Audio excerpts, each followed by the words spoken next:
know how to see a whack MC when he bustin', but I just back away real cool, no fussin'. I'd rather go kicking in the streets with the bums and use the knowledge to collect what? Some funds. Open a non-profit and build a damn school. And this is the story of how a great king rules. There's many that claim to know the local demographic, but don't have the nerve to tell you the truth. It's tragic, but I do, so sit back and let me spit this shit to you. You feel better when I spit this shit to you. Despite the system trying to clamp down on the people will learn how to stand up to evil. Not evil that's across the globe, that's too far, but evil that lies in their own backyard. And fighting, it's not an option, they can't win. The government, it's not supposed to represent sin, but then again they do, and that's a problem. So let's go down and figure out how to solve them. It's not fun being a rapper that can't speak, but we do, yes, and plus we make fat beats. Yo, we smoke weed, break up trees. Listen, bringing fat beats, that is our mission. You wanted to see us, homeboy, shut up and listen. Thelonious and Big Bennett, brother, check the vision. Mentalities of different realities. Enter the Star Trek room when you hear the boom. I be the Walkman with the super bass. Automatic stop, yes, stereo cassette player. With the delayer, freaky lyrical sprayer. Extraterrestrial rhyme sayer. I be the poetical VIC/master of the ceremony. Genderoni, won't you come step with me? I'm on a historical journey. Kinda like Sigourney. Implore me to represent the attorney that represents my niggas, go figure. It's the card, they call me Uncle Bigger. Niggas love your blunts, down your liquors. I read the parallel to the fiction. You fixated on this brother's nature.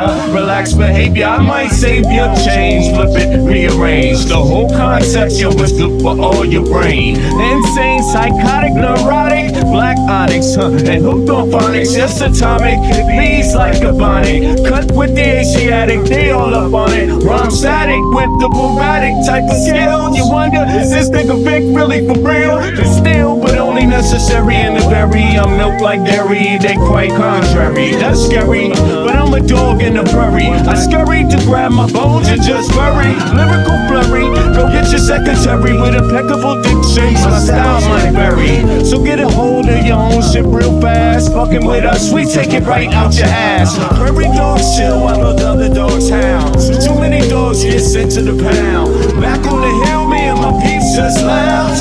Prairie dogs, we keep it on the down. Splatter, don't like gun splatter. We try to climb the ladder, wicked men get better. They make it like splatter, but it really don't matter. Cause you know we coming back to our sons and our daughters. To follow him, the one who protects ya. And the mother, she will never neglect ya. Through divine nature, the people respect ya. And in this way I deliver my lecture.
Orientation in this place we call Earth.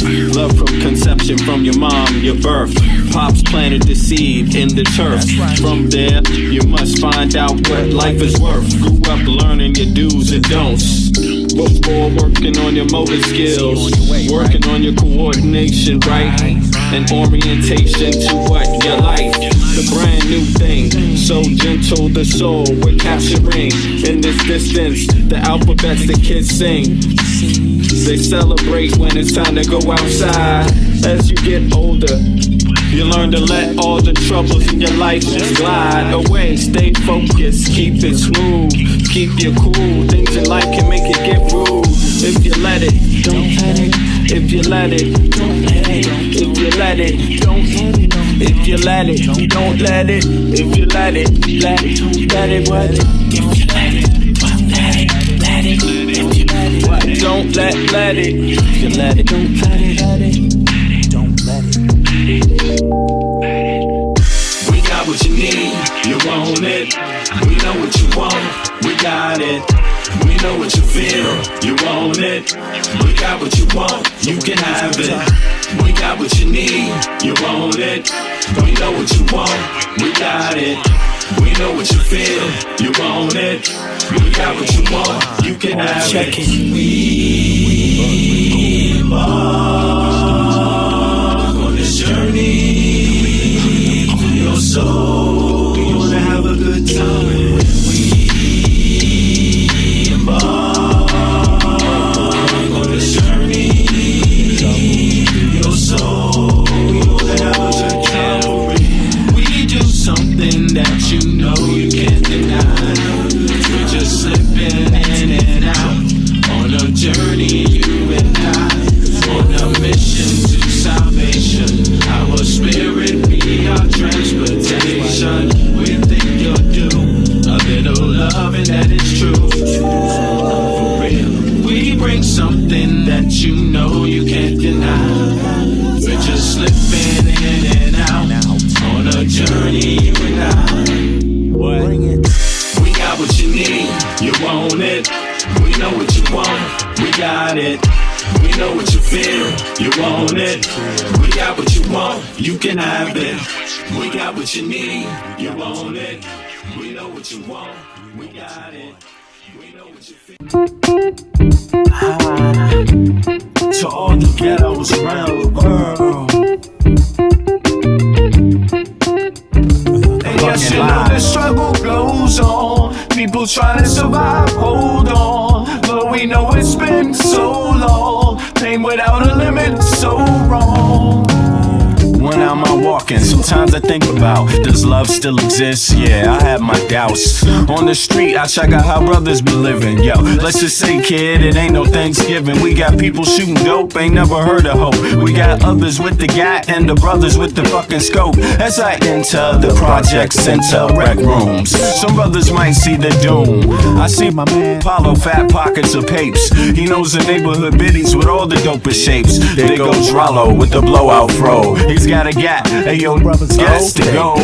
No show is live with narrating, fuck Memorex. My man Rollo's got a gat at Paulo's chest. One slug blasted out, down boy died. Now show me some love, kid. It sounds like a fucking lie. The struggle goes on. People trying to survive, hold on. And we know it's been so long. Pain without a limit, so wrong. Yeah, what's up, y'all? It is 0850 Sunday, the 2nd August, Eastern, Central European Time, CET. That would make it 0250 Eastern Standard Time, USA. What's good, everybody? Hope everybody's doing well. Another day. Yo, do y'all know what y'all listening to? This is some fly ass hip hop by yours truly right here. No mistake about it. To the damn commercialists that see us just as being sheep in this world, that want us to do what we're told like boys and girls. Oh God. Oh shit. You know what I'm saying? Highly politically motivated too, if you're into that kind of hip hop. No, it's not the jigaboo, jiggy kind of hip hop. It's the dangerous hip hop.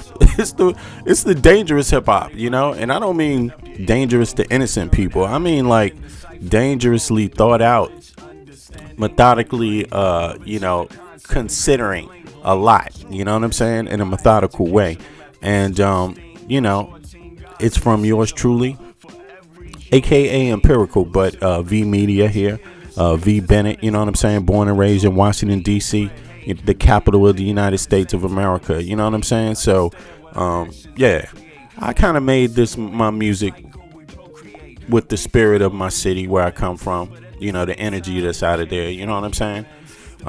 You know, some cool ass shit like this, you know what I'm saying? 5-part harmonies and shit. Struggle goes on. People trying to survive. Hold on. Yeah, you know, I came up in a time where, you know, you actually I really did see cats out on the corner singing, you know what I'm saying? And no, that was not considered gay. It was just cats doing what they do in the urban city. In case you didn't know, what the urban city in the United States of America was like, heavily attached to rhythm and blues, you know what I'm saying? So singing used to be something cats did, you know what I mean? So I incorporated that into my music, you know what I mean? Actually, I know a couple of some very talented singers, you know what I'm saying? Very, very talented singers, and some really thorough, cool individuals too. It's just that they preserve that art form, you know, and that are way more talented to me. I rap, you know what I'm saying? But although I have somewhat of a voice, I'm not a trained singer, but I do know some tricks from some of the homeboys and people I know that are trained singers, and I got a lot of respect for them because they preserve the craft through the ages. You know what I'm saying? It is a craft. Singing is a craft, you know. It's an art form. It's something you could study. Some people do actually study, but recording, learning how to stack your vocals, learning how to put your harmonies together, learning how to arrange your vocals, and learning how to go through, you know, the notes, you know, with your voice. You're training your voice. That's a skill in itself. So I like cats like that. You know, it's surprising when you come across people that do have these kind of talents that you don't see often. And by the way, singing is not one of them. Listen, fine arts. Those of you that are into the fine arts, that is an ancient craft. That's an ancient craft. You know, it's not too many people that know how to work with their hands. You know what I'm saying? Know how to put their hands on something, mold something with their hands, you know? So big up to all the fine artists out there. You know what I'm saying? My pops was a fine artist. So, you know, that probably affect a lot of my thinking and how I approach things. It's not the most ignorant. I don't approach things with the most ignorant way to do it. You know what I'm saying? I analyze things. I've learned to look at something, a piece, and analyze it and break it down, and then figure out where to start with it, where to start molding it. You know what I'm saying? So that's also part of how I approach things. So big up to all the fine artists out there. Now, listen, it's going to be there's a lot of news as usual. And so this is going to be kind of a random news thing, just trying to catch up on it myself. Yesterday was a music day for me. So I spent a lot of time just doing music offline and stuff like that. And damn, man, I'm pretty much finished with one song I'm so surprised about. It is so banging. I'm like, damn. I sat around with this song for a minute and didn't really know what to do with it. And then all of a sudden, the last 24 hours, 48 hours in my mind, it started coming together. And I had a chance to sit down with it and actually mold it outside of the theoretical, mold it with my hands, and it came out perfect. I'm so surprised about that. So I got to go register that pretty soon. Then I can start playing it and, you know, put it into this new project I got coming. So but in any case, enough of me. Let me get to let's get to the news. Let's see what the news looks like. If you know of any news, let me know about the news too, because I'm curious if I missed something. You know, I want to go back to the Minnesota thing also. Matter of fact, let me start with the Minnesota thing, and then there's some big stories though. There's some other big stories. No. You know what? I'm gonna start with the latest, and then work myself backwards. The Minnesota thing is like a couple of days, although I didn't cover it. So let's start off where we got it right here, and it's going to be random. So don't worry about it. I'll try to throw it together as much as possible. As a matter of fact, I want to go over to Adam Mockler here because I thought this was so funny. Let's start off with this, y'all. Here we go. We have multiple new conspiracy theories that have popped up just in the last 24 hours around Mitch McConnell. And that's not really surprising because the Mitch McConnell team is going on what, day 45 of this whole ordeal. We have heard nothing. We only have 2 photos of Mitch McConnell. No video, no audio, not even a 30-second wave to his constituents, the people he's supposed to be representing in Kentucky. And we've got to break this down because today you had people on the Hill pressing Republican Congress people, Republican senators who look like fools, frankly.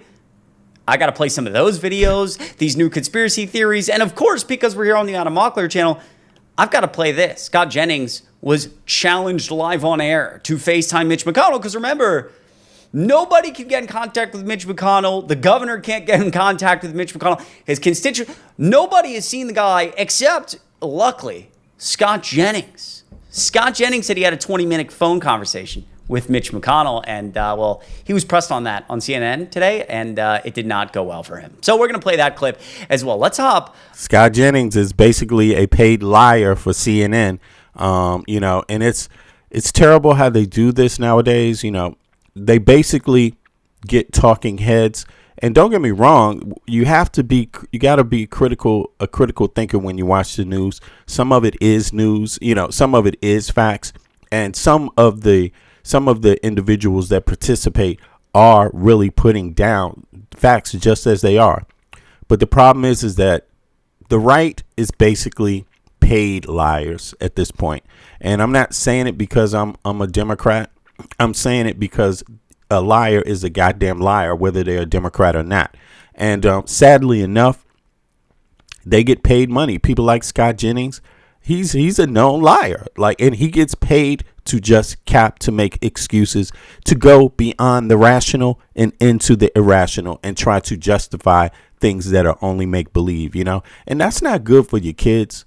That's not good for your society, because a lot of people watch it and think that because it's on legacy media, a channel like CNN, there must be some truth to it. Okay, that's what you think. That's sad. Sad way to go. Right into this. We have some gold today. First of all, yesterday, though, this was Senator Mitch McConnell's senior comms advisor being asked what the deal is. Are we going to get a response from the McConnell team? Let's take a look at this video and Senator McConnell's senior comms advisor basically run away. Because, of course, that makes complete sense. This is what you do now. You just run away from reporters, run away from questions. And people wonder, somehow, through all this, why people are so fed up. I'll tell you why. Because there's not a single American who could go 45 days, 46 days, whatever it is, and not go to their job, not talk to their manager, and still be getting paid, and still have a job. In fact, if anybody did that, they would be homeless. If they actually went to the hospital. A lot of people would be homeless if they were sick. A lot of people would be refused at the hospital if they were sick. And these are American citizens we're talking about. And no, they're not just lazy because a country that had formally instituted slavery, you can't come from a country like that and begin to call people lazy 100 years later. That without paying reparations. So the whole idea of laziness, you can't come from a country where people were indentured servants and you call people lazy. You can't do that. You can't come from a country where, Jim Crow racial laws were codified and call people lazy. No, you have to first amend all those things.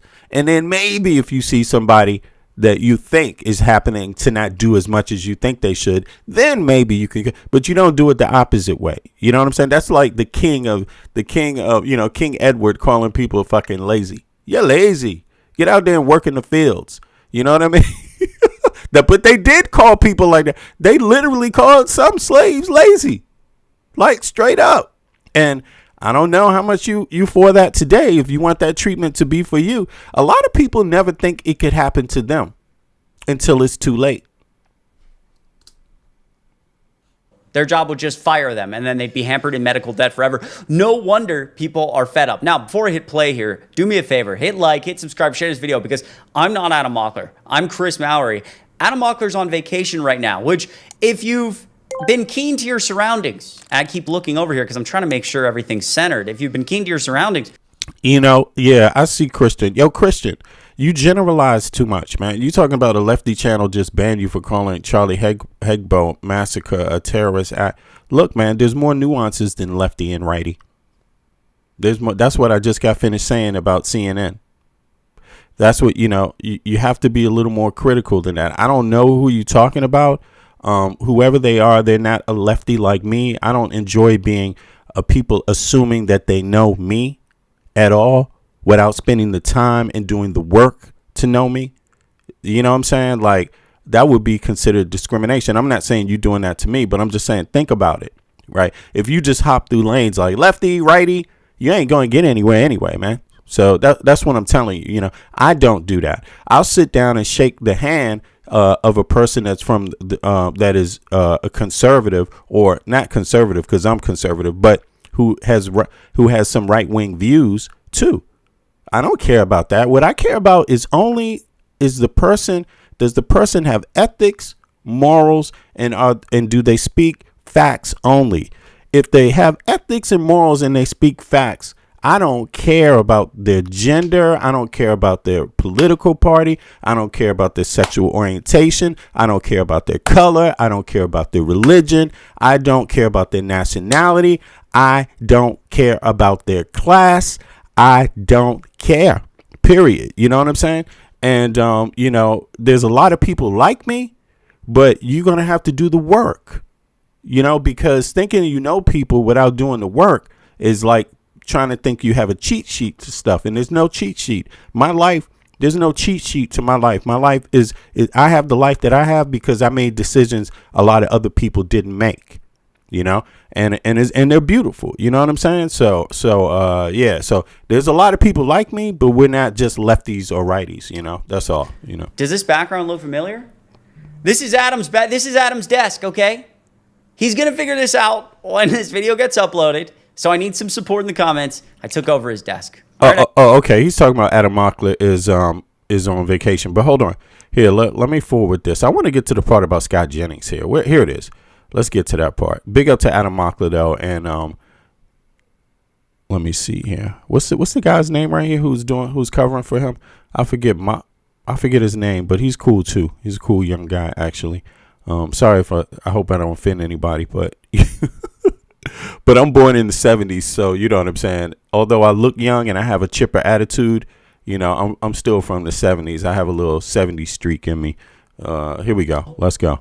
She's wearing the exact same nobody. Okay, he's getting down to Mitch McConnell now. pants and shirt. I don't know. You got to let me know what you think. We're going to go to the next conspiracy. Yo. What? Let me back that up. Is she wearing, they talking about 2 different days and she's wearing the same shirt? What? Hold on. How real is this shit? All right, here. Let me start it here. I'm sorry. Let me start it. Adam, I'm sorry. All right, let's to the second photo. Yeah, Chris Mowry. Yeah. Appreciate that. Exactly. Anything you can say, sir, in response to the governor's letter?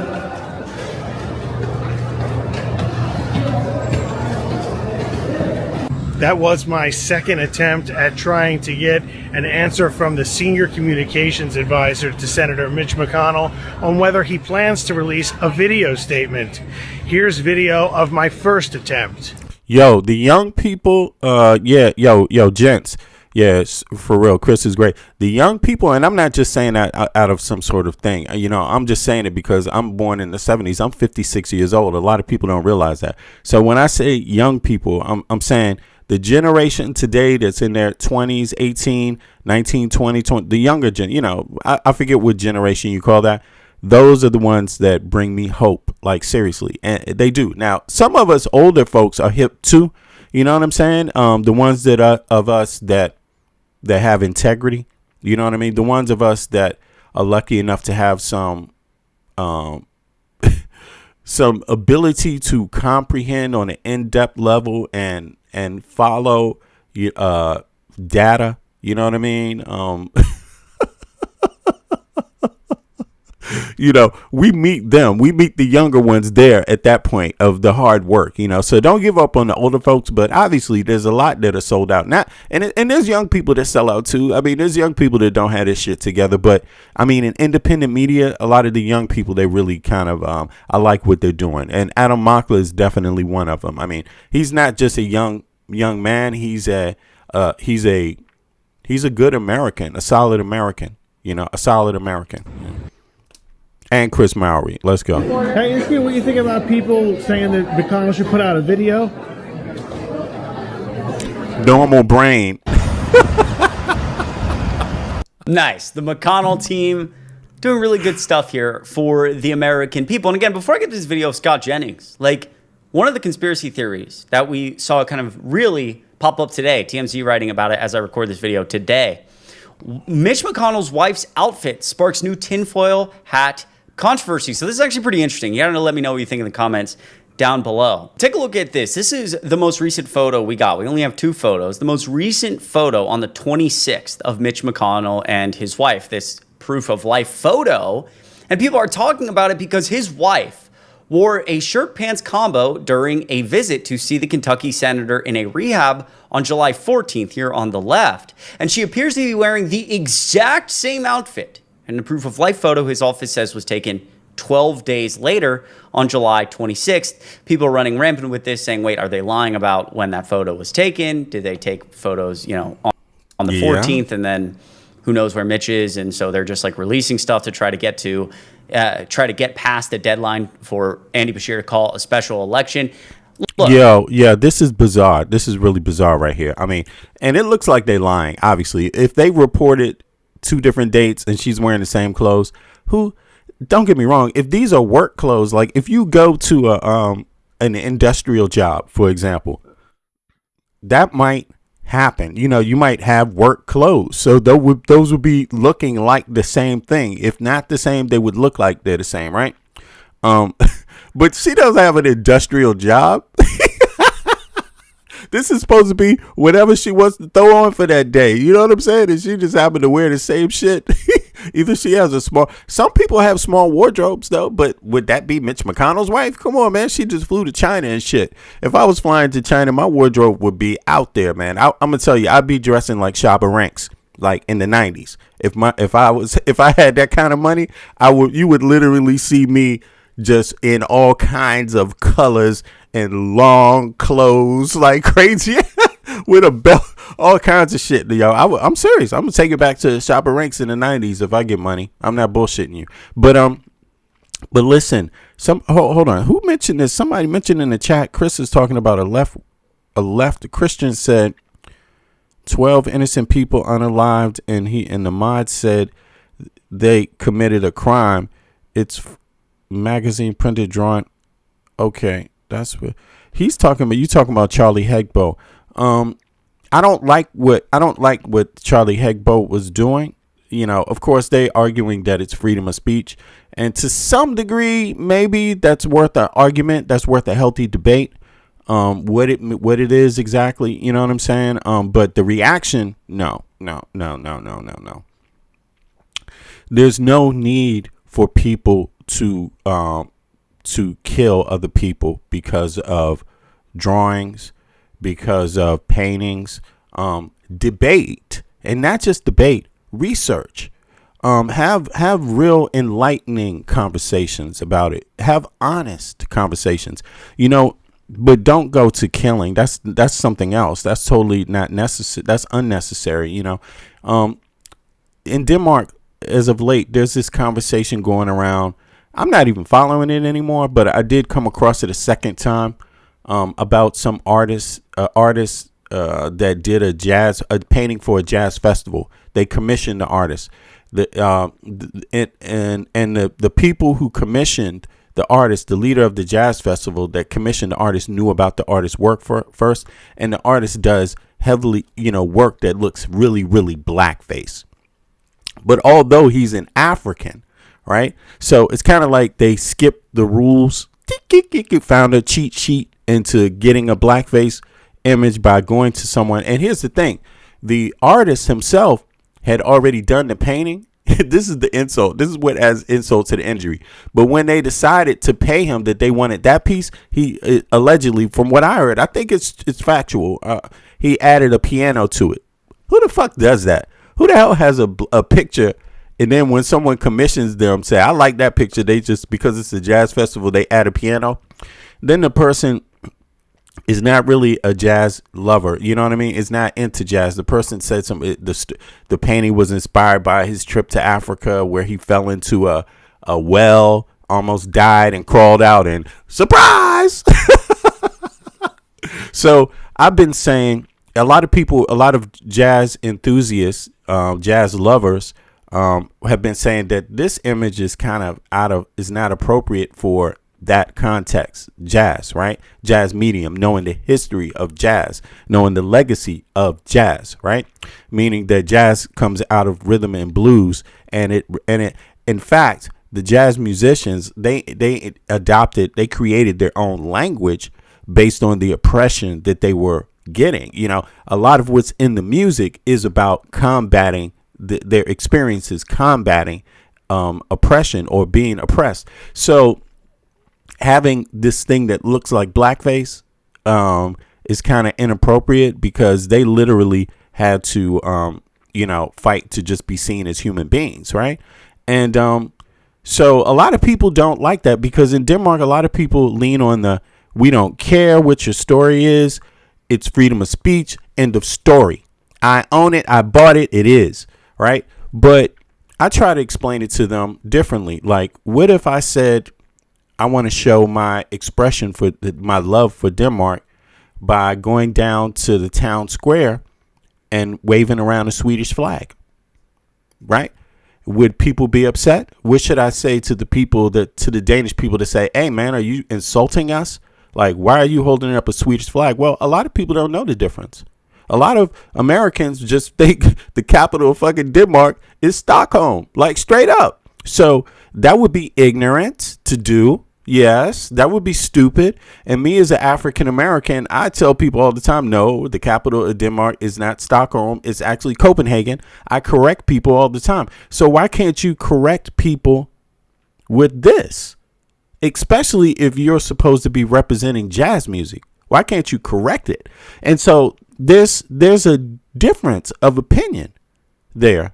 And there's a difference of action and moral and ethics. Me, I would defend and correct anything that I'm aware of is not quite right or is incorrect. Other people won't. That's how I look at it. And it's not an ethnic thing. It's not a color thing. It's a stupidity thing and an intelligence thing. Some people are intelligent and are engaged in what's actually happening. And a lot of other people are just, fuck it. I don't care. I bought it. It's mine type of thing, you know. But you can't go blowing up people because they think that way, you know. So, but in any case, I hear you, Chris. Yeah. But back to this topic. You know, that might be a good topic though, to take up. Thanks for bringing that up. But let's get back to Mitch's ass has disappeared. He's gone, y'all. He's gone, man. We're not going to see Mitch again. See you later, Mitch. Damn, I wish there was a song I could play that was like, I wish I could have talked to you one more time before you're gone. That should be a love song and shit. You left too soon. Just before I was on my way to say hello to Mitch, and he just disappeared. I wear the same outfit, you know, at least once a week, maybe. Oh, not shit. once a week, maybe like once every 2 weeks. Once a week, actually, yeah. Once a week, right? So I don't think it'd be that unreasonable. Yo, Michael, Brooklyn, what's up? What's up, Mike? You good? What's up? For some reason, Discord wasn't working for me yesterday, but I'm here today. Oh, really? I had to No worries, man. uninstall it, re-download it. No worries, man. I thought maybe you had something going on, but you know, it is what it is. It's all good, bro. It's all good. Glad you got it fixed. I'm glad it wasn't something else more serious or anything. So it's all Yeah, good. no, thank God, yeah. Yeah. But yeah, but even with Mitch, you know, I am, you know, after this weekend, we'll pretty much know what state he's in, right? Because after the third, anytime after the third, it can't trigger a special election to replace him because it's too close to the midterms. And so Oh, really? legally, Yeah, legally, you can look it up. Just and legally they can't. It's untested waters. They don't know what would happen because the governor can't just elect someone as well. So even if you look it up, you can look it up. It says what type in what happens after the 4th of August when Mm-hmm. Mm-hmm. Mitch McConnell, special elections can't happen. But Mm-hmm. yeah, essentially it's untested waters. We don't know what would happen. Mm-hmm. 'Cause it just hasn't happened. Like on a legal level, it hasn't happened where, Mm-hmm. a sitting senator after the deadline decides, or something happens after the deadline because it's too close to the midterms in order for that individual to be replaced. Yeah, Because this his is term is ending interesting. in January. So But this go is ahead, V. this is interesting. This is going to end up in a court, maybe. But look, it says Yeah. under Kentucky election law, specifically House Bill 622 passed by the state. We're talking about the state legislature, not the Congress and not Yep. the U.S. federal level, but the state. It says if Senator Mitch McConnell's seat were to become vacant after August 3rd or 4th, it triggers specific legal and logistical rules regarding how and when that seat is filled. No standalone special election before November. Okay, damn. So Kentucky law requires a mandatory 56-day statutory window between the governor issuing an election proclamation and the date of special election to allow for a candidate filing ballot and an absentee voting setup. So 56 days is the window, and that's running out, right? A bit, I guess. Okay. So because of the required countdown, any vacancy declared on the August 4th falls within the window where holding a separate standalone special election before the scheduled November general election is legally and logistically impossible according to the law. So they got 1 day to figure this out. If they want to have Yeah, another, no, I think Monday's the day. yeah, that's tomorrow, bro. If they don't decide Yep. tomorrow, it's over. They can't even elect somebody, right? No, Not in a special, not for this November, right? Is that it? no, not for the remaining of his term because it's too close to special election. And how many? Yeah, that's right. That's right. You're right. You're right. Right. And how I mean, it's too many? close to So midterms. he has 2 years left. He has one. No, he's done after this year. January is his end date. Okay, so they will be stuck with no representative in the House until January, until another. Technically, I mean, I'm sure they'll take it to court, right? And they'll try to replace him as soon as possible to try to insert him again in the, whoever that individual is to run in the primaries for that same seat, right? Whoever Trump selects, right? They'll try to legally, challenge it, right? But who do they have? Because That's my look, thing. That's it. Kentuckians have known Mitch McConnell for 40 years. And that's another thing. That's like having a dictator. Yep. So when you do things like that, you set your Mm-hmm. city, you set your town up for knowing no one else. Yep, for failure. Yep. Yeah, yeah. And so you could have a lot of good people that just never had the opportunity to, be seen in the spotlight for the community to know them. And it's like this is not it's kind of like that dictator energy and Yeah. shit, And he never endorsed anyone, so Right. So dictator McConnell's gone. And the Kentuckians won't know the difference between anybody else. That's a interesting thing going, a phenomenon. Okay, so all right, yeah. Any other thing about this? Let me see. Double ballot in November. Okay, special election 2 pick serves as okay. But this is first we got it. They have to decide tomorrow. Then we will know more, right? So that's the stakes basically with Mitch McConnell.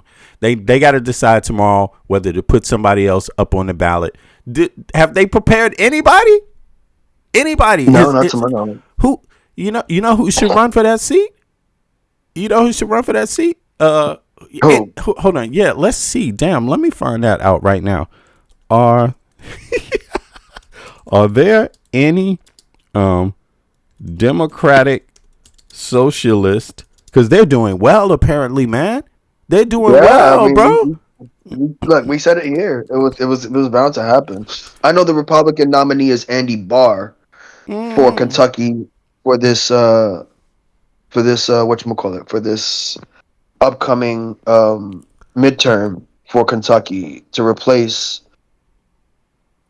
Mitch. So Look we'll at see, this, but bro. he wouldn't Wow. be able to take. Go ahead.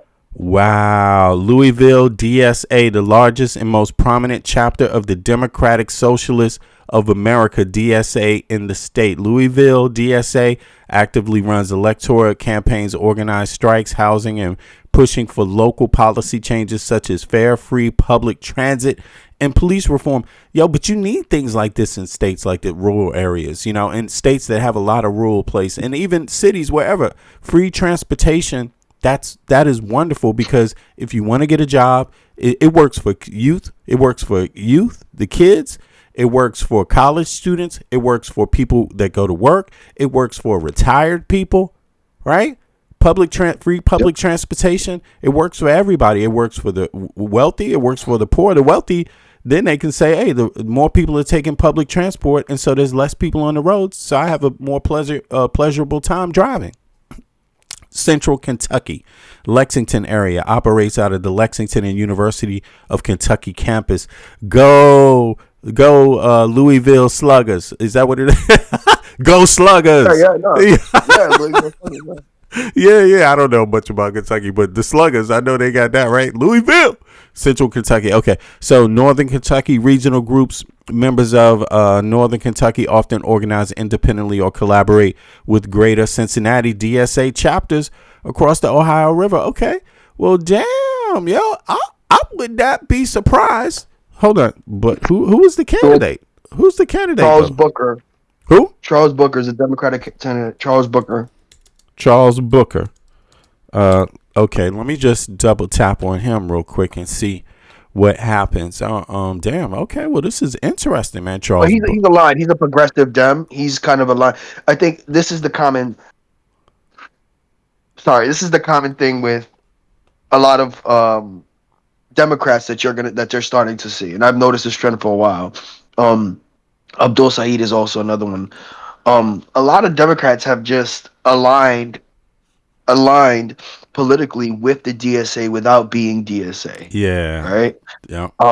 They've aligned with their policies because they understand that this is, and just for the viewers, this is what the DSA talking points. These are called working populist talking points, right? Whether they manifest themselves, and leftist, socialist talking points, right? Populist talking points, populist socialist talking points.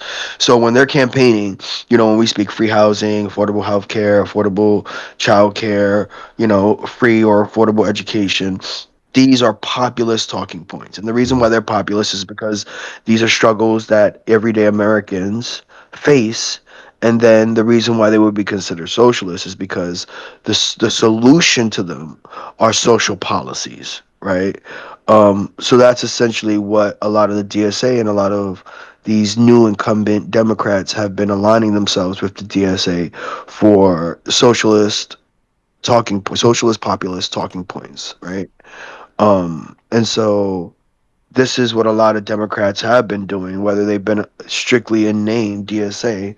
A lot of them haven't because of the socialist title, Right. but they have been aligning themselves with the values and the populist talking points. That's me too, of man. the DSA. I didn't really understand the real socialist title, right? But even though I live in Denmark and benefit from these same policies they're talking about, it's just in Europe they're not really called socialist in that way. They're not. They're more.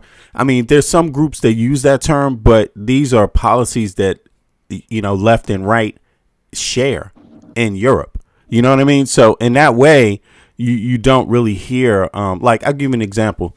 Den Danske Folkeparty in Denmark. It's the most right wing party you could have, pretty much. But they are very, when it comes to policy, like housing, when it comes to welfare, quote unquote, what they call welfare, when it comes to education, they're strong on that. They're very, very strong. What they don't want essentially is foreigners messing it up. That's basically what they are, and they're the most right wing party. You know what I'm saying? And sometimes their rhetoric is anti-Islamic and things like this, Hmm. but they Hmm. would never go against the other parties when it comes to the social welfare system, right? And that's what it's called in Denmark. I mean, for lack of in Denmark, that's not what it's called in the Danish language, you know. But that's the English translation, you could say. But and social policy, they wouldn't go against education, they wouldn't go against what do you call it, elder care. You see what I mean? They wouldn't go against health care. They wouldn't go against did I say education already? They wouldn't go for housing, certain housing subsidies and things like that, right? So but I'm all for it now, because I just feel like people need to grow up. You don't need to listen. You don't need to hear a term and say, "Oh, this is 2026, man." You need to use your brain. You need to say, even if you don't like the term socialism, you need to understand. You need to ask yourself, what do they mean? That what are they trying to get? Okay, like the U.S. is a capitalist country, just like every other Western country that has all these same policies already. So using the words, how you view the term, you might want to look into. So I think that's something I had to come over myself. But now I'm pretty much all in with the social Democrats, because not because of what they call themselves, or democratic socialists, not because of what they call themselves, but because of their policies, what they stand for. If you use the term socialist in the 1950s Eastern Bloc kind of way, that means North Korea. That means North Vietnam. that means things where, that means like Cuba, even. Everyone, I don't know, I don't want to speak exactly, but generally it means everyone gets paid the same for a different job. No matter if you're a doctor, no matter if you're a cab driver, you get paid the same. This kind of thing. Everyone gets a equal allotment, a monthly allotment for supplies, but that's not what it means in the Western capitalist nations. Social policy doesn't mean that, and so that's also with the DSA. They don't mean that either. They mean a safety net. That's basically what they mean. They don't mean the taxi driver should get paid the same as a doctor. They mean any job taxi drivers should still have a dignified wage. They should still be able to go outside, drive their taxi full time, be able to earn enough to come home and pay their rent within a certain vicinity of where they live, where they work. They should be able to afford health care. A taxi driver should be able to afford health care. What's going to happen if he or she gets sick, right? I mean, a taxi driver, you should be able to some degree, you would argue, if it's, if how far you want to go, but should you be able to raise a family driving a taxi? Should two taxi drivers married, should they be able to raise a child? Should they earn enough to raise a child? Because if you don't think, and you need to have this clearly set in your framework when you vote, if you don't think two working taxi drivers should be able to earn enough to raise a child, then that basically means you don't think any person that has a child or is planning on having a child should be a taxi driver at all. Well, if you want it that way, then why don't you make it attractive for people that you don't have kids or something like that? Integrate it into your into something, into a working policy in your society. Don't just have it be doing all kinds of things and you just look at it like, oh well, it's just like that. Oh well, it can't be like that. The job of government is to make things work for people and make things make sense. Fill in and make changes where things don't make sense and where policy hasn't been set. So but yeah, man, Charles Booker. All right, so people need to look into that's the thing with the American dream, right? The American dream was built off of that, and I think where we need these social safety nets now, versus back then, is that the idea of a nucleus family and a one working household is no longer a thing in today's America. Right. Right. And so we need social policies to make that dream available. Right. How many single parents do you have? Right. Many. And a lot of times, a lot of relationships that involve children, a lot of marriages that involve children become toxic because financially they can't live separately, right? And so now that's a financial burden.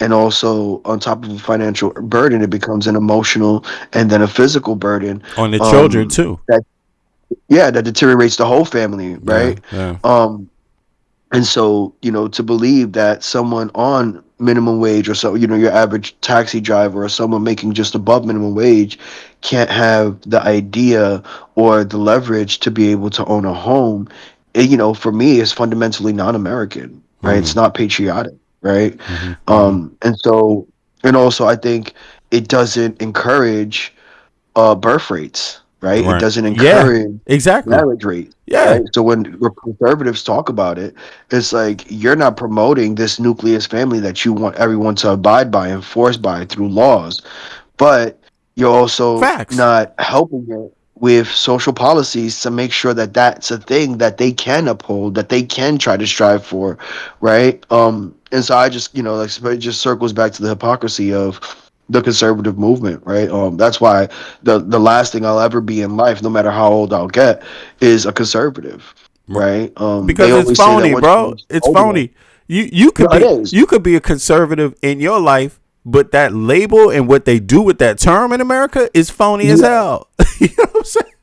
It's they totally promote phony. those conservative self values onto the world and force that type of thought process, right, and that type of lifestyle that isn't necessarily healthy for everyone else or for the progressiveness of the country or the world in that moment, right, or in the current moment. You stay stuck on yesteryear's sentiment, yesteryear's mindset, and that stagnates the progression going forward. And that's why no matter how old I get, because they usually say the older you get, the more conservative you become. That won't be me, right? Yeah, And maybe hopefully they that's mean not stupid. anyone Maybe they mean stupid understand. because I don't know what maybe that's what they mean. The older you get, the stupider you get. Nah, man, this is it.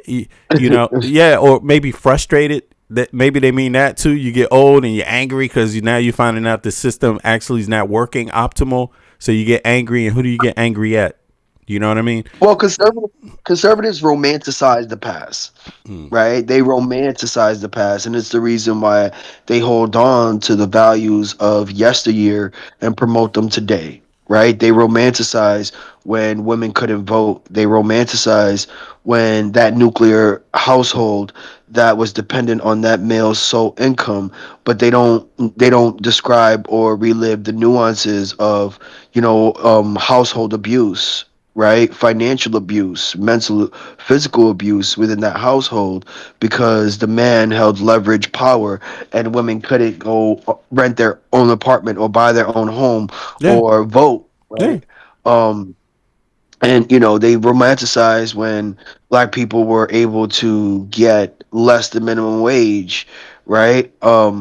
But they'll justify it with cheaper prices in homes and cheaper prices in food without realizing the social dynamics that existed and the economic conditions that existed in order for that era to be brought back, right? So that's the hypocrisy when we look at the conservative values, right? And so they romanticize the past without understanding the nuance of it or explaining the nuances that came along with the privilege of a cheap home, right? Of, unions, right?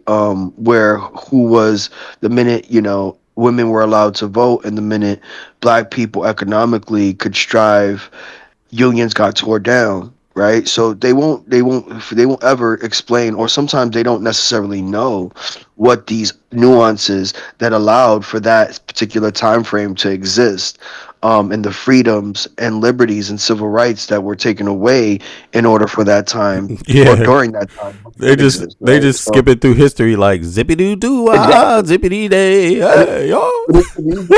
it all ties back to Nothing how happened. how Trump rewrites history, right? He's trying to stop Black history from being told in the Smithsonian, right?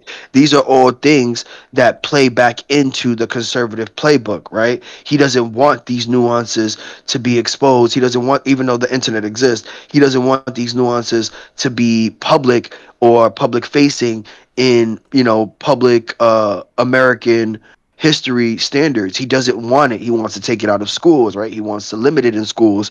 And these things are what, essentially he's trying to create and romanticize that conservative mind frame from young. It also leads straight back into the Christianization of Americans and how Christianity should be the only religion that you go by, right?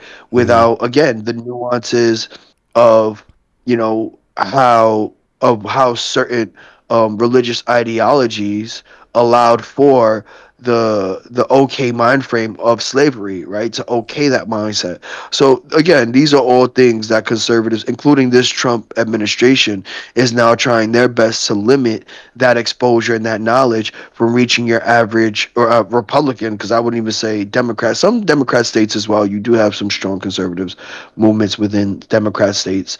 And that by design is how he's trying to make it structurally, right? Where we limit exactly what I just explained, the nuances of what this quote unquote make America great again and what that time frame consisted of on a social, on a civil, You know, and on a you know, basic rights level. Go ahead, man. yeah, you talking about this because I'm a father. I have kids.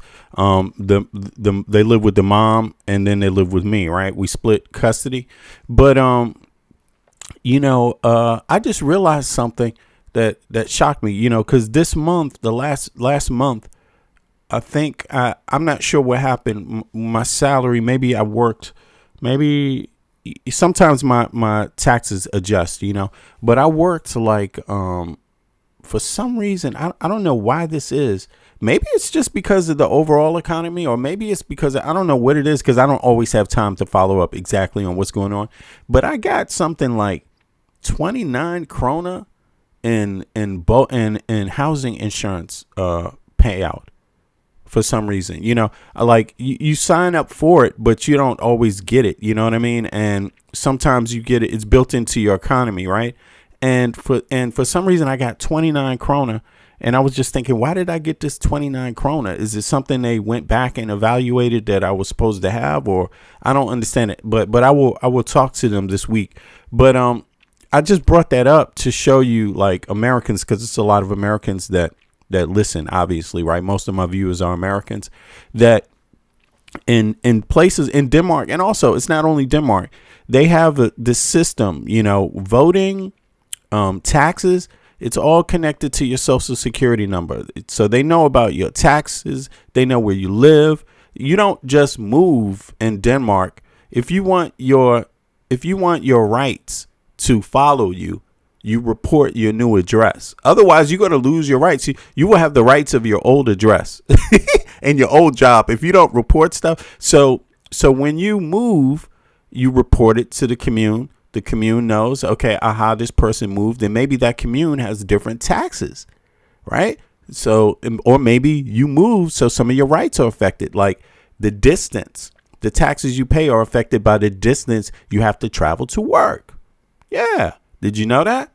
So there's a lot of things built into that, right?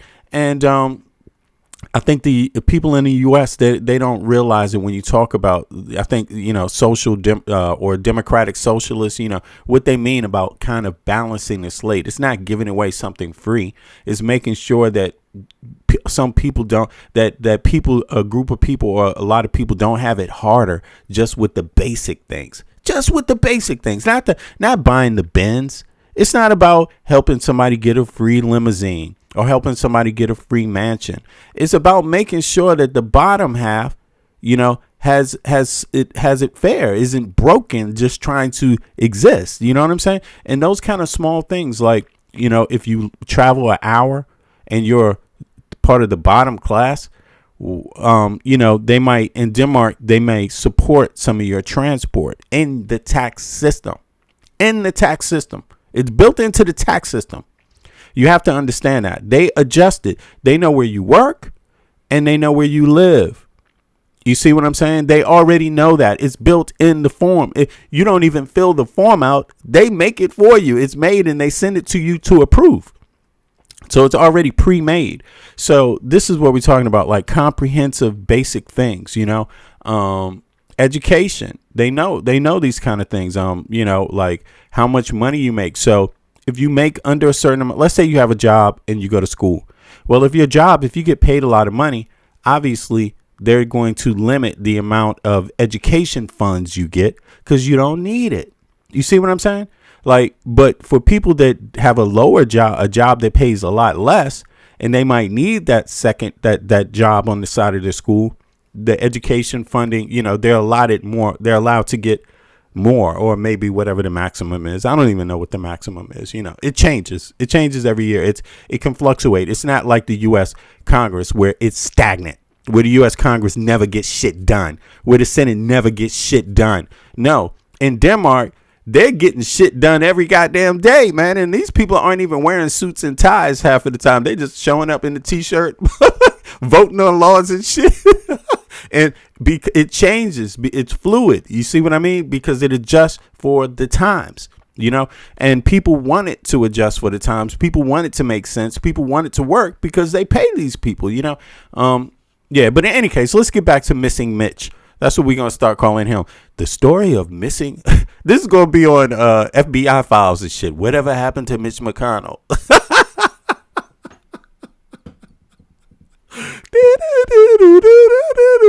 Senator Mitch McConnell goes missing.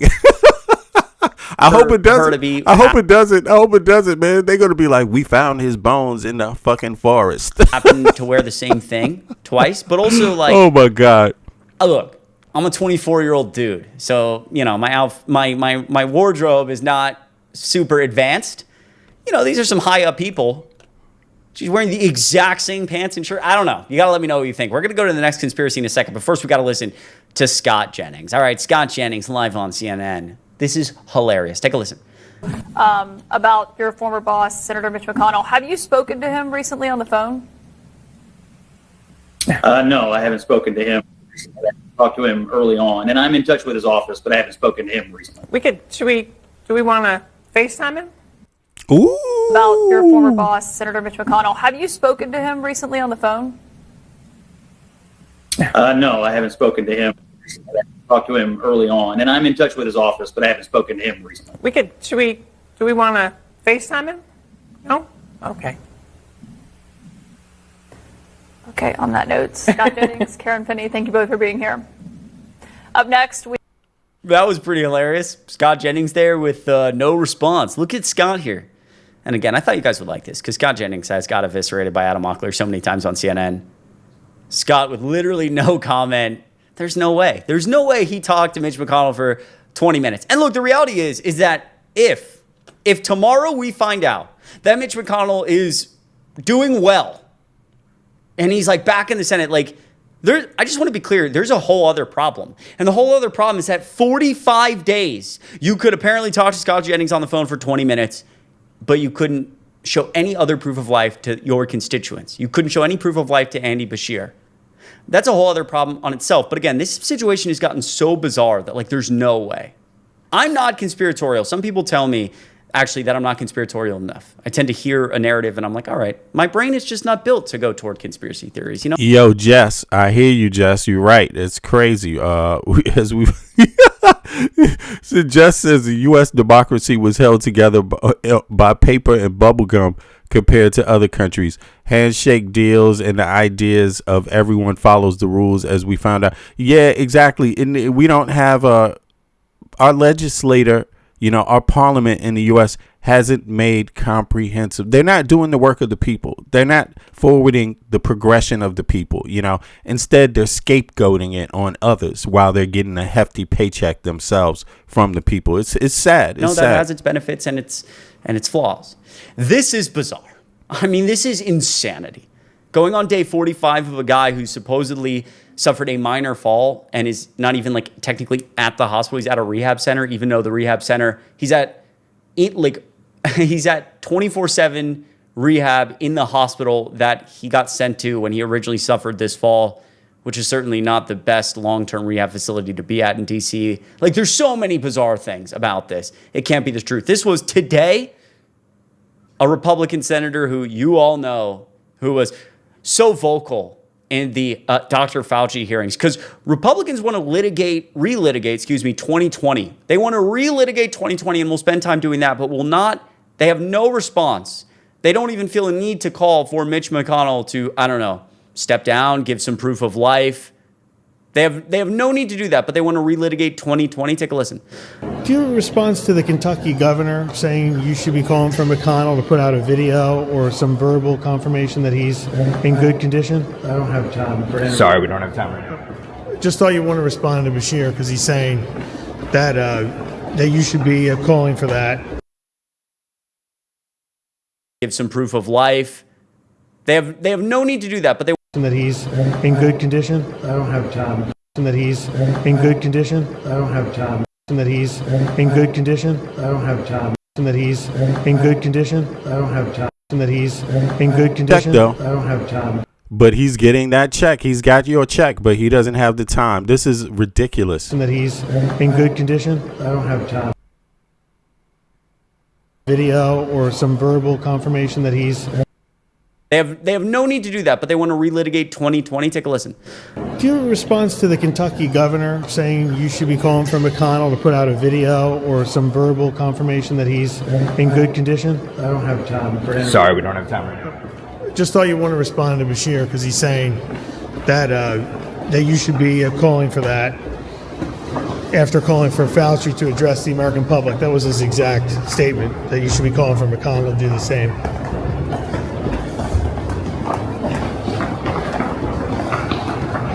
Senator, can you tell us anything about the situation with McConnell, if he should release the video? You have any opinion on it? He's been talking all day. I mean, what a disgrace. And it's this video. Yo, they are running. This is about actual Mitch McConnell being disappearing. And look, as Michael Brooklyn pointed out just early in the stream, just 10 minutes ago, they have 1 day to decide who is going to run for his seat. 1 day in Kentucky. 1 day. And this is the answer that you get from the representatives. He's just running and shit. Man, I don't care. I don't have the time. Not concerned. Mitch McConnell is a Republican senator. Why isn't he worried about that? You lose a seat, it matters in the Senate, right? Why is he not worried about that? And but he's worried about Dr. Fauci and what happened in 2020. Like Chris Mowry pointed out, like, this is what we're getting for our tax dollars. Not really my tax dollars, because although I'm an American citizen, I live outside of the U.S. So thank God Trump is not getting my tax dollars. Thank God they're not. They ain't getting it. Right. But yeah, thank God for that. And I tell people every day, I'm so happy that my tax dollars go to Denmark. Period. I don't give a damn. Period. Because at least it works for me and it's working for everyone else. It's doing something. It's part of something, a bigger union. It's part of a more fairer union, and that's important even for migrants into Denmark to understand what this is about. There might be a lot of different issues people can discuss, but we always have to remember the things that Danes get right. Like, those are real things. The things that Denmark gets right are very real things. It's not you can't just discount all of it because maybe something is not right happening here or in this way. Yeah, you gotta point out the good also, because if you don't, you're missing out on something. I think you miss out on a lot. It's very important to know what your rights are and what you're contributing to and what you're a part of. And don't let negative people kind of make you feel like you're not a part of it. You're still a part of it. But this is bullshit. Back to the U.S. This is bullshit. This is bullshit, Mike. What's up with this? They don't give a damn. Yeah. I'm gonna paint a picture for you, right? Please do, sir. Please do. Thank you. Let's take the viewers down another rabbit hole. All right. So we now know about Dr. Fauci, right? And his diaries, right? Who was the one who released those diaries, those diary entries? What? Senator Rand Paul, Yeah, it was this right? punk ass, right? The one on the screen Hold here. on, right? Yeah, go. Yep. Stay with me. Stay with me. Stay with me. Okay, okay. Now, do we think it's a coincidence that this senator is the same senator who released these diaries and Mitch McConnell's time frame for his special election? Look up where Rand Paul is from. Just look it up. Look up what he's a senator of. Go look. Oh, really? Wow. Look up Hold where he's on. from. Look up where Rand Paul is from. You're gonna understand. The chat will understand. These are the things that I see when it comes to politics, and it's like politics are politicking. That is my phrase when it comes to the bull and nonsense that these politicians pull the wool over the eyes of the people Yeah, some without them slicksters. necessarily knowing the final wherewithal of their motives by doing things like this. But go ahead, B. Yeah, it says Senator Rand Paul represents the state of Kentucky, Kentucky Fried Oh, Chicken, Kentucky Fried Chicken, yes. and this is embarrassing because he's like, I don't have the time. You don't have the time? You don't have time for your constituents? That is. Hold And on. Go he's ahead. up. He's gonna stay in there till 2029, I believe. Rand Paul was more recently elected for his congressional district. He's gonna be in there till 2029. But go ahead. So that's why he said, I don't have the time. I don't have the time. Yeah, but the voters need to make sure he has the time. This is No, but crazy. if you stopped him and asked him about Fauci, he would have time, right? Yeah, that's a ridiculous. Oh, I get you. He's got time for You understand what I'm Fauci. saying? He has time for Fauci, but he hasn't time for his constituents. He has time to point out and do a comprehensive uh segue into what Fauci's diary looked like, as if he didn't have this information well before this Mitch McConnell thing, right? He did it for two reasons: to delay and ignore what's happening with Mitch McConnell, so it could obviously end up on a legal battle level, but also it's because he wants to sway what that looks like in the incoming midterms in Kentucky for that Senate seat, right? That Mitch McConnell is now vacating, right? And this is what Americans don't do, right? They don't, tons of Americans don't critically think, because that is what I consider critically thinking, right? Yeah, Piecing together what these you're motives look asking great like. questions. Why is this person doing these things in this moment? What is their motive, right? Right. Because the motive isn't for the people, because if it was for the people, they would have released those diary entries well before the midterms and well before anything happened to Mitch McConnell, especially from a senator in Kentucky like Rand Paul, right? And so What this do is you this think is is where behind? I get frustrated. Okay, Go yeah, ahead. but what is? So they're both senators from Kentucky. So Kentucky has Yeah. two senators. One is Rand Paul, and one is Mitch McConnell. But so what is up with this? Like, why is Rand Paul? Just spell it out for folks, man. Is it just a case of this dude is not on his job, doesn't care about Kentucky, and is just doing the bidding of Trump, or and not the bidding, just like Mitch McConnell, not the bidding of Kentuckians, or is there more to it? Like, is it? I mean, because obviously when he released these texts, it opened up a shitstorm anyway, a lot of different ways, right? Because what wasn't there more than just this stuff? What was in the Fauci things? It was also some other stuff. Was it also those Obama statements too? Yes. So it opened up a shitstorm. Yeah. Yes. So what do you think? Just to make it clear, what do you think his motive just to do Trump's bidding? And they just do it dumb like idiots every time? No, I think it's a combination of many things, right? It's to do Trump's bidding, but also secure Kentucky as a conservative Republican state, right? And not have any type of Democratic representation within Kentucky, But right? And so, maybe I'm too smart for this, but to me it seems like if they try to do that, this is the dumbest way to go about it. What the fuck? It's one of the ways to go about it, but it's a distraction nonetheless. It's just right? a distraction, right? They're that The pathetic. time that we're spending hearing Fauci is not the time they were dealing with Mitch McConnell, right? Remember, this is a timeline thing. This is very strategic, right? It's a timeline thing. This timeline dictates that we have to press Mitch McConnell's seat in order for these midterms to, in order for his seat to get replaced before the midterms, right? They do not. So think about it. The reason why they don't want anyone in an interim seat is because now that might diminish the chances, the visibility of the current running Republican candidate in the midterms for Kentucky. Right? Now, if you have someone who's in the interim who's actively having to deal and catch up with everything the Senate has to deal with during midterms, who's visible in Kentucky, if that person does a good or bad job, how do you think that reflects on the Republican Party during the primaries Overall. for this midterm election? Yeah. Okay. Right? Now, thank you for That's that. going to have Yeah, someone exactly. So you got viewed in a there. negative light, right? Right. And anyone who is Republican, depending on how this interim senator does, right, is now going to negatively or even positively, most likely negatively, affect how those midterm outcomes look. So they rather leave that seat vacant, right? They Holding pathetic. on to the idea and the romanticization of who Mitch was, right? And then move forward with the that primary in the midterms come November, right?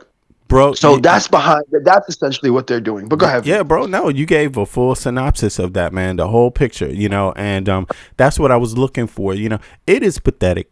Kentuckians deserve better. Kentuckians are Americans. Of course, they get a bad rep because a lot of people don't go to Kentucky, may not know about Kentucky. Even myself, I make jokes. I talk about Kentucky Fried Chicken. I don't know. I don't know a whole lot. But now that I think about it, what is it? Louisville? Is that that's part of Kentucky? Yeah, right? Louisville. Louisville is the only part of Kentucky I know anything about. And outside of that, Colonel Sanders. You know what I'm saying? So they're often underrated or how can I say this? Often people don't know much about Kentucky. Underrepresented. Underrepresented. Yeah, that's actually the term. Underrepresented. And but it seems like it's not just the town. It might turn out to be more slugger than it is Colonel Sanders. Basically, if I could say it that way. It may turn out to be more Louisville slugger in this election, which is why they're quiet. You know what I'm saying? Like, it's because this is crazy, man. It is really sad, but you could also use Kentucky, these senators, how the U.S. government is dealing with this, how the representatives are dealing with their constituents. You could use that as a measuring stick for how America works, how the United States of America's government is functioning right now. Because it's not just Kentucky. They're doing what they do. Kentucky's not the only one. They got a runaway, representative that has all the rights and perks of the seat he serves. The seat of the senator, gets paid. Kids go to private school. Wife jetting off to China and shit, doing private deals, whatever. It has all the workings of what the problems are across the country. American people are just as underrepresented as Kentuckians are. And I really hope people use this as an opportunity to do something different. Kentucky is the 6th poorest country in the state. How many of you know what that's like, living in the 6th, 4th, 5th, 3rd, 1st, 2nd poorest country in the state? Put a 1 in the chat if you know what that's like. I don't fucking know what that's like. I don't know. I'm from DC, man. We got other problems. It's not exactly being poor. It's just being, another type of chaos, another type of dynamic, but poor in America means poor, bro. That's like Appalachia poor. Poor, yes. Poor in a blue state versus poor in a red state looks so different. I've Yeah. heard stories of individuals having to eat questionable meats, right? Roadkill, squirrels, pigeons, right? Anything they can get their hands to subsidize their lack of nutrition because, on a federal level, we don't give enough through SNAP, right? So a lot of I can't imagine what these red states are looking like now with the work requirements, right? Now when you think about a rural area where you could probably get basic part-time, maybe 10 hours a week, if that, right? With the work requirements being 20 hours minimum, you know in terms of a part-time work in order to require for these benefits. I can't imagine how many individuals in red states who were already barely making it, working a part-time job, getting kicked off of SNAP because they're not meeting those work requirements, and now having to do everything to survive because you live in a town that is so small that only has a Dollar Tree, a McDonald's, a church, and a few other stores that everyone chooses to work at if they're not working at some major complex that is on a corporate level, right? Yeah. But I can't imagine right here in New York. Yeah, poverty is still visible, right, and understandable. But when we look at poverty, they have a lot of resources because of these tax dollars that we put in. Unlike a Kentucky, right, we have a lot of tax dollars because our minimum wage is higher, right? Our major city has a ton of jobs scattered throughout, blocks within each other. So you can work one part-time job here, go across the street, work another part-time job there, as long as they're not competitors, and try to scramble up even a basic income, right? Where in a place like Kentucky and some of these rural red states, that's near impossible. So I'm surprised that, and that's where, again, and this is circles right back to why this is considered populist, socialist, democratic talking points when we bring up affordability, when we bring up housing, when we bring up minimum wage, when we bring up universal child care. Why?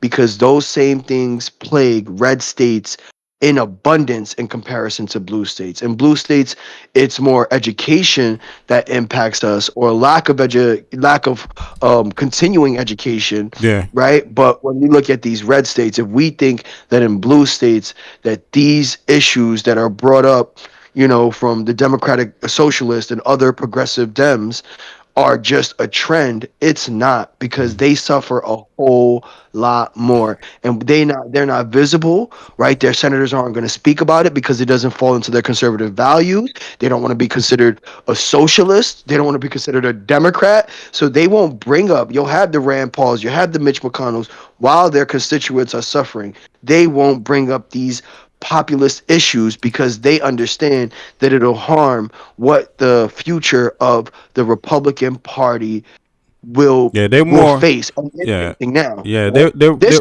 I guarantee you, this is the end of the Republican Party as we currently know it. Political parties are all shifting in a progressive manner because of both the economical change and dynamics, right? When it comes to affordability, when it comes to healthcare, when it comes to education. But go ahead, V. Yeah. Somebody in the chat says, by the name of Zach Carter. I'm going to go open his page up in a second. You are falling for the divide and conquer BS. Red versus blue is fake. The Democratic Socialists don't have control over the DNC. These guys are shallow in their political knowledge. That's what Zach says. Yeah, Zach. Okay, it's interesting. I think Zach might be shallow in his political knowledge. To First of all, you denigrated the argument to a two-party system and not the nuances when it comes to policies we're describing. So speak about the policies that you either back or you don't back, and I'll tell you what political party you fall aligned with, right? Because we only have a two-party system, so we have to see it within the two-party frame. If you're advocating for more parties, that's a different conversation. But to disregard what is being said because you disagree with a two-party system is pure ignorance. But go ahead, V. Yeah, I don't know what he sounds like. He's not even listening to our dialogue. You know what I'm saying? What is he talking about? I'm talking about the Danish. I'm talking about Denmark's social system, or Denmark's capitalist social system, talking about aspects of that, and then talking about being an American here, while looking at my own government, how it functions as a whole. And this person is just like, yeah, attacking Rand Paul, because they just came in on the Rand Paul part. You're attacking Rand Paul. Don't take my Kentucky Fried Chicken from me. Don't worry. I would never do that. It's clear that they don't understand the same political nuance that they're trying to discredit us with, right? I only brought up what the DSA and I don't want to progressive lose my Dems fingers. do based on politics. Right? Based on politics. I'm speaking politics and the policies and the populist rhetoric that is being pushed by the progressive Dems and the DSA movement within the Democratic Party, right? Yeah. Because they are speaking on socialist, populist. We're dissing the goddamn. We're dissing the moderate Dems too. It's like, you know, the panel. The show is called "Americans Are Tired of." Here's what the title is, and this jerk Jack. It's called "Americans Are Fed Up with the Establishment, Dems, and Republicans." That's what it's called. How is that falling for the red and the blue? You jackass. Secondly, I would never take your chicken, Kentucky Fried Chicken, away from you. So calm down, okay? It's not that deep. Take a listen. Breathe. Woosah, Jack. Take it easy, man. Listen a little longer before you judge, okay?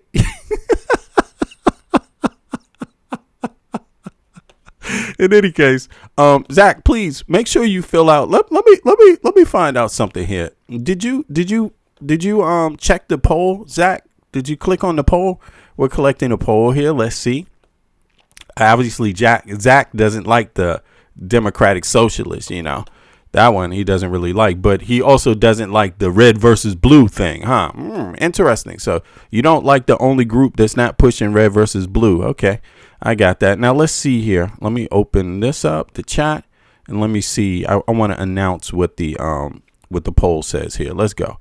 The poll says, when you asked Americans in the chat, do American citizens deserve a social net? 81% said yes. 19% said no. Zach, which one did you fill out? Did you fill out yes or did you fill out no? I'm curious to know that. But in any case, let's continue, because Rand Paul is not the only American story. He's not the representative of all America, although the bullshit is part of it. It represents the United States. He's not concerned. When they asked him, do you care about Mitch McConnell being missing? Look at this. And this was his response. And he's responding as a senator, the other sitting senator of Kentucky. Now, he gets paid a lot of money. He's got a great life. His kids probably went to private schools or the best schools in Kentucky, right? They probably go to the best colleges. His health care is probably private. He doesn't need Medicaid and Medicare like most Kentuckians likely do, since it's the sixth poorest state. So you guys pay him to have a better life than pretty much most Kentuckians, right? So, but this is what he had to say when asked. Take a listen.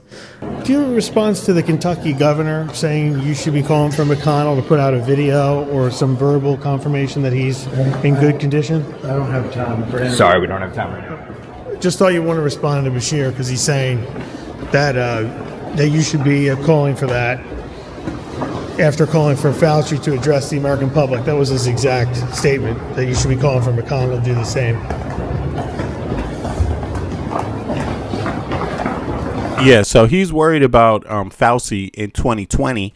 And who's thinking about Kentuckians in 2026? Just curious about that. But all right, so let's go on. There's more to this story. Now, Mitch McConnell is still missing. No, don't get me wrong. He has not shown up to work yet. And, you know, some people are concerned. Zach probably isn't, but we're going to continue anyway. Here we go. Writing about it. TMZ wrote about his wife today. Now we have the Daily Beast day. Mitch McConnell cornered on using auto pen from the hospital. The mystery sound of Mitch McConnell deepened on Friday as I record this video, after his office refused to say whether a letter sent to President Donald Trump this week was personally signed by the missing Republican or an auto pen. And we all know how Republicans feel about the auto pen.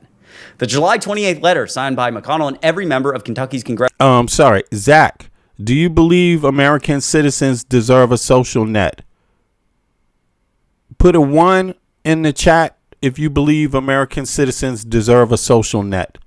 Put a 2 in the chat if you think they don't. Social net meaning universal health care, a guaranteed access to higher learning, regardless of your economic bracket, access to child care, these kind of basic things that all other Western democracies, all other Western capitalistic nations have today.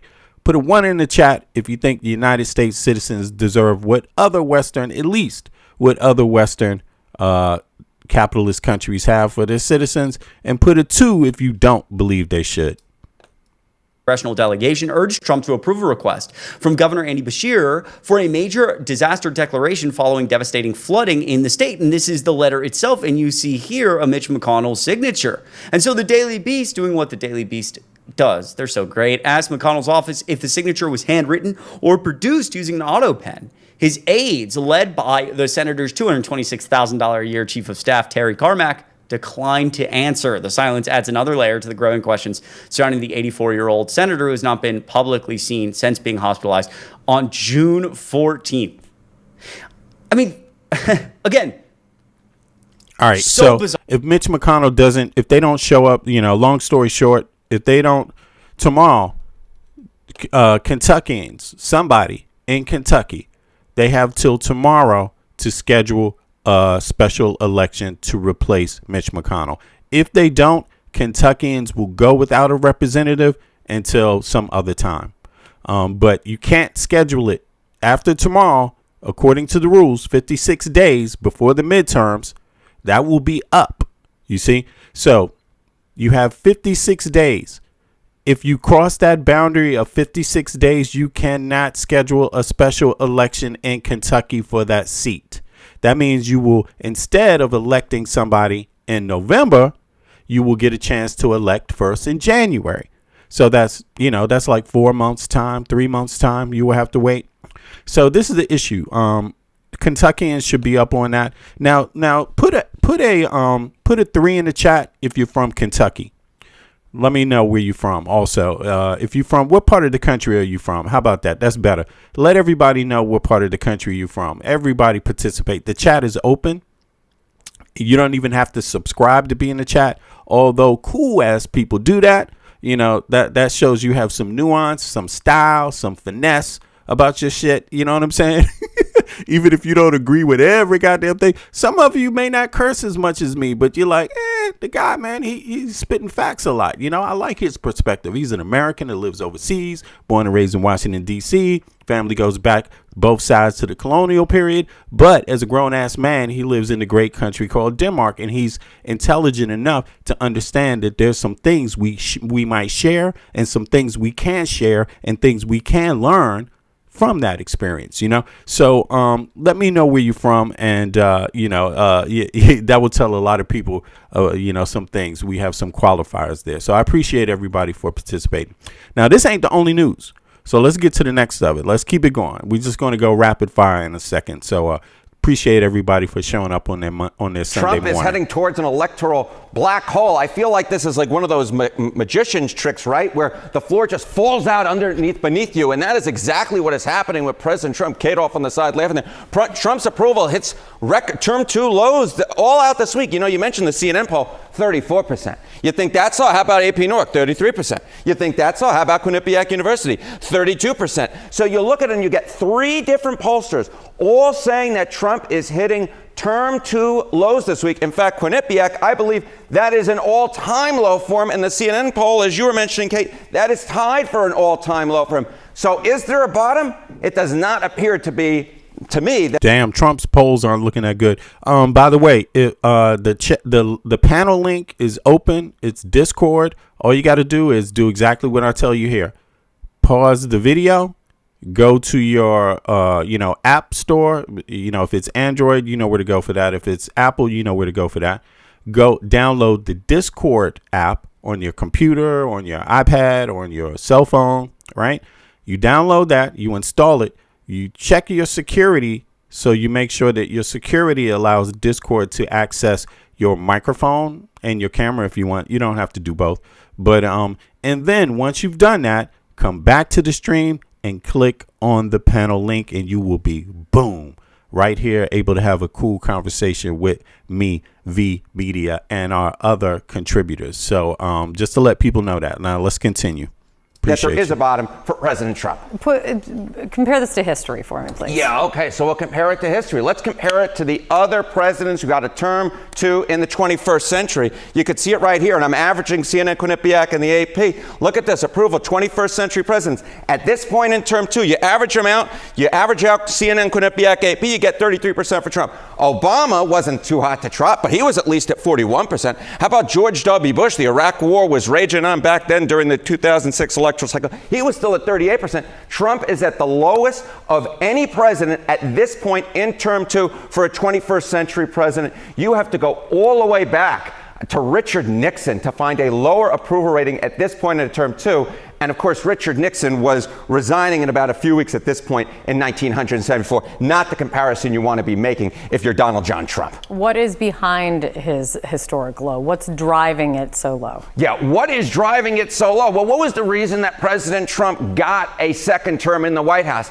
It's the economy. We just keep going back to the economy. I feel, like we're on antenna TV. We're playing back the oldies, playing back the repeats. Economic approval. Okay, take a look here. Where's President Trump at this point in term 2? Just 30%. Just 30% approve of the job he's doing on the economy. Obama was at 38%. George W. Bush was at 38%.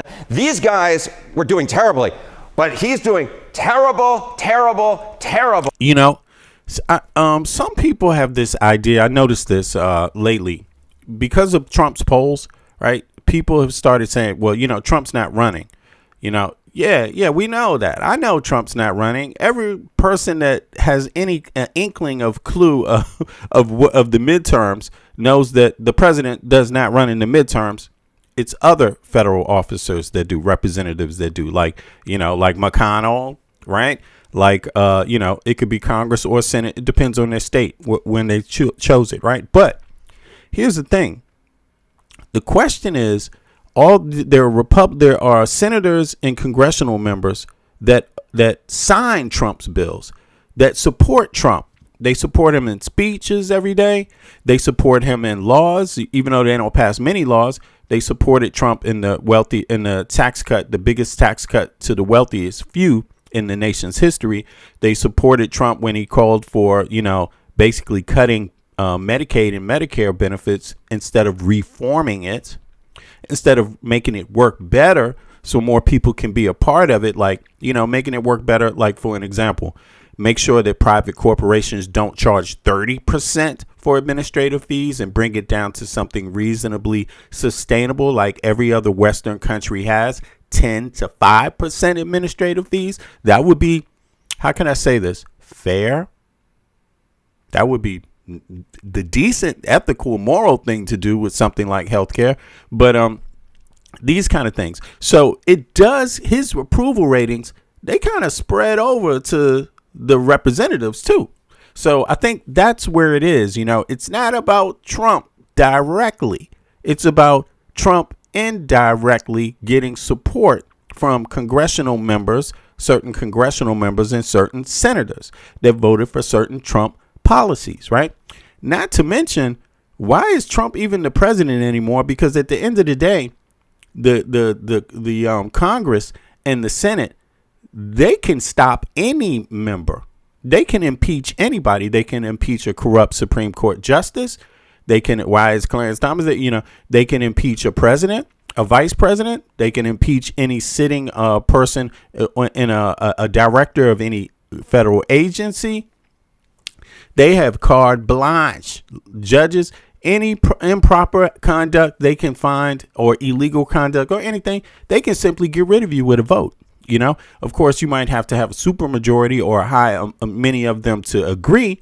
But that's the whole point of these midterm elections. If you get enough representatives that agree on certain things like universal health care and reforming it, what it looks like, if you get enough representatives that say we shouldn't have any corruption on the Supreme Court, if you get enough representatives that say we should never have a president that grifts from from the office, let alone does other criminal acts, you can reform the entire country from the seat of the Congress and the Senate. You don't need the president.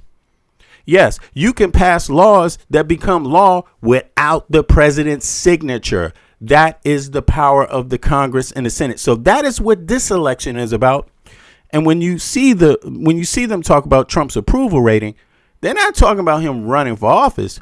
They're talking about the other representatives that allow him to do these things and support him in his agenda. Well, you know, I'm trying to do my best, Charles Barkley here. I can't really do it this early in the morning, but it's just absolutely awful at this point. No wonder President Trump is at historic lows for a term 2 president at this point, and matching, if not exceeding, his term 2 low already. It's simply because people are not pleased with the economy, and when you're not pleased with the economy, you get the good old-fashioned boot. Young voters are fed up, and they're taking their anger out on President Trump. We'll start off there. Take a look here. Voters under the age of 50 on Trump. In the fall of 2024, Kamala Harris led in our polling by just 3 points. Look at where Donald Trump is. He was within 3 points of Kamala Harris. Now his net approval rating on the year and the average of CNN polling, look at that, minus 41 points. That is a shift of 38 points away from the President of the United States. He is falling through the floor. If you look at the trend line among voters over the age of 50 or 50 and older, the shift that we've seen amongst them against President Trump is less than half that. In fact, it's under a 15-point shift. So the reason why President Trump is so unpopular at this point is the shift among younger voters, those under the age of 50, your Gen Z, your millennials. They gave President Trump a little bit of a try in 2024. No longer. He is down there, right there underneath the ocean floor. How does that translate to when you're looking at Congress? Yeah, okay. So obviously President Trump is not on the ballot this year. But if you're look at this.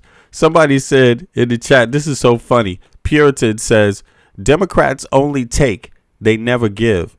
You obviously don't do math or know much about the U.S., but blue states give more to the federal budget. They generate more dollars than they're allowed to use. And those extra dollars that they generate in with federal taxes are given to red states that don't generate enough to sustain themselves, the ones that use more than they generate. That's actually what's going on in the United States of America right now. And again, it's not about blue or red. It's about facts.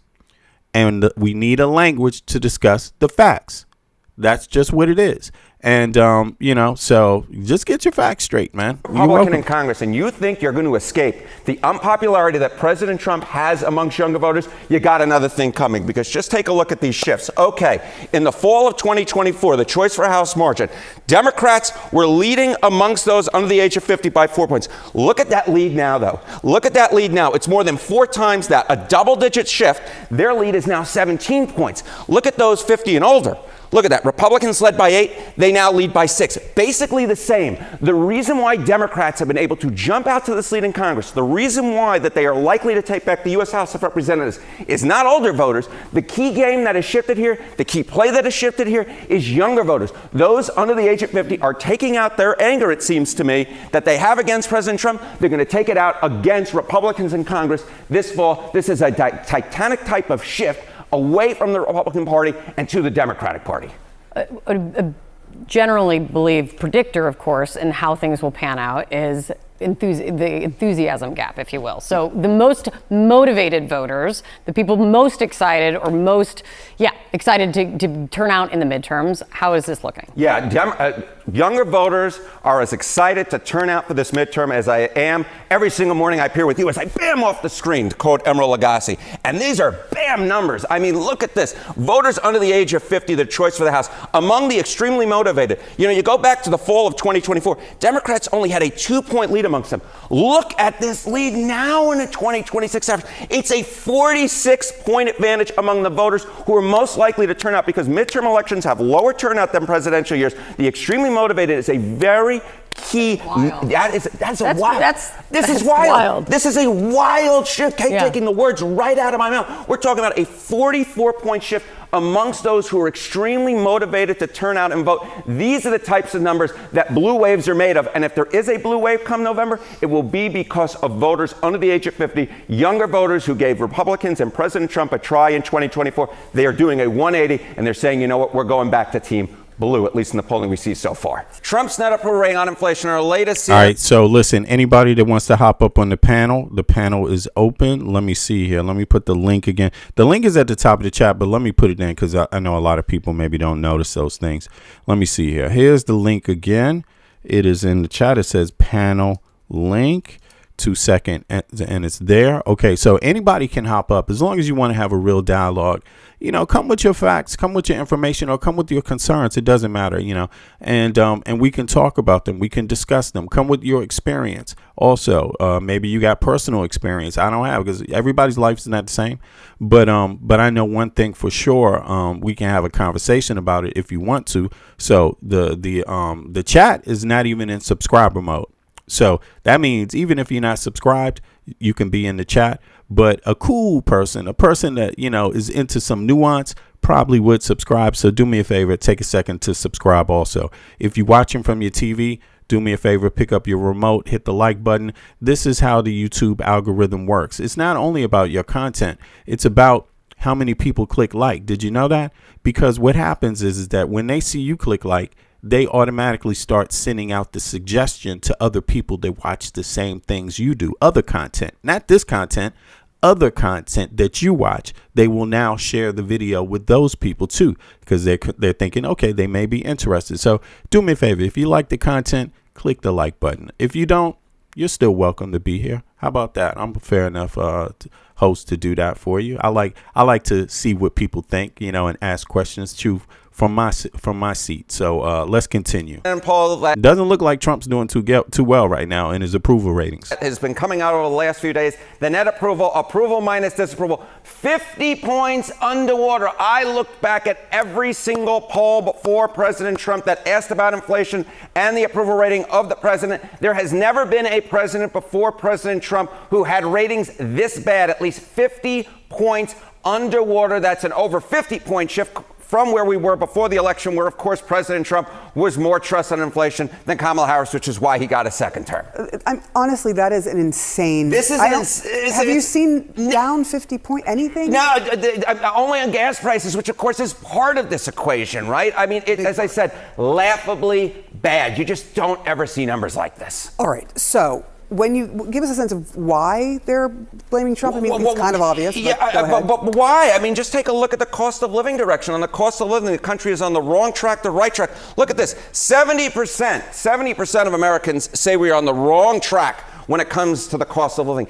Even among Republicans, even among Donald Trump's own party that sticks with him through thick and thin, the plurality, 50% of Republicans say we're on the wrong track when it comes to the cost of living. Just 38% say the right track. No wonder that President Trump is putting up historic numbers in the wrong direction when it comes to inflation. So what does this tell us about whether the prediction markets think that this is going to lead to an inflation hike by the Fed? Okay, so I think there are two things that are going on here. I'm going to give you a little bit more information, and then we're going to do the Fed hike. Take a look here. I mean, just take a look when it comes to, lowering prices. Trump's focused too little on lowering prices. We're talking about 78%. 78% of Americans overall don't think he's focused enough. No wonder his numbers are so low. Even among Republicans, it's 58%. It was just 48% where we were at the beginning of Trump's presidency. So among Republicans, we've crossed the 50% threshold. Overall, it was already 2 and 3. Now it's about 4 and 5. And of course, this is the key question, right? Will there in fact be a Fed hike when it comes to interest rates, which of course would be a sign that they think inflation is bad? The chance that the Fed raises interest rates in 2026, you go back to February 28th, it was just a 13% chance. Look at where we are now this year, a 64% chance that the Fed does in fact raise those interest rates, which is a sign that they're worried about inflation, just like the American people are, at least according to the Cauchy prediction market. Yeah, he's This is all leading up to the midterms. being a little, the Fed chairman is being a little bit different from other Fed chairmen. He's a little mysterious. A little vague, which is something I never am. And these numbers certainly are not. Minus 50 points. Historically bad, laughably bad. Truest thing said today that Harry Enten is never vague. Ever vague. We've seen those Democratic socialists really thrive in big urban areas, right? New York, Pennsylvania, you go out to Colorado. Well, it's no longer just in the urban areas anymore, at least according to the casualty prediction markets. We got a Wisconsin Democratic primary going on. We got Hong, who is running, who is now, in my opinion, the clear favorite to win that Democratic nomination. Yo, big up to Han. Big up to her. Matter of fact, she had a wild YouTube short that was running around, or a social media short. Big up to her. That shows you those policies are getting popular, and they're not. I don't understand, because I'm an American that lives outside the U.S., right? Born and raised in Washington, D.C. Family goes back both sides to the colonial period, right? But as a grown-ass man, I moved to Denmark. But here's the thing. I traveled around a lot inside the U.S., inside of the country, and outside the country. But what I realized is that in Europe, where I live in Denmark, actually, these policies are basic, normal center party policies. These are not controversial policies. Even the right wing is with these kind of policies in Europe. And for some reason, the U.S. and the U.S. we're behind on it. Some facts that you need to know, and you can repeat these facts and check them out if you disagree with them. Americans have half the parliamentary representation of European citizens, at best half. That means, for example, 1 million people, or let's say 700,000 people might have one representative. It's an example. Well, in Europe, that 700,000 would have two minimum, right? If you break it down and take certain countries and compare the U.S. to a country like Denmark, Danes have 35% more parliamentary representative per person than American citizen has, right? That's some facts. The other fact is that all European nations, all NATO nations have universal health care. All Western, all capitalistic, all EU nations have universal health care. Look, Trump went to try to bolster up Viktor Orban in Hungary, for example, right? Even Viktor Orban is for universal health care. Look, the United States of America, we support Israel. Well, we have been supporting Israel with our taxes, almost more loyal than we are to a lot of Americans, fellow Americans, red or blue, right? Even Israel has universal health care. So these things shouldn't be seen as red and blue. They should be seen as, I live in a democracy. We founded our democracy on the idea of no taxation without representation. The whole concept was that somebody's getting all of our tax dollars, and these tax dollars don't work for us the way we need it to. When you pay taxes, it's supposed to work for you in your condition, the way you are. Nothing wrong with how you are, especially if you're paying taxes. Those taxes you pay, if you're poor, they're supposed to help you. Those taxes you pay, if you're middle class, they're also supposed to help you. It's not one against the other. It's supposed to work for everybody. Right now in the U.S., we are behind on so many things. When you talk about a modern democracy, we're so far behind. Let's think about it, folks. Let's think about it and have a conversation. She's a Democratic socialist. Her chances up like a rocket. On June 30th, it was just 41%. Now a 96% chance to be the Democratic nominee in Wisconsin. A Democratic socialist, according to the casualty prediction markets. In relation to the immigration community.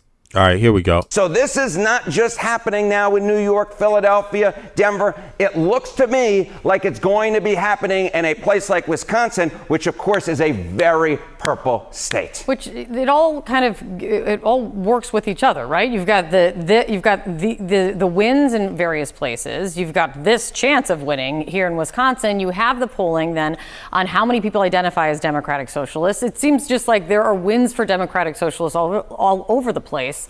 What do you see in it? Yeah, what do I see? I think there's this idea perhaps in Democratic circles, they're coming in from the outside. No. The call is coming from inside the House. It's your own voters. Just take a look here. Voters identifying as Democratic Socialists. When you look at self-identified Democrats, and we're talking about voters, we're talking about 41%. 41% of self-identified Democratic voters. It's not coming from outside the tent because just 20% of Dem-leaning independents actually identify as Democratic Socialists. These are Democratic voters. These are people who voted for Kamala Harris. These are people now where we're talking about a little bit more than 2 in 5 Democratic voters. Now check this out. Kamala Harris, she was not even a democratic socialist. You know, she had an even more, what do you call it, moderate stance on things. She was just trying to get things to be a little better, just a little more. Just, can we think about elder care a little more, child care a little more? You know, can we think about the students, you know, that don't want to be in debt the rest of their life because they bothered to take an education to try to further themselves? They shouldn't have to be in debt their whole life, right? They called her. Trump spent his whole 2024, 2020, what was it? Yeah, 24 election campaign calling her a communist. Straight up, a communist. Just for wanting a tiny bit of change, right? Well, this is how things turned out.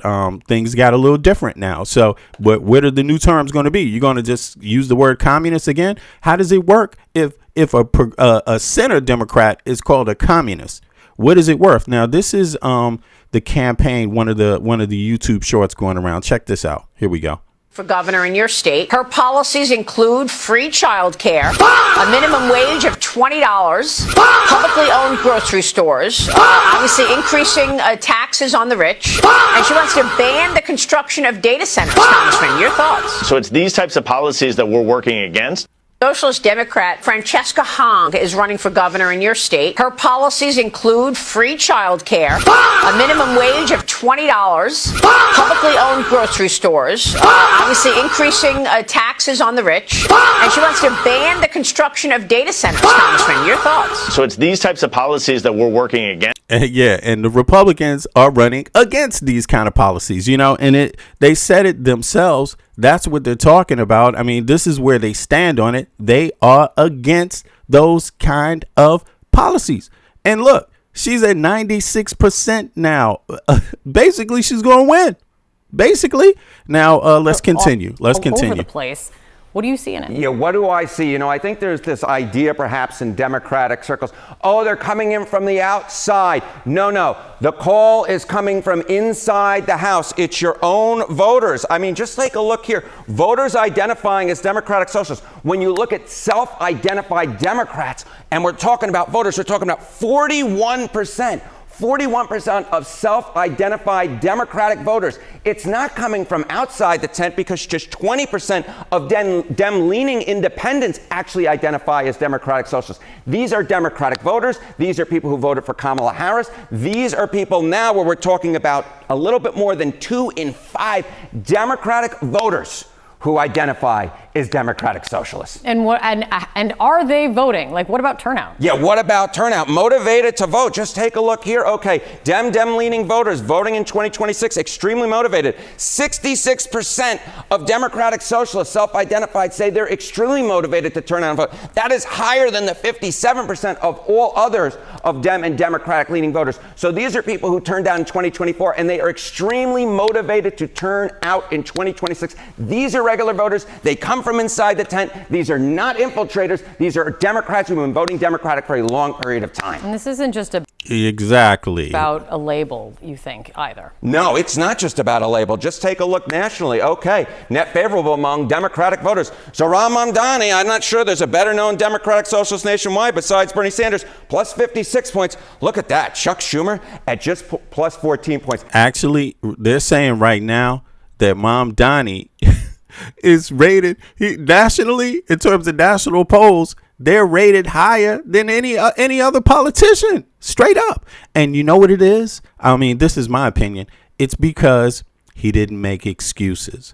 Americans are tired of excuses on the left and the right. That's what they got, excuses. They've been getting excuses for the entire time. And it's not just Republicans. It's not just Trump came in saying he was going to do one thing and then just flipped the whole script. And, you know, he said he was going to drain the swamp. Trump said he was going to drain the swamp. Did he drain the swamp? Did Trump put a 1 in the chat if Trump drained the swamp? Put a 1 in the chat if he brought down inflation. Put a 1 in the chat if he brought jobs back to America.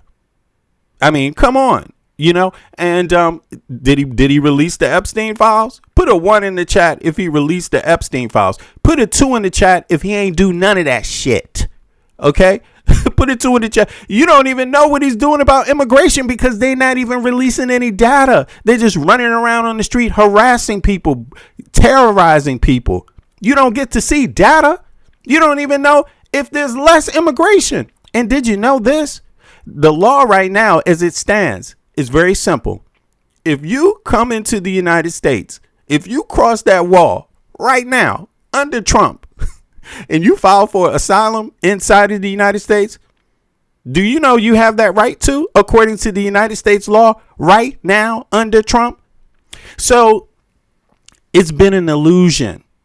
One thing you know that Trump did do is he got paid. Elon Musk got paid. The billionaires, he didn't front on them. They got their shit number one.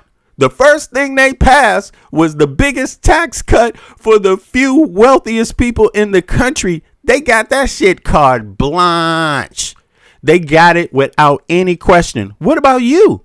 Are you last? But I'm going to tell you this. In terms of the Western world, in terms of parliamentary representation, in terms of rights regarding your taxes, taxation without representation, right? Americans are last in the Western world in terms of their rights. It doesn't matter what color you are. It doesn't matter your sexual orientation. It doesn't matter if you vote Republican or Democrat. It doesn't matter if you're middle class or poor or you got $1 million. In the Western world, the quality of your life is last. Europeans, after they pay their taxes, after they pay their bills too, not just their taxes, but their bills, on average, take home keep $1,000 more monthly of their actual money than American citizens do. And it's all by design. It's all by design. So if you want to challenge me on those facts, hop on up. We've already gone through those facts and gone through the details plenty of times here. I'll be happy to bring them up again. But I want you to come up and have a conversation. At least do that. Discord app is not rocket science. You're on YouTube. You got the skills already. Just load the app on your phone and you can come and have that conversation. And we can hear your facts too. So, and everyone else can, so let's go. Let's continue. Democratic socialism is the name of the game right now in Democratic primaries. And you see, Zohran Mamdani quite popular, especially compared to Chuck Schumer. You would think that Democrats would be able to take advantage and be dominating Republicans when it comes to who is trusted to handle the Iran war. That, simply put, is not the case at all. I mean, these numbers are quite surprising. Trust Dems or Republicans on Iran. According to CNBC earlier this month, you'd think, okay, that's one poll. The Republicans trusted by 2 points. But then CBS News comes out yesterday, and what do you see? You see the exact same thing. Trump and the Republicans take the cake. They are trusted by 2 points on Iran. Now, one poll is one thing, but you put the two of them together, and you can see that the American people, simply put, are not buying what Democrats are selling on Iran. They still trust Republicans more, even if you look at President Trump's approval ratings on the subject, and they're -2, but yet Republicans and Trump still more trusted than Democrats are in Iran. Has there been any change over time? No, and this is even more surprising, right? You might think, okay, as the war has gone on and on and on, you might think, hey, the Democrats would be gaining ground in terms of trust that the American people would give them on Iran. If anything, it's the opposite. It's the opposite. Trust Democrats or Republicans more in Iran. In April, according to a Washington Post Ipsos poll, the Democrats were more trusted by 2 points. Again, close margin, no clear Wow. winner. But look where the shift has been. If anything, the shift has been in the Republican direction. Now the Republicans and Donald Trump are trusted more by 2 points on Iran. So again, over the course of the war, if anything, the Republicans have been the ones that have been gaining. Okay, I don't know if you can see, but at the bottom of this, let me show you, because there's some people that don't know how this works. I call CNN legacy media. I call Fox legacy media. I call ABC legacy media. Why do I call them? I call them all the major powerhouses legacy media. Why do I call them that? It's because they all got the tax break. They all got Trump's tax break. But having said that, your job as an individual is to man up or woman up, or human up. Be a responsible person. Be a responsible voter, right? You're supposed to actually look at the data yourself. You're supposed to watch these things and be able to understand when they're speaking something that's true versus when they're speaking something that's not true. Because the game is not unilaterally that no truths come or that unilaterally only all truths come. That's not what you need to do. You need to sit there and figure out what part of this is true that I need to be concerned about it and what part is bullshit. That's what you got to do when you man up or woman up or when you adult up, right? As a voter, this is what you got to do. Now, their sources, CBS News and WAPO and IPSO. So their data, they're qualifying their data before they present it to you. So it's an amalgamation. It's a mixture of that data. Then they present it to you. So, but this is just one poll. So in case you don't trust the poll, go and view others. No problem. You can suggest the poll in the chat. You want me to go to a poll? Write the name of the poll down and we can go review it. Okay, that's easy enough. How about that? But now let's continue. Let's go. Ground, which I think just goes so opposed to all of the news coverage that we have seen so far and all of, the media. You would think, hey, but no, the American people are actually trusting the Republicans and Trump, if anything, more now than they were, let's say, halfway through the war. How possible is it that part of this is just that Americans don't like Democrats in Congress much at all? Yeah, I think this is a big part of it. Yo, Big Serb, I saw Big Serb say, I don't care if you're a Muslim, Jewish, or Christian. I'm sick of all these leaders putting everyone besides the American people last. Yo, Big Serb 79. I like those words right there. I agree 100%. All these other things, we don't even need to know about it. If people are voting for Mamdani, it's not because of his religion. That's obvious now. You see, democratic socialists are people from different backgrounds. Even myself, I mean, I have a Christian background, being as I'm an American. My family's from the colonial period on both sides. You know what I'm saying? I'm a Westerner. But, I mean, it doesn't mean I believe verbatim what's in any religious book, right? I believe in science and history, too. You know what I'm saying? History is a part of science, So, I think it's about values, and those values span across a wide group of people. Fairness spans across a wide group of people, So, So let's keep it on the ethics and the values, and not people's religion or their color or their sexual orientation or any of their gender, any of that shit. Because you see, obviously, that those kind of ideas are plaguing America. Because a lot of people, these rich folk, these billionaires, have a lot of Americans thinking about shit like that instead of thinking about how their taxes, the tax money that they pay every time they go to work and earn $1, they pay a percentage of that to the politicians that represent them. So, and a lot of these politicians so far, they don't even think you should have the health care they can afford every day. So it's crazy, The Democratic Party in the minds of the American public are weak, to quote the great Tony Blair. I mean, just look at this. Just look at these net approval ratings of Democrats in Congress. In late February, at the beginning of the war, it was minus 41 points, minus 39, minus 39. And so you're just looking at these numbers right here, and you go to yourself, no wonder what's going on at this point, that Democrats simply put cannot take the ball and run with it and actually in the polls be trusted more and run, because the Democrats in Congress simply put are not well liked. In fact, damn, are you hearing this? I'm gonna let this play out, and then Michael, if you want to come up and give some commentary on the data, what the data is looking like, what data you found in the polling and also the situation across the country, do that. But I'm gonna play this part again. This is really interesting because, see, now you may not have liked, some people may not have liked how the polling looks for Republicans. Well, now they're getting to how does it look for Democrats, right? So let's take a look. So let's see if that's fair. I mean, I agree. I'm a Democrat. I'm a registered Democrat. I'm tired. And not tired for myself personally. I'm just tired of knowing that it's bullshit and they're not getting anything done about it. They're not fixing it, and they're not informing people well enough. They're not pushing for people being informed well enough. And if you don't inform the people well enough, you can't galvanize the support you need to pass certain kind of legislation. And you're supposed to be informing not just your own constituency.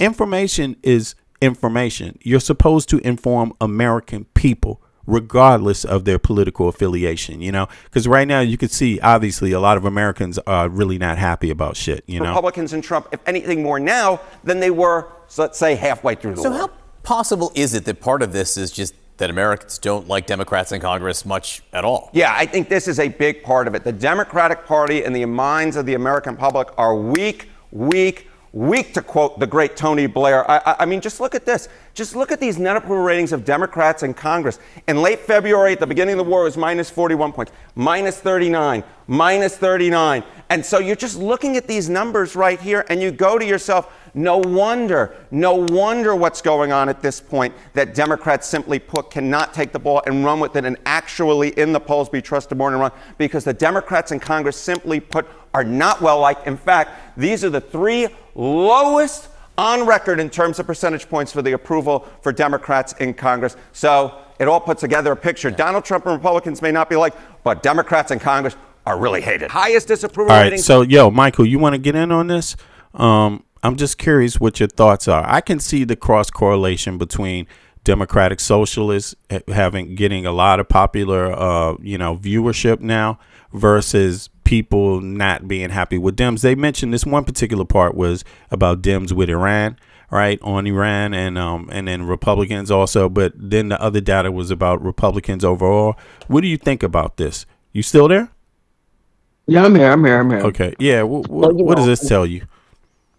It's telling me that the progressive wave is here, right? And as the Democrats, those established Dems, start turning to that populist rhetoric, right? That democratic, that socialist, populist talking points, they're starting to sway the individuals and the constituents back in their favor, right? I think a big hit to the Democratic Party was the outgoing of Biden and how he ended up going out, right? I think, the way they managed that election, in terms of how they placed Kamala, obviously how she ended up taking that position. Right. But I think if they ran a comprehensive election around her, she would have had a way better chance.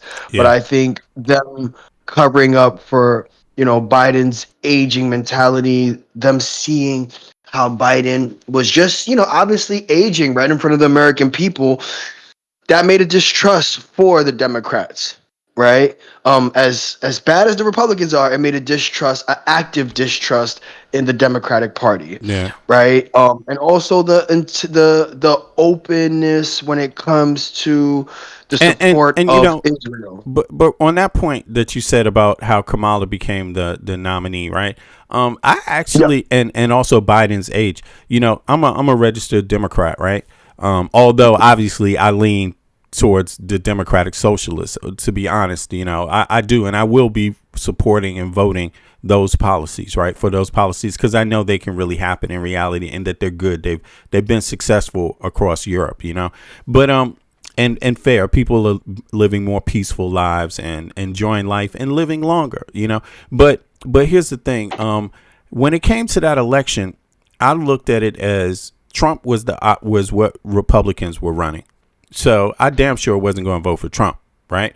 And so I support, since I'm a Democrat, I support the general policy of the Democrats. They generally are pushing a little more on talking about healthcare, talking about, housing, talking about these things, even though maybe not as well as they should, right? But there was a lot of people. I remember last year before the election, I was live, and a lot of people came up and we're saying that they didn't like, I noticed in the chat back then too, they didn't like the fact that that Biden was old. Me, I looked at Biden it's obvious he's old. You know what I'm saying? And no one should have looked at Biden like he wasn't old, because the man's an old man. I mean, that's just age. That's what age does to you. But I didn't look at that in terms of what his values were and what he was going for, right? And what, I saw him as a person that could still sit down and do the job, right? Maybe he couldn't go out and campaign, maybe not. That's obvious, right? But I didn't see that as having any effect on the job, right? I think he was pretty solid on the job, wanted to do more, but it's up to the American people, how aware American people are. And, but in any case, hey, Master B. Hey, Eric, here you go. And we got a gentleman from Aarhus, Denmark, in the chat. Okay, and I want to see if that person could. I think it's not for me. Somebody from Aarhus. If you could please, yo. Yeah, if you could please panel up, that would be wonderful. Oh yeah, what's the name? Let me see. Aarhus. Vesa. Aarhus. Aarhusi Husa. Yeah. Okay, Aarhus is in Jylland. It's in a part in English. It's pronounced Jutland. But big up to Aarhus. What's up? Yeah, hop on up, and let me know who you are too. Put a Danish flag in the chat if you can. Then I can see you. Hop on up. Use the Discord app. But I was going to say that this thing when I saw, okay, obviously when people saw Biden have his campaign and his debates, he didn't function too well. He was a little out of it, and so then that forced Democrats to now move on Kamala, right? Who's the vice president? Who's the logical choice? Obviously, they couldn't properly primary any other candidate because it was too late. Yeah, it was too late. Yeah, it was too late. They didn't have a choice, right? Well, that was another anger point from constituents, right? They didn't feel like they elected Kamala to be that Democratic rep when it comes to presidential. But go ahead. Exactly. A lot of people hopped on that. The trolls hopped on that too. Like she's being selected, even though no, that's part of the rules too. How she became the nominee is part of the party rules. So it wasn't that she was selected; it was already baked in the cake. That's been long established for decades. That would have happened if it was a Republican as well. It would happen if it was a Republican as well in that situation, But I was cool with Kamala. I thought Kamala was going to be even better. But since I'm a member of the Democratic Party, I could see the logic and norms and standards. I knew that Kamala Harris, even when she became the nominee, I knew that she wasn't going to speak against Biden because that's just not proper. You never see that. You never have seen an American, especially as the VP, right? She was his VP, so why would she? The VP at that time, the standing VP, is not going to talk against the sitting president. It's like, what the hell is that? But people didn't like that. People thought, no, she should break from Biden. Like, I'm sorry, if you follow U.S. politics, you don't see that. That's just so I felt like they put too much on her instead of saying, wait a second, she does seem to have some awareness. She's the first woman that ever sat in the seat. She basically is not a felon, 34-time felon. Whatever happened to the people that said, fuck this, I ain't voting for Jeffrey Epstein's best friend who happens to be a 34-time felon? I mean, to me, I thought logic would prevail, but it didn't. It didn't. People were like, nah, man, remember what she did to black men in California with weed? It's like, she didn't write the weed law. What the fuck? They won't talk about Trump and his housing discrimination. They won't talk about Trump and the Central Park Five, right? Like the levels of hypocrisy. Yeah, the levels of it. But now, in hindsight, I'm not even. I think, in some kind of way, there's a new opportunity. Having said that, I'm not sure. I don't care if Kamala Harris runs or not. I think, one of my views is that if you want to change it, if you want to change the United States and you want to change parties, it starts with you, the citizen. The citizen has to take responsibility. The citizen has to take the concept of being aware seriously and their vote seriously. 90 million Americans didn't vote. So if you know that legacy media ain't shit and you know that politicians lie, then why don't you get out there and build the data, create the data? Look, the Democratic Socialists went out there and created a movement. They didn't sit back and say, oh, fuck it, I ain't going to go out and vote because the system is unfair. No, they said, let's create a movement from the ground up. And they went and hit the streets. They didn't sit back sitting back in the office waiting for people to come visit them. They went out in the streets and did it. So in my mind, it doesn't, whoever's running, of course, that's always going to be debated. You're going to have debates. You're going to have people that feel certain different ways about it, whatever. But in my mind, the grassroots is always going to beat the money if American citizens participate. If American citizens participate in their democracy according to what the democracy was created to do, make sure that you get representation with your taxes, then things will turn out regardless, So I'm happy to see. But go ahead. I just wanted to say that. Now we have this. Go ahead. I'm sorry.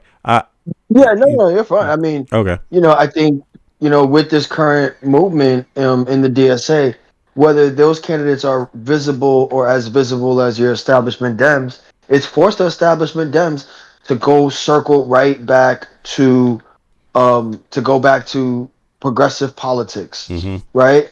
And now the individuals who were soft MAGA, they're now realizing that they voted against their self-interest. They're now realizing that they voted in someone who is not only criminal in thought but criminal in nature, right? And Trump, right? And so when we look at it, they're now again, it's that pendulum swinging back, but hopefully this time they hold on to that pendulum by following through with their policies. Right now, we understand. Now they understand that they can't just run a campaign of false promises. Yeah. And not that the Democrats have always done that. They've done half truths, right? Where they'll give you half of what you want in terms of policies, but they won't give you the full policy because they know that they're still capitalist at heart, right? And I think that that's the biggest difference now. They're realizing that that donor money Yeah. is no longer as valuable as it once was. Exactly. It's just not, right? Yeah. Unfortunately, it's not. I mean, fortunately, it's not, right? Because now with, obviously, Trump and company and the more recent Supreme Court justice ruling, we're going to see this will be the most expensive midterms ever. We're going to start seeing increased spending in these red states who are campaigning. We've seen it with Thomas Massey's donor money campaign, right? Donor This money. donor money and the amount of money they can spend as a party to back these individuals. Yeah, legally, the Supreme Court has given them carte blanche. The Supreme Court has now said you can spend even more money. So private corporations can spend more money than they've ever spent before.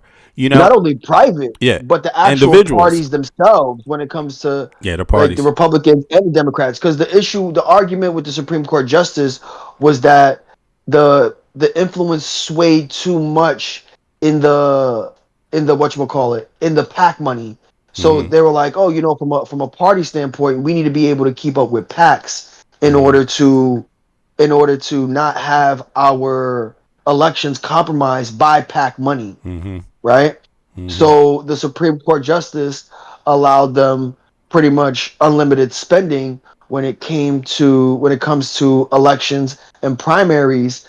And the thought behind that is, again, to keep up with PAC money, to not have these candidates swayed or elections swayed by how much PAC money is behind them, right? So they had an initial spending limit when it came to the individual party, and what they were allowed to raise and what they were allowed to spend during that campaign, and what the individual DNC and RNC can spend behind that candidate during a primary, and then the amount of PAC money as well. So they essentially it's almost a no ceiling limit, and now we're seeing that increase over and over and over again, throughout these midterms, and now that the primaries are now here, towards the end of the midterms, right? Because the beginning of the midterms were electing who those candidates were going to be in the primary election, right? So that was the initial voting, right? The initial voting. Let me ask you a question. Yeah. Now, what does more money mean in practical terms on the ground? Like, what are the American voters? What should they expect to see when these people can now spend more money? Now have more money. Go ahead. You're going to have a much more visible candidate. Normally, that always took place in the form of commercials and ads. So you'll always see those increase by default, depending on what your zip code is. But strategically, now that they know that they need to be more physically visible in a digital age, aside from tapping into social media, which is what they're going to do, period, right? So expect social media influencers, both right, mainly on the right, but both right and left, to be extremely visible, right? When you start seeing your favorite content creator speaking on politics, it's because they got a bag, they got paid. They got paid. So it's to not speak just on a sponsored commercials on social media anymore. You got to look out for it. Right? Okay. No. Yeah, it's not just these sponsored ads that you'll see. Vote for such and such for the Democratic primary or the Republican primary. Yeah. No, it's no longer that. It's much more nuanced in how they're spending, and a lot of that's going to take place in the form of social media primarily. That's kind of what they're leaning on now. So you'll see, because it comes off as more organic. You know, these social media influencers won't tell you that they're getting paid, Right. but to promote a lot of these candidates, right, where an ad is just an ad, and on the bottom of that ad, Right. you'll definitely see who that ad is ran by and for. Right. Where now, But when it comes to podcasters, Joe Rogan, yes, nobody got to see yeah, where Joe Rogan's getting his money. You know what I mean? Like what? How much? nobody will, Right. You know, not to cap right? on He's Joe still doing it to Rogan promote. specifically, Yeah, because yeah, there's yeah. many. There's many. Joe Candace Rogan, like, Owens. yeah. Right. Mm-hmm. But one thing you could be sure, I'm just telling folks straight up, I'm not doing this for money. You know what I mean? I'm not rich at all. I'm just your average. I have a union job. You know what I'm saying? I'm an average worker. I actually have a full-time job. You know, I don't talk about it a lot because, you know, I do sign some privacy clauses in terms, but I work in the health industry, you know, and in Denmark, you know, so, you know, but the reason why I started this podcast is just because, listen, as an American citizen, I know what's going on. I live outside of the U.S. and I know that legacy media has been spreading a lot of lies to people. They have not been doing their work. They haven't been sharing the facts to American people, not the facts American people need to know. They haven't been doing that. They're in on the sham. And I just didn't, I felt really sorry to see that, you know, we took a hit. Our country took a hit. And I'm the type of person, I do love my country. I'm an American citizen. It's the only citizenship I have, even though I live in Denmark. And I'm just not the type of person to stand down for bullshit. I'm not going to shut up for bullshit. You know what I mean? Our president tried to attack our allies. I'm not going to stand down for that. I live in Denmark. Do you think I'm going to be fucking quiet about that? You know, we organized demonstrations against that here in Copenhagen, against what Trump was doing, attacking allies. Not only that, shit, I organized, because I was part of I co-founded an organization here called Afro Empowerment Center, where we did a demonstration against the Obama in his last term for not doing enough about police brutality in the United States of America. So for me, it's not just about Dems or Republicans. It's about justice. In Denmark, typically you don't see these kind of things, not this degree. And so when you see wrong, you're supposed to stand up against it. You know, it shouldn't be that complicated. No matter who you are, it shouldn't be about the money. It should be about everyday people standing up for themselves. So look, I encourage people, everybody, no matter who you are, play more of a role. Get out there, hit the streets, find people that aren't registered to vote. We had 90 million Americans that did not vote in the last presidential election. That is not good. That is bad. There is a correlation between the rights you get for your taxes that you pay, right, in the Western world, and voter turnout. There's a correlation. In the Western world, the people that vote the least, like in that presidential election, that's 60% in the U.S. 60%. 90 million Americans didn't vote. 90 million Americans didn't vote. In other Western countries, that bounces up to like 70, 80% always across the EU. You see what I mean? Maybe in certain elections, there might be lower turnout, but the rights that people have, what people get for their taxes across the board, is way more, and it correlates to voting turnout. So encourage people to vote. Please encourage people to vote. But go ahead. Voting turnout is also due to social economic standing, right? Yes. A lot of individuals who tend to fare on the lower scale, on the lower income scale, tend to not vote, right? Yeah. And that's the reason why they're underrepresented when it comes to representation in both House, Senate, and the executive branch. In the United States, why a lot of individuals are disenfranchised. Yeah, in the United States, a lot of people that vote are voting on days they go to work. A lot of these people go to work, have children they have to tend to after work, have to pick up their kids after work, and then they also have to go out and vote, and then they have limit time, or they want to limit the time you can vote now, even less. It's like American citizens need to stand up right now, because they're really, in my view, they're trying to take away your democratic rights from you. And when you take those rights away, you're moving back to indentured servitude, whatever. What is the term? Servitude, indentured servitude, or slavery, Like, who the fuck? Who wants to just be paying taxes and have people tell you that you want something for free? Mother effer. There's nothing for free. It's our goddamn tax dollars. How come we can't tell you nothing's for free, motherfucker? Stop taxing us. How come when someone says that, they're clearly just parroting Republican talking points without knowing the finer nuances or the basic nuances of how taxation works. Right? Like when people say that, they tell me that you just listen to whoever your right wing pundit is, and you just copy and paste whatever they tell you on legacy media or alt-right news, right? Because you're going to tell me that if, what's funny is, the people who are championing this are the same people who pay low taxes. Exactly. Most of them. It's not a black and white, but most of them, because they live in red states, the same red states that don't give a fuck about you, that allow you to pay less taxes.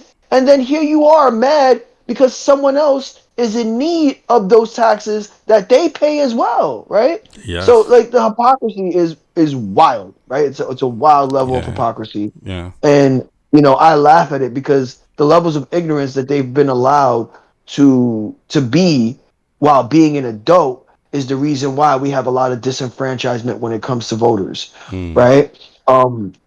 They're only galvanized by hate and exclusivity, division, and that's how they vote. Yeah, right. Division. They're like, oh, I'm not seen as that person, but that person, because most times you're just too ignorant to realize that you are, or that you fit in that box. Right. But what you don't forget is the way you should vote is voting in the way of the people you care about, right? Not just yourself. Don't vote for yourself.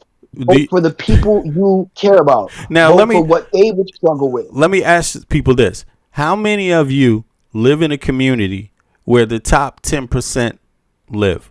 How many of you live in a neighborhood where the top 10% earners in the country, the ones who got the biggest tax break, how many of you live in one of their neighborhoods? Put a 1 in the chat if you live in one of their neighborhoods. I'm just curious. It doesn't matter. Let me know if you're Republican, Independent, or Democrat also. Let me know where you stand, or Democratic Socialist. Put a 1 in the chat if you live in the neighborhood where the top 10% earners, wealthiest people in the country live. I'm curious. And let me know whether you're Republican, Democrat. What's that neighborhood too? Don't forget to tell me the name of the neighborhood also. Okay, I'm just curious about that. Bracket, right? And, yeah, like what's your tax bracket as well, right? Because you might be voting against your own self-interest. You might think that you're a part of the 1%, but most likely you're not. Yeah, what's your tax bracket? Do you make more than $500,000 a year? You make more than $300,000 a year? Yeah. Because if so, you're not a part of the 1% that you're thinking of. Right. You might be a part of the 20%. You might be a part of the 30%. You're not a part of the 1%. Are you? Yeah, I guarantee you that. Yeah. And the 1% is in the millions. You have to be earning millions of dollars. Right? Yeah, exactly. Actually, it's millions. Like how many million? Yeah, how many million? Like over tens of millions. Like I think like between 15 and up, 16 and up $1 million, right? So I mean, and even then, like let's consider that you don't fit in that tax bracket, right? And that tax bracket, most of them don't spend that, but they don't get taxed that much because they're asset heavy. They don't receive a W-2. You don't receive a W-2 check because you're not getting a check worth $2-3 million, right? Right. And so the irony is that a lot of them vote against their own self-interest, and when it comes to being politically active, don't allow people to tell you when you should vote or what you should talk about when you're in social settings. Make politics the norm. Make talking about politics the norm. And you don't have to get offended, right? I think there's going to be certain conversations you have politically that will offend you, but knowing what you know based off of actual information and sortable and citable sources should give you the confidence to let someone be ignorant. You're always going to have these individuals who are ignorant, who won't give you a policy. Get educated on policy, get educated on reform, get educated on, what social policies can help your life and how your tax dollars should be able to provide that versus getting bogged down in the racial politics in the selective politics and the single voter issues, right? Just because you don't like immigrants doesn't mean that you should vote against universal health care, right? Right. Just because you don't like immigrants doesn't mean that you should vote down universal education. Doesn't Right. mean you should vote down, any other child care, right? Like just because you dislike the, insert a single voter issue or a racial issue or respectability politics. Just because you don't like trans people doesn't mean you vote against your self-interest, because that's what a lot of voters do, right? Right. I don't agree with men and women's bathrooms, as if that should allow for you to give millionaires and billionaires tax breaks. Make it make sense, You know because it something? doesn't to me. I pulled up the tax brackets. Yeah, make it make sense. Not to cut you off, bro, but I put the tax brackets up here on the screen. This is the federal tax brackets for 2026, right? And look, in Europe, right? In Europe, all these tax brackets get universal health care. In Denmark, all these tax brackets get universal health care, paid education, higher education too. They get 5 weeks vacation, all these tax brackets. And they get every child you get a stipend, right? For that child, maybe they send you like $200 a month for a child, each child you have or whatever. And all of these tax brackets, right? That's what that includes in a place like Denmark. I think Denmark is like 70% of the taxes you pay go to things you directly receive. Things that directly support your community, things that directly support things you can touch and feel, right? In the United States, it's 45% of the taxes you pay actually go to these things. So it's just an example. And I'm curious, what tax bracket do people live in? My tax bracket. Look, my tax bracket in Denmark, right? I'm in the lower tax bracket. Yeah. A lot of individuals don't understand the difference in how we're taxed. So even how we overall receive. So a lot of tax system and structures are different, because what we do is we get a refund, right? Where most countries work it out in a different way. We wait to the end of the year or towards the more so the beginning, the middle part of the year in order to receive. Well, the beginning of the year. You're right though, bro. You're right. In Denmark, it's not like that. You receive a tax return, where it's not like that in most countries. Yeah. It's not like that. Like I pay something like between 38 and 42%, depends on how much money I make, right? It might change, but and it could change at any time, right? It could change. It depends on how I report, right? But in any case, I pay 38 to, it could be 42%, but I only pay that 38 to 42%. I believe in some places it could be even lower. Maybe some people pay 37%, right? That would be, close to what the 10% in the US make, right? Something like that. So I probably fall between the 20, somewhere in the 24. Well, I fall in Denmark. It would be, look at this. I mean, I pay more than than what people in 37% pay in the U.S. But the thing is that all of these tax brackets in Denmark everyone would get certain benefits, right? All those same benefits. But you also only pay that 38% that I pay, or 42% that I pay. You only pay that after a certain amount of your income. So for me, something like maybe $2,000 a month is not even taxable.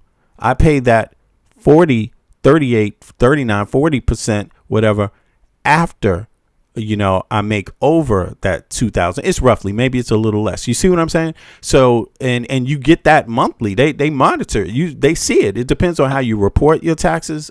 Obviously, it depends on how much you make and things like that. But yeah, if you report it like most people do, they see that right up front, and then you're taxed based on that. You don't wait till the end of the year to get the benefit. Yeah, you can, like in some cases, even though they can see it monthly, I still might get a return at the end of the year in some cases. You know what I mean? So, but you also get that deduction up front too, monthly as well. So just to let people know, but go ahead. Also, it is complicated for Americans because they have it split in state and federal taxes.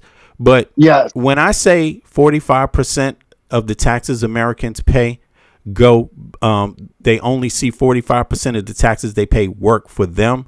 their families, something in their community, their family, something they need, right? Versus other Western countries that automatically goes up to 60%. Some places in Denmark like 70%, right?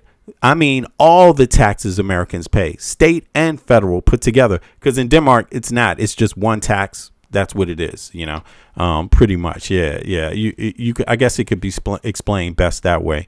So, all right, but let's continue. Let's hear some more, and then we're going to go to the next thing that ties into this. Do me a favor, click the like button if you haven't clicked the like button. Subscribe if you like the content. That helps more people. And the like button, it helps more people like you that watch other videos. You might watch other videos outside of mine, right? Well, when you click the like button, it informs other people that watch that other content too that I'm streaming as well. So do me a favor, click the like button. Let's continue. You want to say one more thing about that? Yeah, no, just that, our tax structure is very different, right? And individuals don't fit into it. We have a progressive tax system, right? We do have a progressive tax system. And so obviously, depending on where you land, people think of our tax system as like a flat tax. So as you increase your earnings throughout the year, right, that income gets taxed accordingly, right? It gets taxed where it falls. It's progressive, right? It continuously goes up as your income continues to go up. But most of the individuals who are tax heavy burden percentage wise, not actual dollar amount, right? Percentage wise. And I think that's where a lot of Americans get confused, that someone who earns more pays more, but percentage wise, a lot of those individuals who hold the burden are the middle and lower middle class. They tend to be the ones who get taxed the most. And there's different ways for, the people who are getting taxed heavy in terms of at least, like 150K up in a year, which is around, I don't know, I think the last I checked was around 6% of Americans earn that much. They tend to pay the most, but they do have, loopholes to that as well, right? In terms of how they receive their paycheck to defer taxes. And a lot of Americans just assume that they want to appeal to. Yeah. Go ahead. I just see somebody in the chat wrote Denmark is 89% white. Actually, Denmark doesn't do data like that. So, Tom, I would encourage you to actually look into it first before you just. But what does race have to do with social policies? Denmark is 83% ethnic Danes, right? So that's not white people, quote unquote, but they don't do that data. Usually the only time you might see that data like that is when you're talking from a UN level, UN reporting, specifically connected to a certain type of discrimination. Outside of that, the Danish state doesn't really even indulge in that, right? And many ethnic Danes might have might look more different than you think. So I would encourage you to not generalize, because generalizations is not going to help you elect somebody in the United States better, right? So just think about that, right? And again, we talk. Yeah. But what does that have to do with the social policies? That's what I'm curious about. Are you, that's where my mind frame goes. Like, are you assuming that because people have different races here that we can't have that progressive cohesiveness? Yeah, I'm curious about that. Now, if you're speaking from a racial politics standpoint, has that created divisions in America to lead to lack of progression? I would agree. But how does the cohesiveness in Denmark in terms of more of a homogenous race issue, how does that lead to social programs being better than in America? How? Like, that's where I'm confused. Like, how are you correlating? How are you justifying it by bringing up a racial issue that was non-existent in our conversation? And how does that tie back into the conversation, if you can tie it back in the conversation? Because I don't believe you can. But I don't think you can. You can't, because I mean, yeah, what is it? I don't see any connection. I live in Denmark. I don't see any connection to that in the tax system. Do you have less access to social policies than a white Dane? No. if you could find one, because they don't all consider. You got to understand, in Europe, the differences in people in Europe broadly, Europeans, they don't draw those lines about color necessarily like that, like people do in the United States, because Denmark has its own language. Denmark has its own, it's been existing for like 1,000 years. So, and they have neighbors that have different languages and different, ethnicities, right? And so they don't view the issue so in the same way, the color line. In the United States, black and white, in the United States, they had color rules for a long time, up until the 60s, man, Jim Crow laws and shit. That's like, it doesn't make, and so, but also Denmark recently, while the U.S. was having the civil rights movement, the civil rights movement tried to incorporate the effects of poverty into it. But Denmark, at the same time, the U.S. was having a civil rights movement that was a lot about racism and other forms of isms, right? In Denmark and in Europe, they had a class civil rights movement. Their civil rights movement was based on class. So a lot of the laws that people have lived through, after 1940s were about that movement, were about how to reshape the class divide. So before that, there was a lot of poverty in Europe. You know what I mean? A lot of poverty that wasn't being addressed in the politics, So the Europe we see today is not the Europe of the 1940s. You know what I mean? It's a different one, and it's transformed itself. And classism was one of the first things that they addressed. Actually, not just classism, women's voting rights was also a dynamic there. They had to address it too. Early on, so the Denmark that people look at today and the Europe that people look at today is not it's not the one of the older days, but yeah, this thing about race, it doesn't play into the policies. Like me, I have the same rights as any Danish person. I'm not an ethnic Dane, but it doesn't bother me because I'm an American citizen. What the fuck? I didn't grow up in Denmark, right? Number one. Number two, I generally allow Danes to debate these things themselves, like what an ethnic Dane is and all of that, because I don't need to be an ethnic Dane to live in Denmark. There's plenty of people. There's 83% of the population is ethnic Dane. Then you have other groups that come from other parts of Europe and other parts of the world, right? So they don't consider people don't consider themselves unilaterally the same. Europe is not the same. Southern Europe is not the same as Northern Europe. And also Central Europe is not the same as Northern Europe. There's differences there, let alone the ethnicities. So, and cultures are varying, But in Denmark, everybody has one law and one rule, and everybody sticks to that. That's what it is. But the minute you start bringing up race, you're dog whistling to conservative values, right? Yeah. And conservative talking points. Whenever you bring up race, you are dog whistling for Republicans talking points, or whoever's on the right? Well, may that be even universal, right? Because I guarantee you, the Danes that do bring up any type of racial differences, they tend to be on the right side, right? They lean more right. Whenever someone brings up race as an issue, you're using it as a divide because you want to see yourself as superior in comparison. And that shows a lot about who you are as an individual.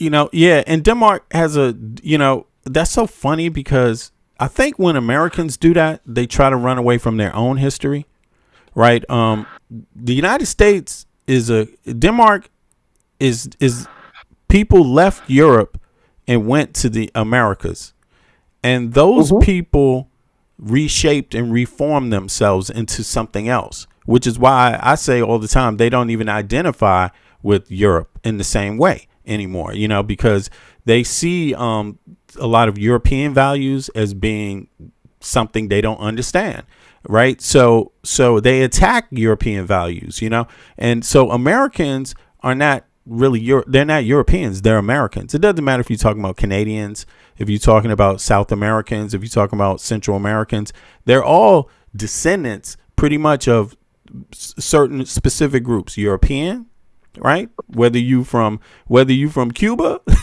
whether you from Brazil, or there's also Canada. There's Native Americans in all of these regions. There's people of African descent in all of these regions that came and there's also European descent. And Europeans in America fought each other. They had wars against each other. They didn't agree on things. Even inside of the United States of America, they weren't one group. They didn't agree on all the same things. So I think when they inject these kind of policies, it's really belittling for Americans to see them belittle themselves. Sometimes I wonder if the people that do that are even Americans, to be honest, because it's like so in Denmark, they view themselves through a slightly different lens than Americans view their politics.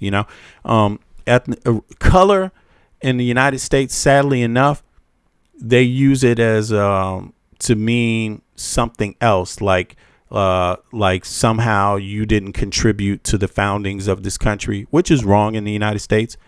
People of African descent, people of European descent, Native Americans contributed to the United States foundings, the country being founded, in a lot of different ways, and others. There was always, we talk about this a lot, but it deserves more of a talk than just a generalization on the internet one day. It deserves a comprehensive look, and every individual should do that themselves. Not should really go into it. I mean, I'm aware of American history because I find it interesting, not just for a day, not just for an election, but for life, right? It's part of who I am. Being an American, right? Understanding how to navigate America, understanding how to navigate other parts of the world. What makes us different, right? So the United States of America has a colonial language from England. But the descendants of Europe that live in that contributed to the United States of America, a lot of them are not from England. So they don't even speak their forefathers' language. You know what I'm saying? Yeah. And I think That's what it means to be colonized, right? Yeah, exactly. And that colonization was very different because America's makeup was very, very different, right? Think about the Louisiana Purchase. Think about a bunch of other territories that we didn't own, aside from the 13 colonies that we think represents, America as a whole, but it doesn't. Right? Exactly. It's just a part of American history, and part of American history is very nuanced. Exactly. So a lot of Americans, their ancestors didn't speak English. You know what I'm saying? Regardless of whether they identify as being white, which is a politically charged term, is right, especially in the U.S. context of it. They don't, so when you're trying to understand who you are and understand what your country is, like, there's a lot that I think Americans try to avoid discussing, and it creates a really hazardous identity politics, a desperate identity politics. Instead of them saying, hey, man, a lot of people contributed to this place, they try to now split it up into, no, it was white people, but white people didn't agree in the United States of America. They fought each other. Yep. The Spanish fought the English. The French fought the English. The people after those periods, they didn't get along. The goddamn, the KKK was out in New York talking about hanging Italians and shit. Yep, Italians and Irish. You know what I'm saying? Right? They weren't So it's, part of the white diaspora right. that exists. They weren't considered that, right? A part of the white diaspora that exists in America, right? It wasn't It's bonkers, bro. It's bonkers. Up until decades in order for them to be mixed into that white diaspora, because now they're not readily identified by their accent, right? Yeah. So you can't tell who's Italian American or an Irish American. So over time, what that has allowed for people to hide their ethnicities, right? And once you hide your ethnicity, now you're brought up in the homogenous view of white, right? Or crazy. Black. Yeah, right? It's too much, bro. It's too much. It's not sustainable. It is. It's not sustainable. And I think this is where we were getting back to the point. It's not sustainable, that way of thinking. And look at what it produces. It produces Trump being the fucking president. It produces us not being able to have social programs because we use these identity politics and racial politics to divide and separate us instead of utilizing our taxes. Exactly. How long Elon Musk been living in the U.S. and he got carte blanche? He has more rights than any other fucking American. How long he been living in the U.S.? I mean, but his color, they focus on his color, so it's okay. Must be American. It's like, there's so many hazards that go into that shit that we got to say that for another show. Let's get back on topic here. Anyway, it was interesting, but let's get back on topic here. Now, the data is speaking. The data is dataing, as they say. So let's let the data speak some more, and then we go to the next part. There's more things to view, so bear with me. It's Sunday. The time is 11:35 Central European time. That would make it approximately what is that? 05:35 Eastern Standard Time, America. Let's go. Really hate. Yep. Highest disapproval ratings for Trump.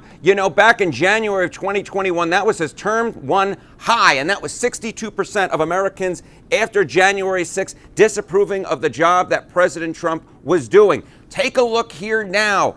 The latest poll, 66%, 2 in 3 Americans disapprove of the job that President Trump is doing. That is the highest ever recorded by CNN for President Trump in either of his 2 terms, and more than that, independents are the name of the game. And get this, my little note to me right here, 76% of independents disapprove of the job that President Trump is doing. As I said, breaking records in all the wrong ways. Now, it's not just President Trump in terms of breaking records when we compare him to himself. Damn. What about bringing other presidents into the equation?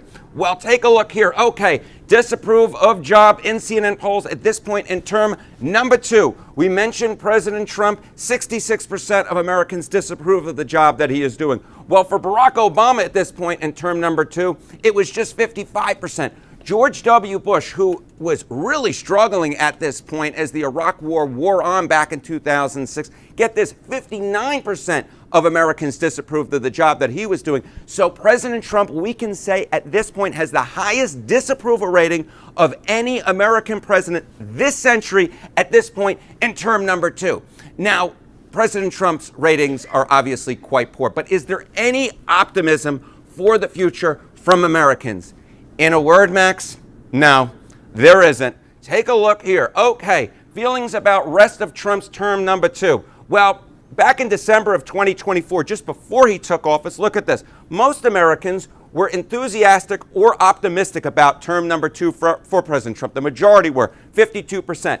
48% said they were pessimistic or afraid. Look at that pessimistic or afraid number. That percentage up like a rocket. Now it is 2 in 3 Americans aren't just disapproving of Trump right now. They lack optimism. They're pessimistic or afraid for the rest of Trump's term number 2. Compare that to just 1 in 3 Americans who are enthusiastic or optimistic. Showing a driver's license or a picture ID when you show up to vote at the polling place. Yes.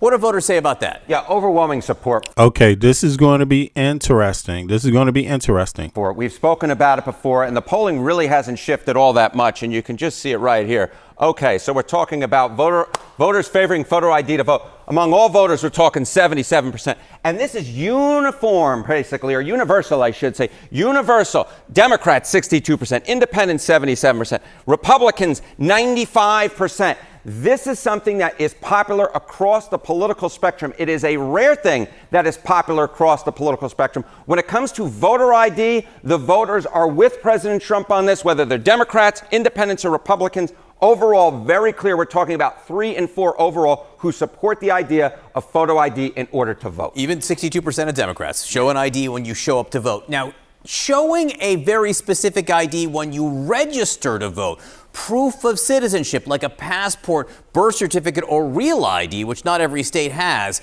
How do voters feel about that? Yeah, okay, so I think this might be a little bit more in the eye of the beholder. Johnny and I were talking about this. So document proving citizenship to vote. What you can see here is, again, It's clear the majority are for it. The majority are with President Trump here. We're talking about 54% of Americans. We've seen this in poll after poll after poll. It is lower than the voter ID, but it is clear. You get that 54% who support it. You get 37% opposed, which is a sizable minority, but definitely lower than the majority. And then among independents, which is a group that President Trump has really struggled with, you still see it here, right? You see the majority of it, or the plurality of independents, 49% supporting the idea of needing document proving citizenship to vote, 49% versus 38% who are opposed. So whether it's overall or independents, yes, the support is lower than it is for voter ID, but it is very clear that the majority of people are in fact for it. It's definitely a majority. It's still not the 80%. Okay, so that's a different data point. Before, people were discussing voter ID, which obviously, if you think on the practical terms, I didn't understand why do you need voter ID when you have an ID already? Where did you get your ID from? Your regular ID? Is your regular ID not good enough? What state did you get that regular ID in? And so then it also falls into what certain states. Some states already have this. Some states already have updated, their way of doing IDs some time ago. But this obviously puts the voter ID out. Because why should you need another ID when your state ID should actually, the one that the police use when they pull you over, why is that not good enough?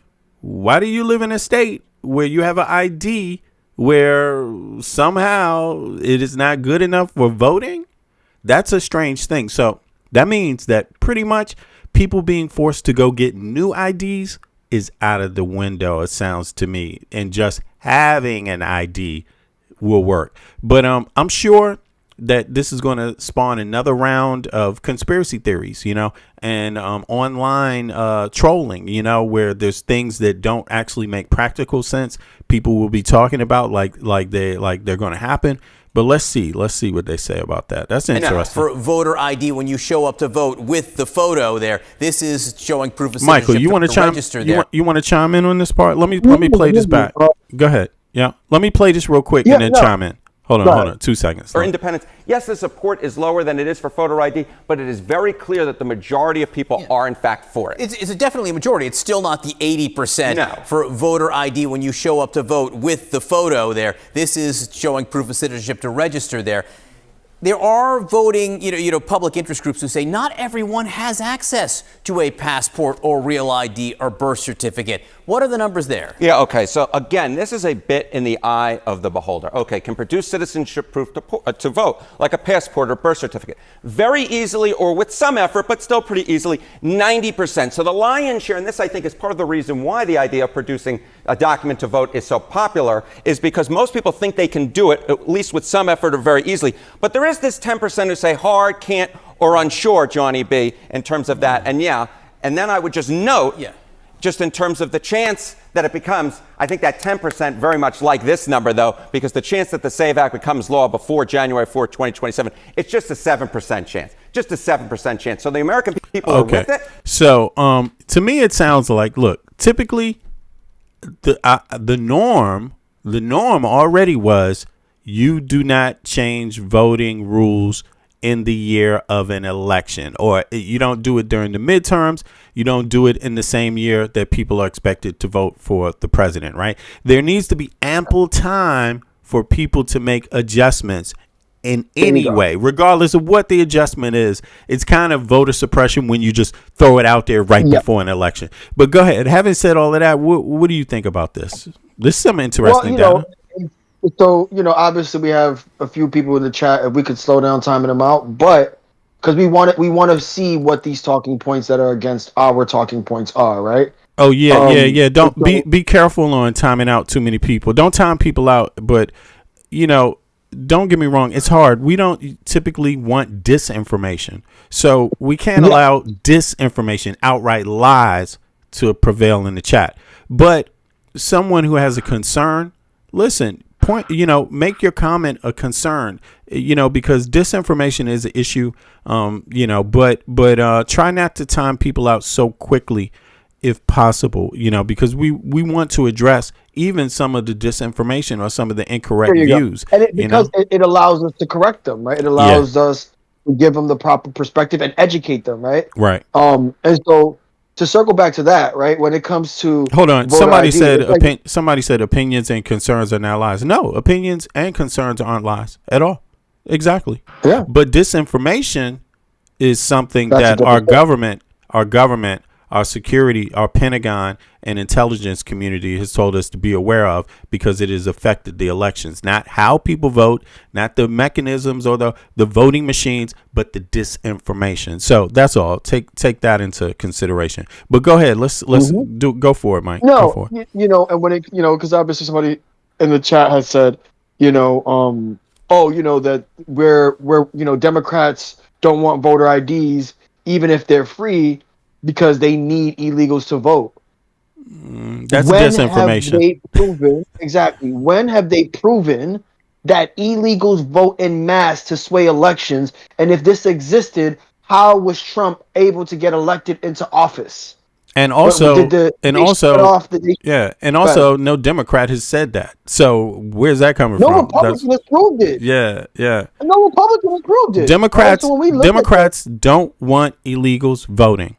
So their concerns are different. My concern is only making sure that every American citizen has the opportunity to vote and is not stopped because of somebody wants a birth certificate. Well, plenty of women have a birth certificate with a different name.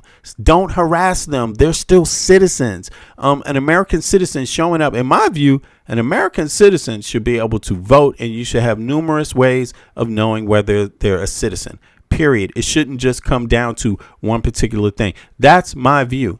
Now, in light of this, the United States had 90 million American citizens who did not vote in the last election. That should be a major concern. So if you want to pass a Voting Rights Act, right? Why don't you want and advocate for a system that makes sure that those other 90 million people are able to vote? Shouldn't we care about them? They're citizens. There you go. Yeah. So go ahead. You want that? Go ahead, Mike. That would ensure more of a quote unquote fair election. And so when we look at this is a part of the Republican playbook, right? And the reason why they'll continue to chant voter fraud is because it allows for when they win to say that we suppressed voter fraud, but when they lose to say that voter fraud was done against us, and this is the reason why we lost. Not our political stance, not our lack of policy, not our shitty policy, right? It allows for them to just chuck it up to voter fraud.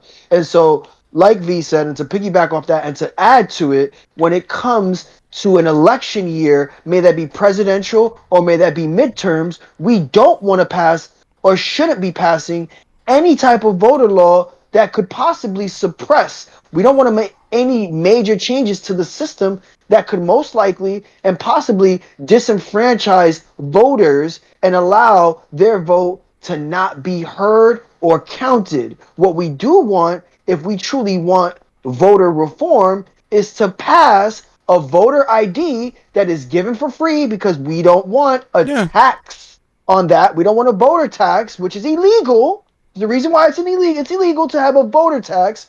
We would want, ideally, to reform that through in a year that is an off-election year and provided free for everyone. May that be in the form of them going to a neighborhood site where those IDs are handed out personally, because you know what also happens? People move. You know what also happens? People go homeless. But should they not be able to vote? They should, because they're still an American citizen. Right? And so when we look at those things, those are the things we want to look at when we want to talk about enfranchising our voters, emboldening our voters to continue to vote in the proper way, and giving them the opportunity to make it easier for them to vote and not harder. We want to make it easier for them to vote because that's more representative of everyone versus a selected group, versus a selected class, versus a selected race.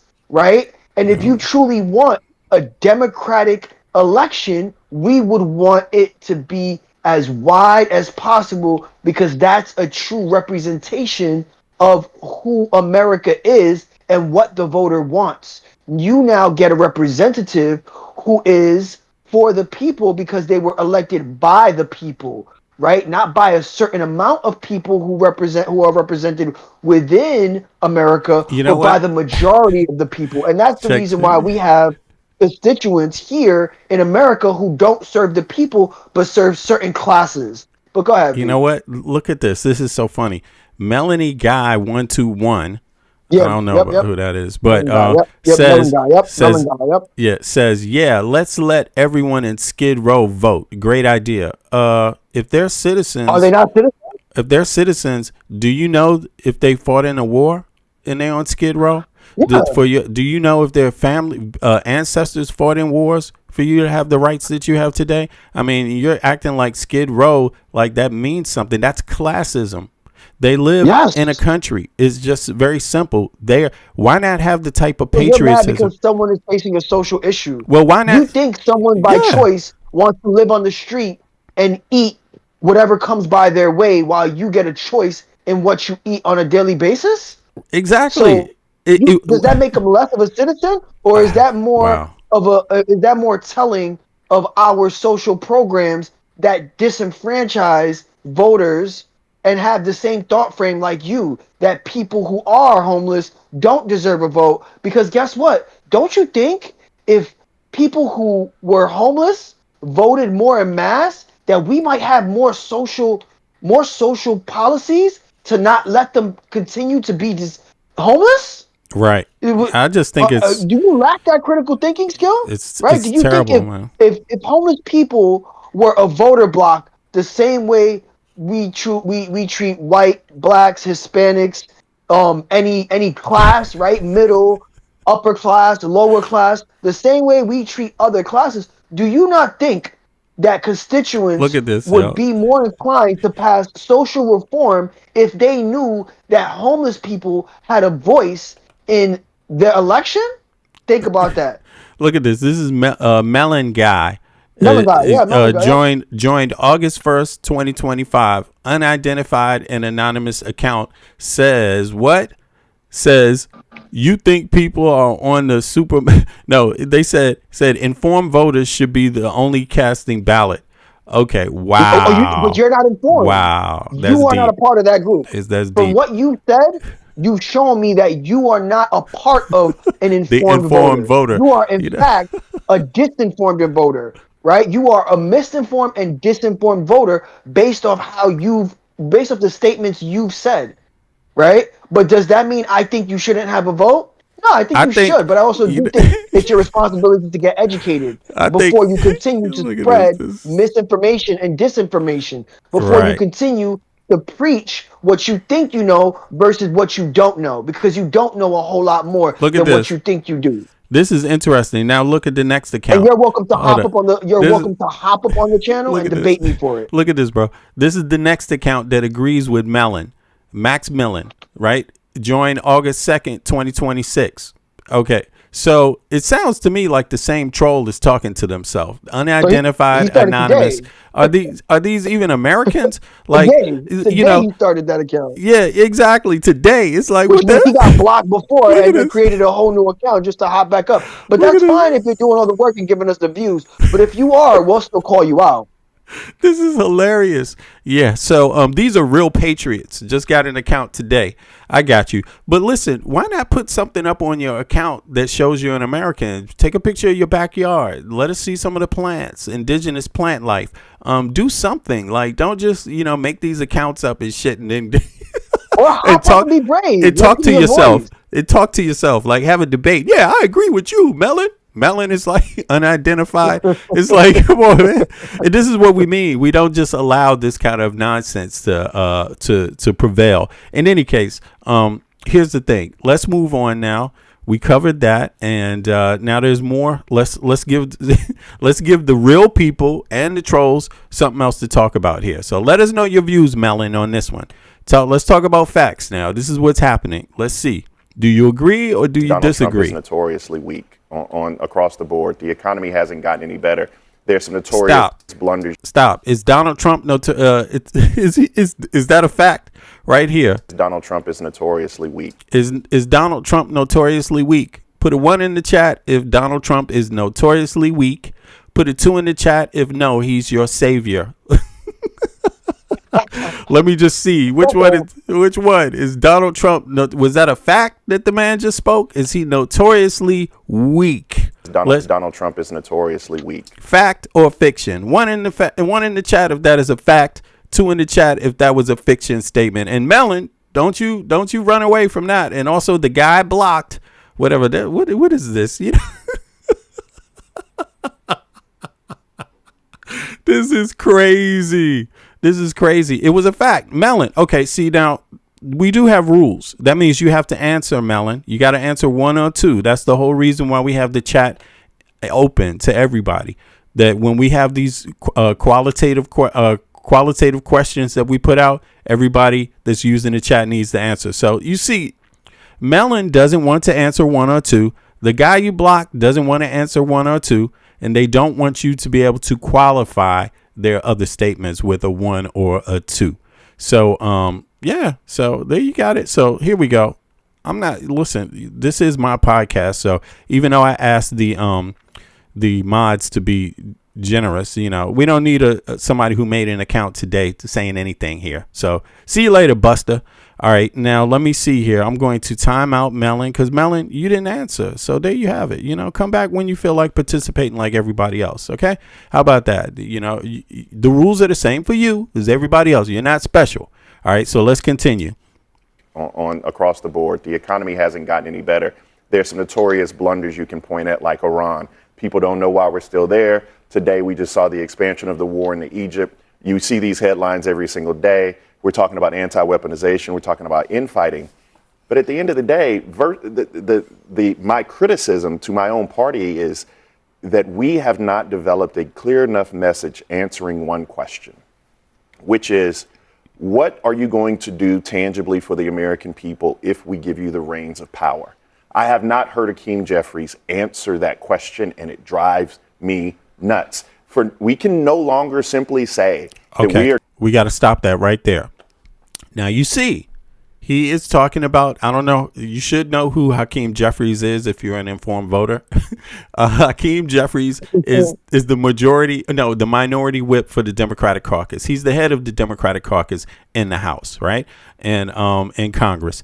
And now he is, who is this on the screen talking right here? What's his name? Sorry about that. I forgot. I can't see. He's a regular contributor to CNN. He's challenging Hakeem Jeffries right here. So those of you that are a little sensitive to people challenging Republicans, let's listen now and see what you think about this challenge to Hakeem Jeffries. I'm just saying, We give you again, I'm a registered Democrat voter, but I lean more Democratic Socialist because I know what their agenda is, me living in Europe and everything and seeing the differences, how it works firsthand, or not just theoretical, but practically. I'm more for those kind of policies. But let's hear it again. The reins of power. Not developed a clear enough message answering one question, which is, what are you going to do tangibly for the American people if we give you the reins of power? I have not heard Hakeem Jeffries answer that question, and it drives me nuts. We can no longer simply say that we are not the party of Donald Trump, because you know why? People apparently don't give a damn, right? They just don't care. They want to make sure that they can afford their groceries and utility bills. For that very reason, that that the candidates that are willing to sort of put things on the table that some of the establishment might think are outlandish or whatever are the ones getting the most attention, because at least they're saying, oh, we're going to do something. Is we're that good? X, Y, and Z. Is that great? I did not say that it was good. I'm just saying. I'm just saying if there is a choice between vagarities and specificity, voters are actually kind of in some cases gravitating toward the candidates who are being pretty specific about what they want to change. Yeah, and that's atypical, because you would typically want as a candidate to paint a blank canvas and then allow voters to paint whatever their desires would be on top of it. What Democrats are benefiting from right now. What the hell is he talking about? What is he? does that make any sense? Like, what the hell did this guy just say, man? I'm trying to understand what he means. Toward the candidates who are being pretty specific about what they want to change. Yeah, and that's atypical because you would typically want, as a candidate, to paint a blank canvas and then allow voters to paint whatever their desires would be on. Okay, so they're saying that these groups are not grassroots organizations, that they haven't gone out to canvass. I'm sorry. Yo, I don't know if he knows anything about Democratic Socialists. They're the most grassroots party in the country right now. They're the ones actually on the ground. That's how they're winning, because they're on the ground. You know, it's not just commercial ads on TV. It's not just relying on knowing their name already. They're literally going out, introducing themselves on the ground more. So I don't understand that. That's an insult, you know. To me, it's like the mainstream Democrats and Republicans, they're not listening to the voters.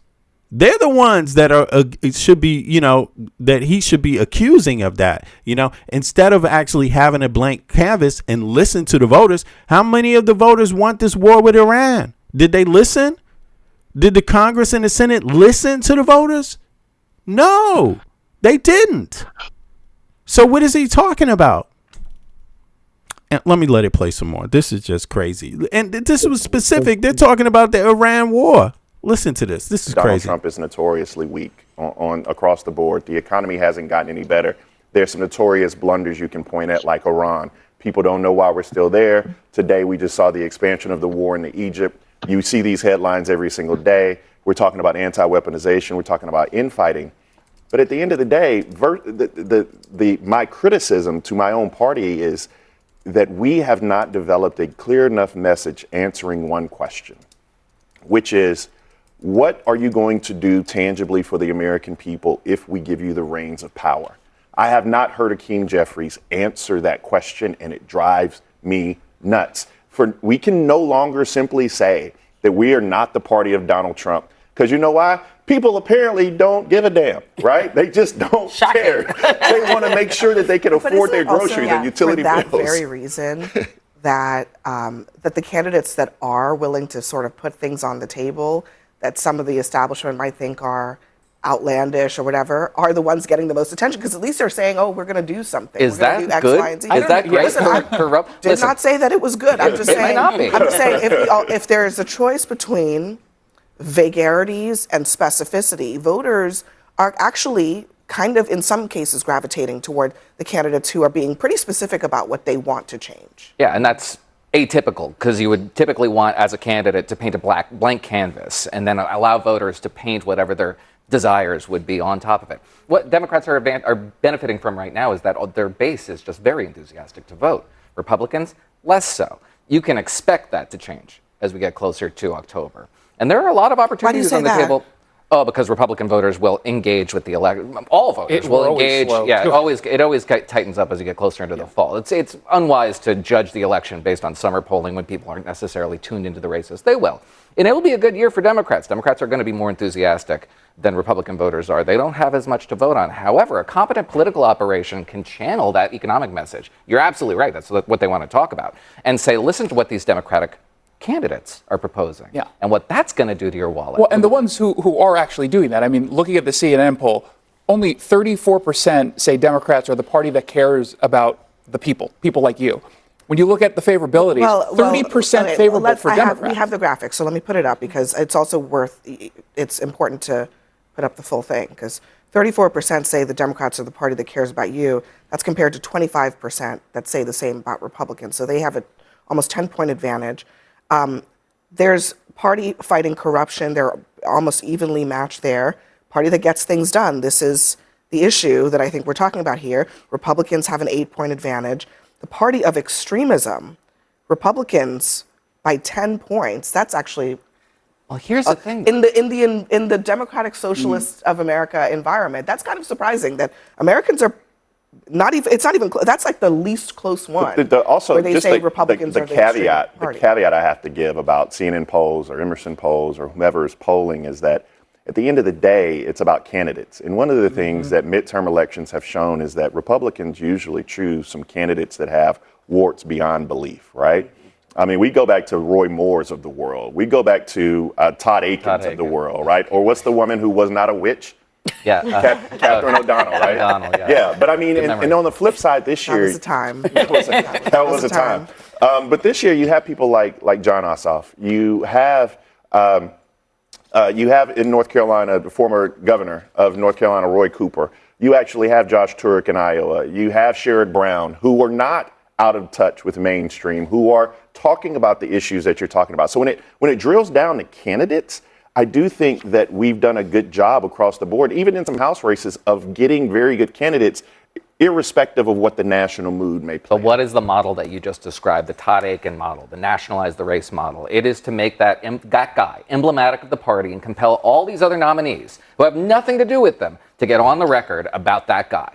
That is what a competent political operation could do with Derry Eliza Chevalier, with El Said in Michigan, half a dozen in Milas Kiros, who said that we deserve 9/11 in Colorado, half a dozen others I can think of. And that is available to them. Also, Joe Biden's popularity. All right. Now, wait a second. Let me see here. Hey, listen, let's calm down on timing folks out. Listen, people in the chat, try to keep it respectful.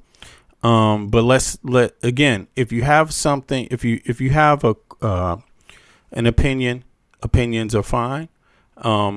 Disinformation is not fine. So these kind of copy paste points that have been disproven already over and over again, come on now.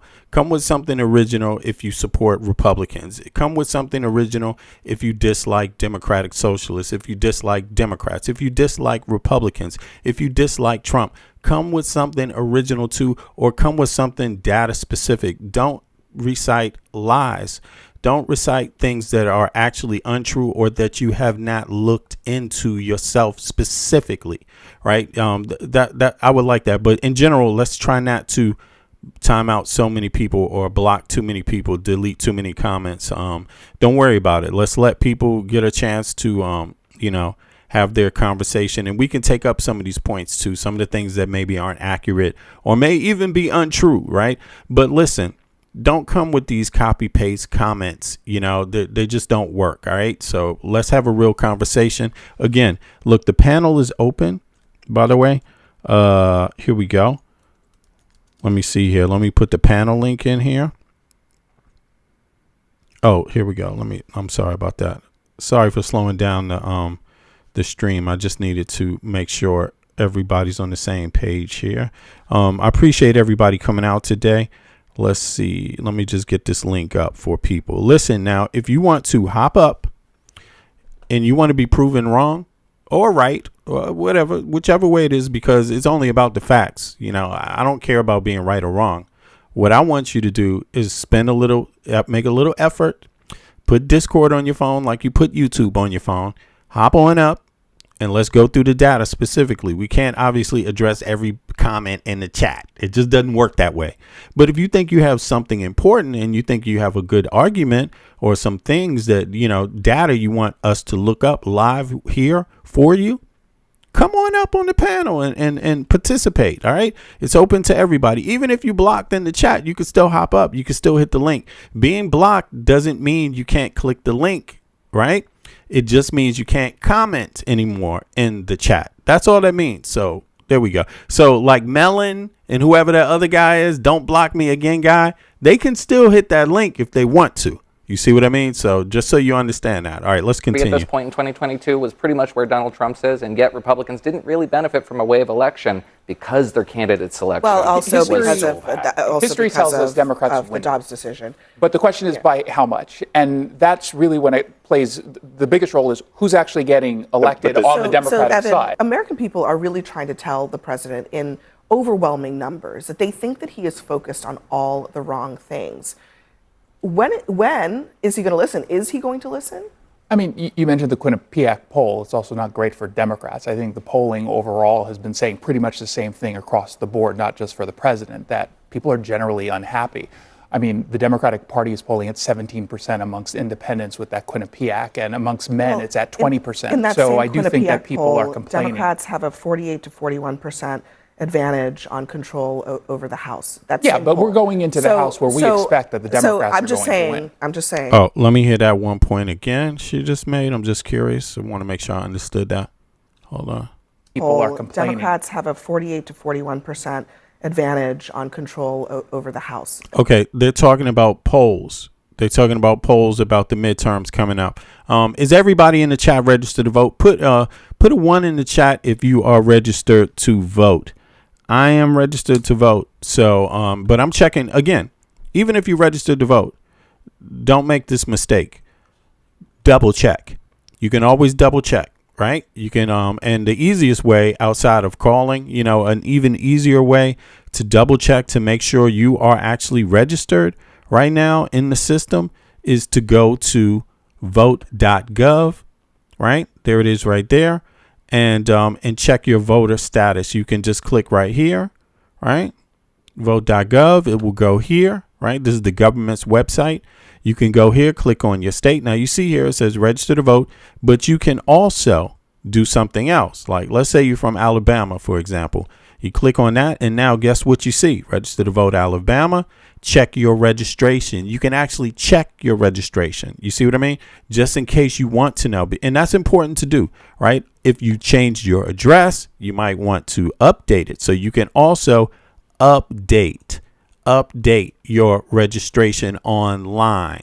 So by clicking this, now that we're on the Alabama, you just go and it will click you straight to Alabama's electoral board's website, and you can register and make whatever adjustments you need to make if you need to, right? So there it is. I just want to let people know. Now let's go back. Let me know in the chat. Put a 1 in the chat if you are registered to vote. Put a 2 in the chat if you're not. And don't be worried about whether you're not. Don't be afraid to tell people the truth, because a lot of people were dissatisfied and really didn't turn out to vote.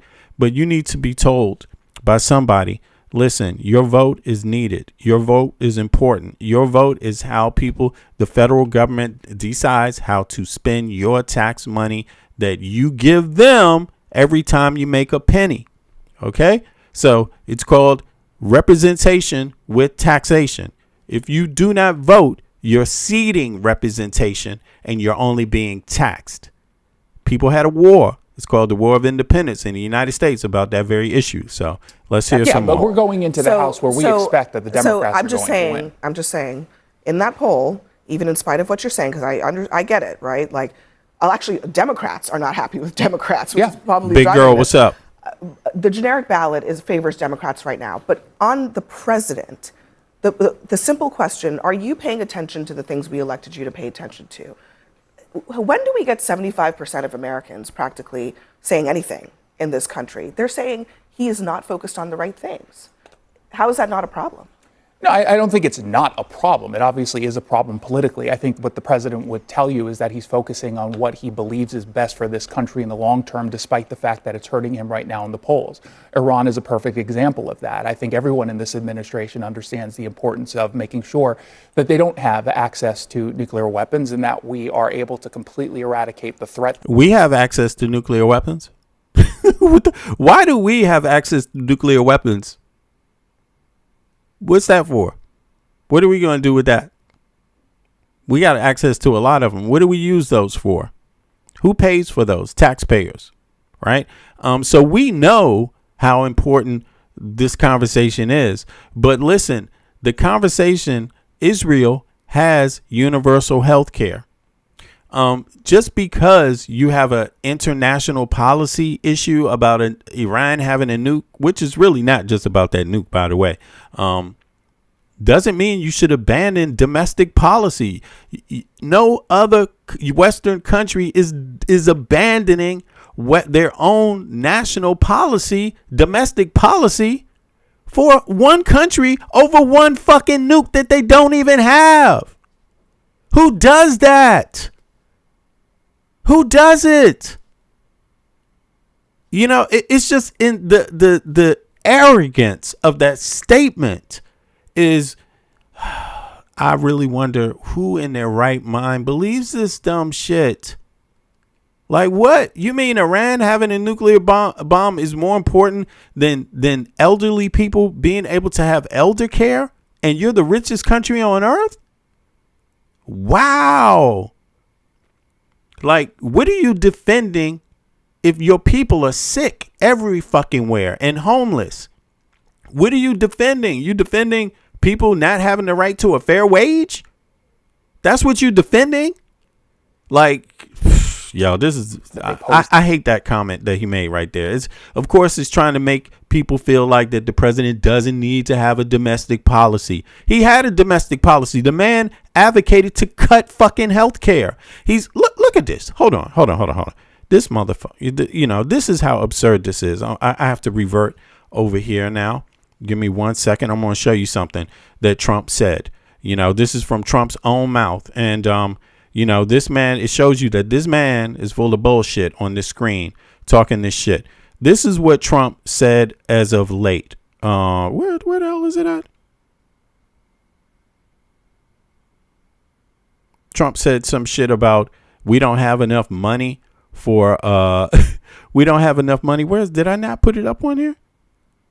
Let me see here if I put it up here. Has been. Okay. No. I mean, nobody should be hitting lotto for 30.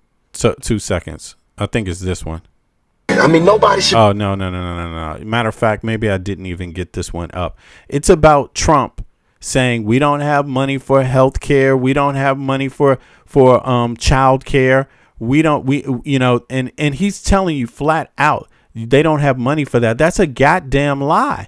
The money is there.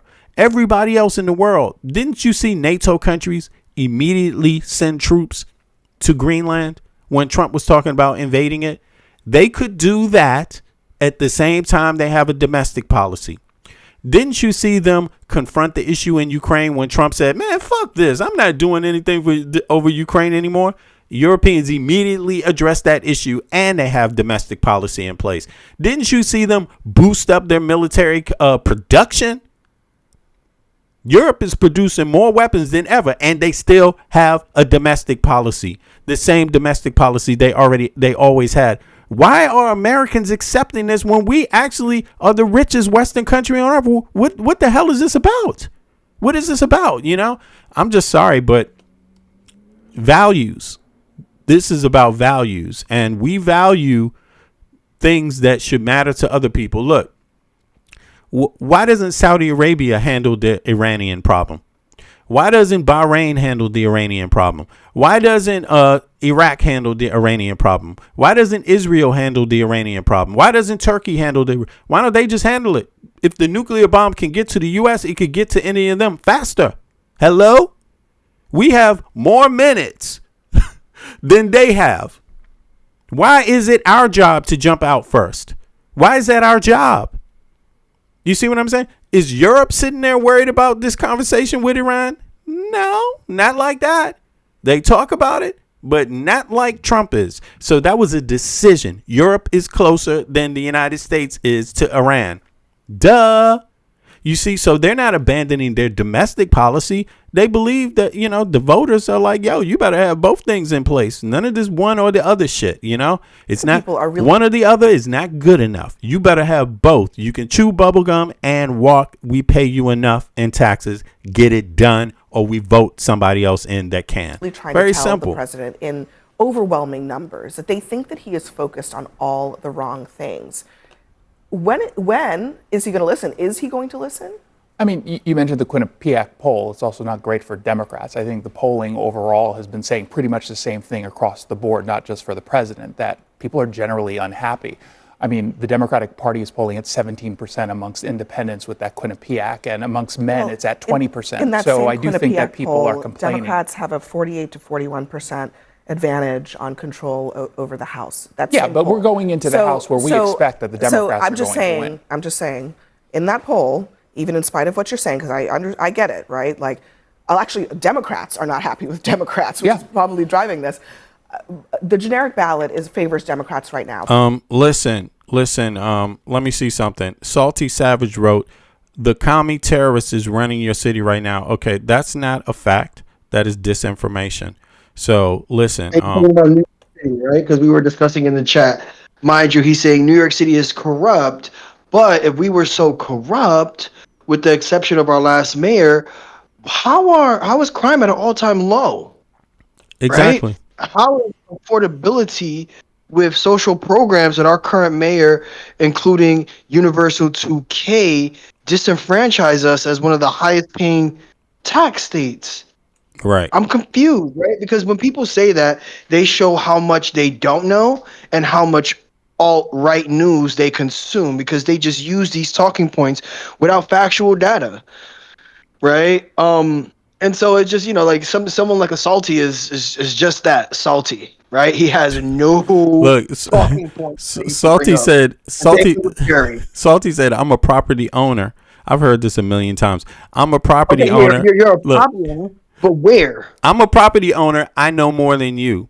I promise But you listen, don't. Please hop up. but listen.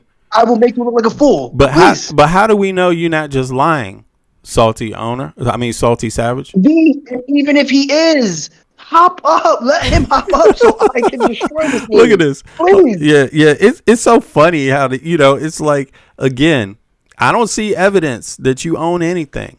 Okay, like serious. I don't see evidence that you're an American. I don't see evidence that you're a property owner. I don't see evidence that you. And by the way, you sound like you don't even live in New York. So what would you know about the taxes there? Because you're talking about it's like property taxes are not the same across the country.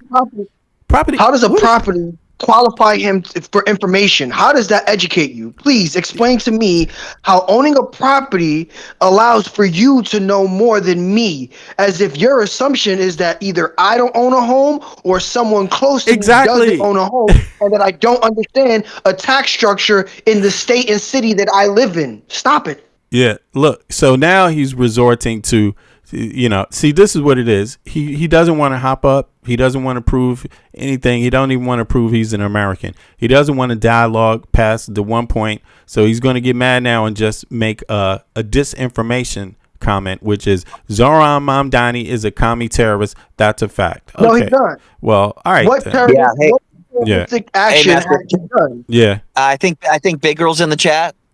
Yeah, I saw Big Girl. What's up, Big Girl? Flaming Chipmunk. I see you too.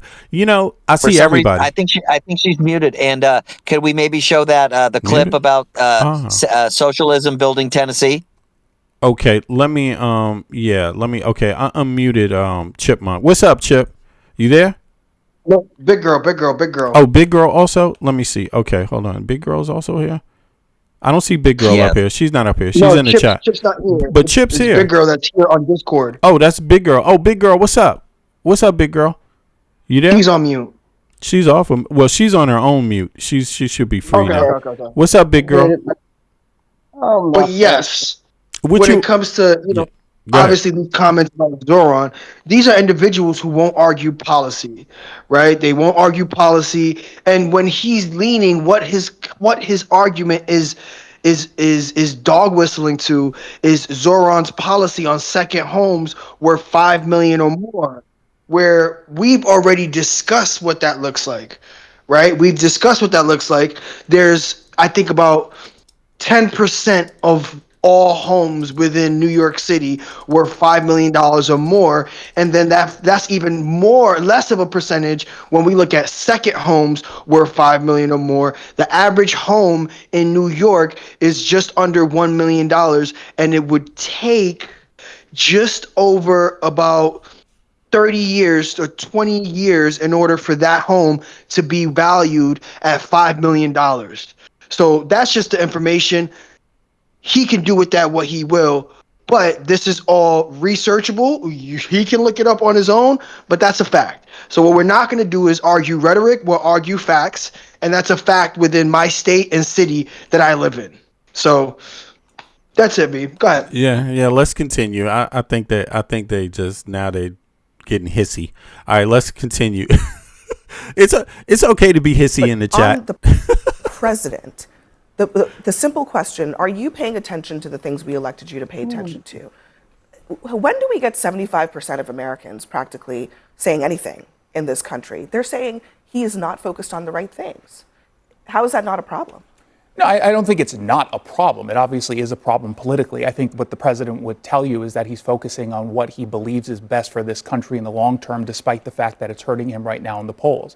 Iran is a perfect example of that. I think everyone in this administration understands the importance of making sure that they don't have access to nuclear weapons and that we are able to completely eradicate the threat that they pose in that region. At the same time, he understands that it's hurting him. Notice he said something. He said, oh my God, that's so telling. Also, that comment, the threat that they pose in that region, So he's not talking about the region of America. What region is he talking about? Even what's the region that he's talking about? And it's logical to think that people address issues in their own region the way they want to address them. That's what it is. Why do you think you can address problems in someone else's region of the world better than they can? Why do you think that? And why are American citizens paying for it like it's a staple? It is a staple in our tax system to pay money every time you go to work to a region that we don't have anything to do with. And we're doing it where other people are not doing it. Other people are like, I don't want my tax dollars going to this bullshit. We need elder care. And the United States is like, fuck elder care. We don't need elder care and child care. We don't need fucking universal health care. We don't actually even need education, guaranteed education for our own citizens. We need to solve that problem on the other side of the globe where nobody else really is concerned the way we are. It's like, it just makes no sense. It makes no sense. And the party in the polls, there's no doubt about that. The one bright side, if you want to think of it in that way, is that when that does get figured out, one of the leading reasons behind the polling is where it is the economy and gas prices, and that will return back to normal within a reasonable amount of time. So it's not like something that's going to stay there forever because of a policy that he has gone down. The president, his party, and his policies on every single major issue they campaigned on are on political life support. Voters will have an opportunity to pull the plug in November. Well, Democrats are polling exactly the same way. In that polling, the best way you measure the economy is feelonomics. Economics you can feel. Voters do not trust the president when it comes to feelonomics. That means Maganomics has been a failure. That also means the largest cut to Medicaid in American history, largest cut to SNAP, the 25 million Americans who've seen their premiums, copays, and deductibles skyrocket, including 18.2 million Americans in red states. They're showing their passivity in this polling. Donald Trump and Republicans have given the middle finger to middle-class Americans and middle America, and they are going to respond as they have been. Notice how he said middle-class America, middle America. Notice how he said that. He didn't say Donald Trump gave the finger to Democrats or blue states. He said middle America, which is middle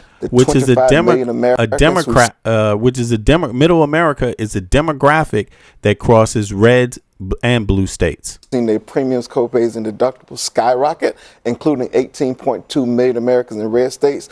They're showing their passivity in this polling. Donald Trump and Republicans have given the middle finger to middle-class Americans and middle America, and they are going to respond as they have been consistently ignoring the polling in every that shows single exactly election. The same thing when it comes to these issues with Democrats, by and large, across the board. That has been the case. That may be true about our brand, but November is going to be a binary choice.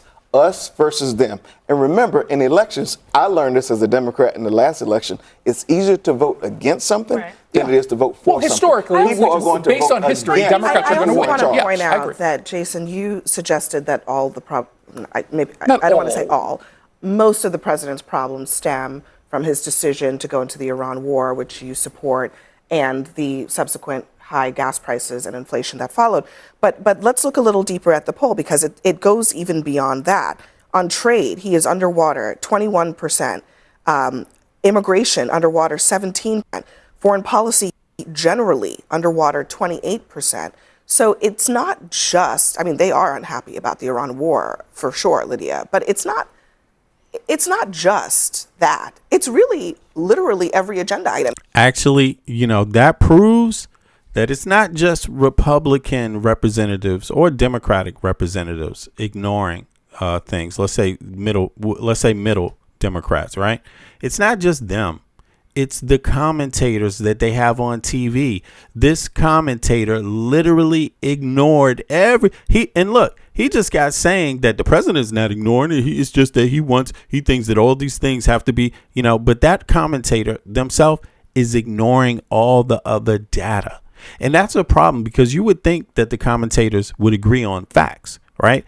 The fact is that they're doing the same thing. It's just a big problem in the U.S. Representatives are ignoring American people's problems, real life, everyday problems, which is just, I don't know the word for it. It's bad when you do that as a representative, because you're supposed to do the opposite. That's your whole point. You represent a constituency, but it's legacy media ignoring a lot of it. Sure, they're bringing it up and showing you the data, right? But then they have a talking head that's arguing against it, saying, no. That's not the concern the American people are having, while the data is right in front of them. That shit is crazy. Here's the data. Immigration, down 17%. That's Trump approval rating. Trade, 21% down. Economy, 28% down. Foreign policy, 28% down. Iran specifically, 38% down. And that's the polling, and that's a mixture of polling. They had to qualify it. Obviously, they don't just go to one poll and actually point these things out. They actually mix them. Here we go, and they say there's a margin of error of 4.1 on this, right? So it could be worse. It could be worse than this. Listen, the United States hasn't had a comprehensive immigration reform bill since Trump said don't sign one when Biden was president.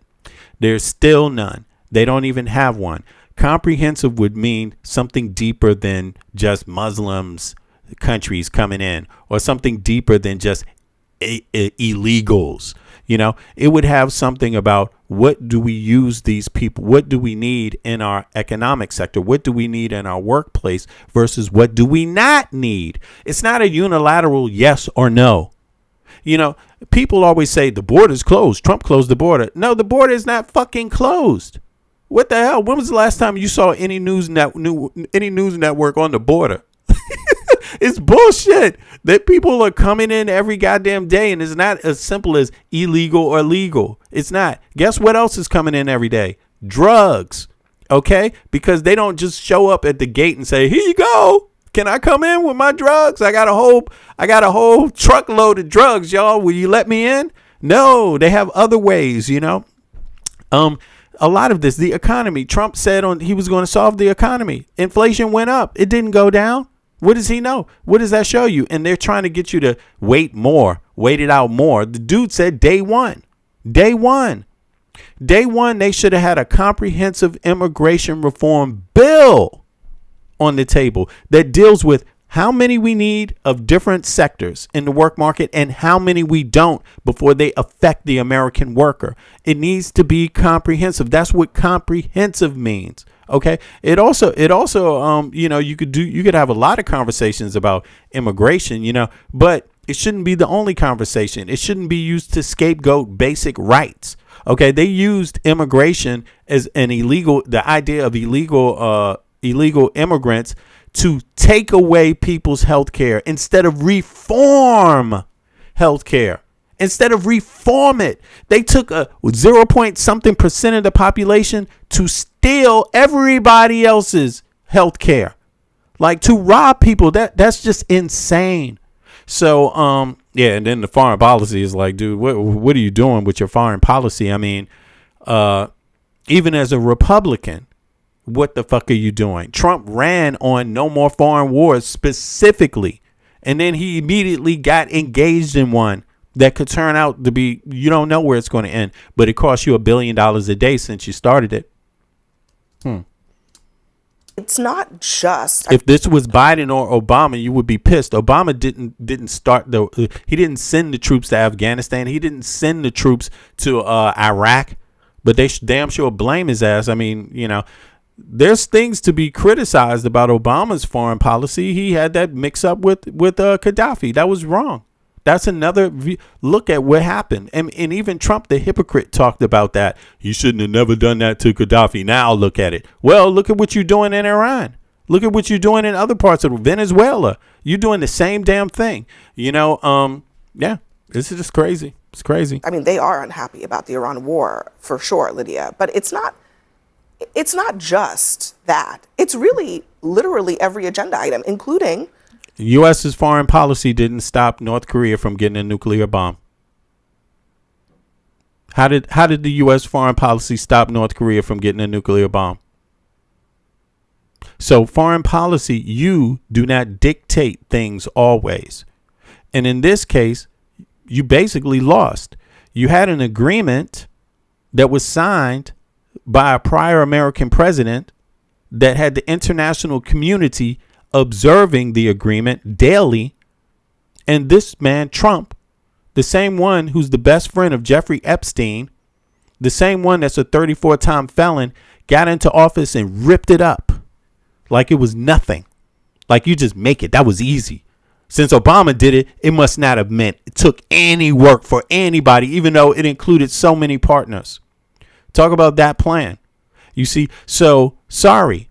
But the same people you're asking to come to the table, begging to come to the table today for Iran, the people you didn't respect, those are the same people that were part of the nuclear deal before that Obama made. The same people. And now you're begging them back to the table when you didn't even consult them before you even entered the war.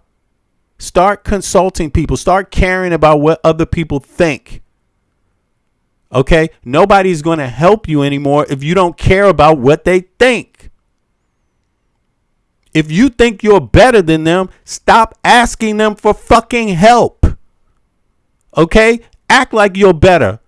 Stop begging other people to join your war against Iran when it was stupid in the first place. Immigration, which is supposed to be a strong started suit the war in of Iran? his. 60 Yeah. Who started the war in Iran? Good question. Who started that war? Who started that war? Exactly. Who started? Which American state started that war? Yeah. Any Americans start that war? There we go. And it wasn't. And they won't argue with that fact, right? And then they'll argue with the same Republican talking point of they're going to have a nuke. When I'd argue that if Iran actually had a nuke, they wouldn't be at war. And the prime example, you want to know what the prime example is? If Iran had a nuke, they wouldn't be in war. They'd be talking. There would be no war.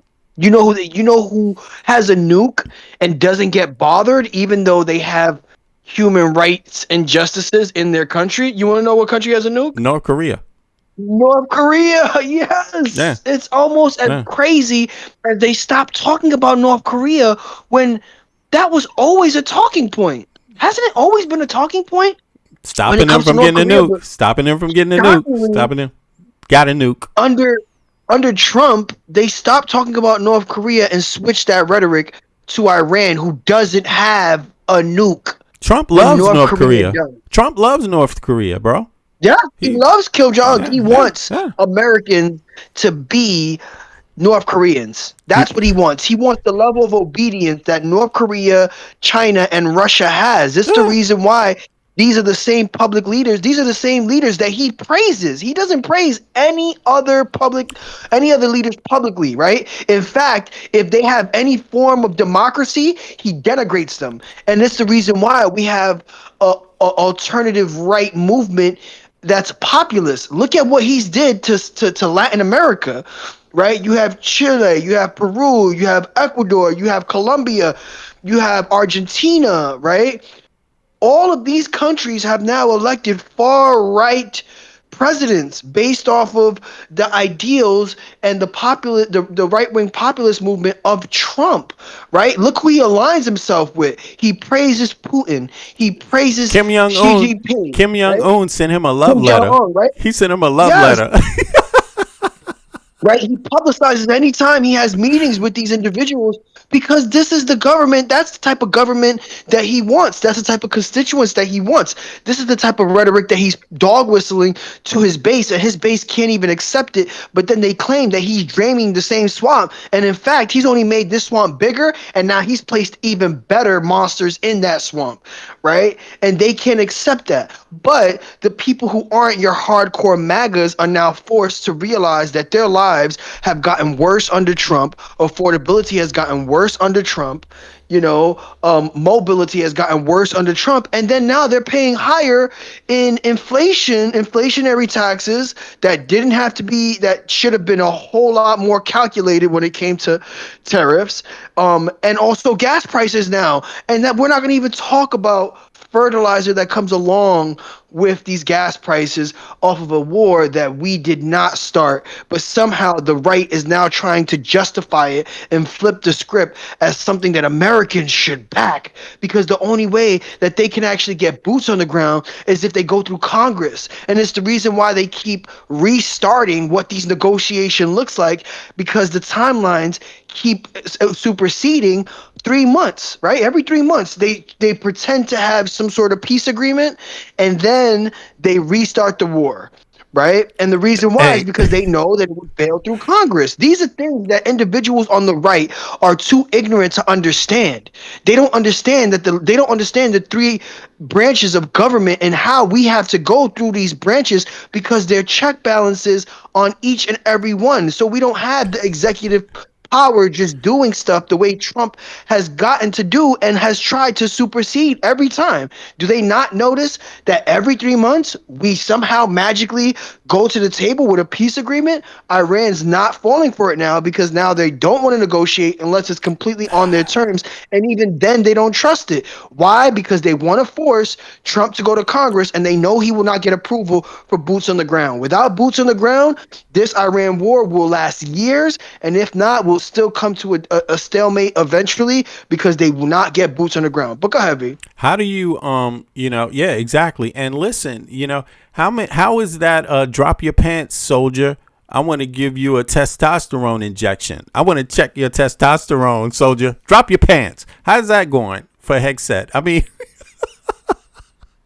this is crazy. I mean, what is going on? What is going on with our military? What is going on? I mean, listen, it's just too many things that are just absurd. What about the fact that the Pentagon itself issued a warning about Israel spying more than they've ever done on the White House, to a level 5, like the highest alert they have, basically? I mean, there's so many things that could be said about people that cap for Trump, people that make excuses for this administration. And that includes the representatives. Why aren't the representatives talking about the testosterone? I mean, they were against gender affirming surgery, right? They were against that, even though they're not really even talking and informing the public properly about what it's really about. That is a wide range of things, way beyond what they've discussed, right? But then they just flip back and they start talking about testosterone checks on men.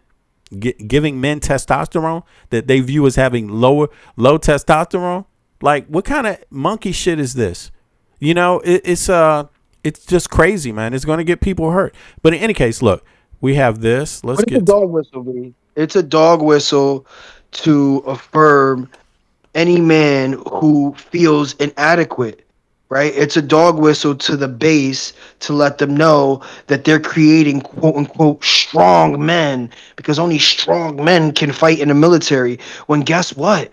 Most of our war actions, even boots on the ground, it's this modern warfare. We are now in a drone era. Very few people actually have to do the heavy lifting. Yeah, a woman won't press that. A woman won't press that button fast enough. A woman can't fly a drone. All right.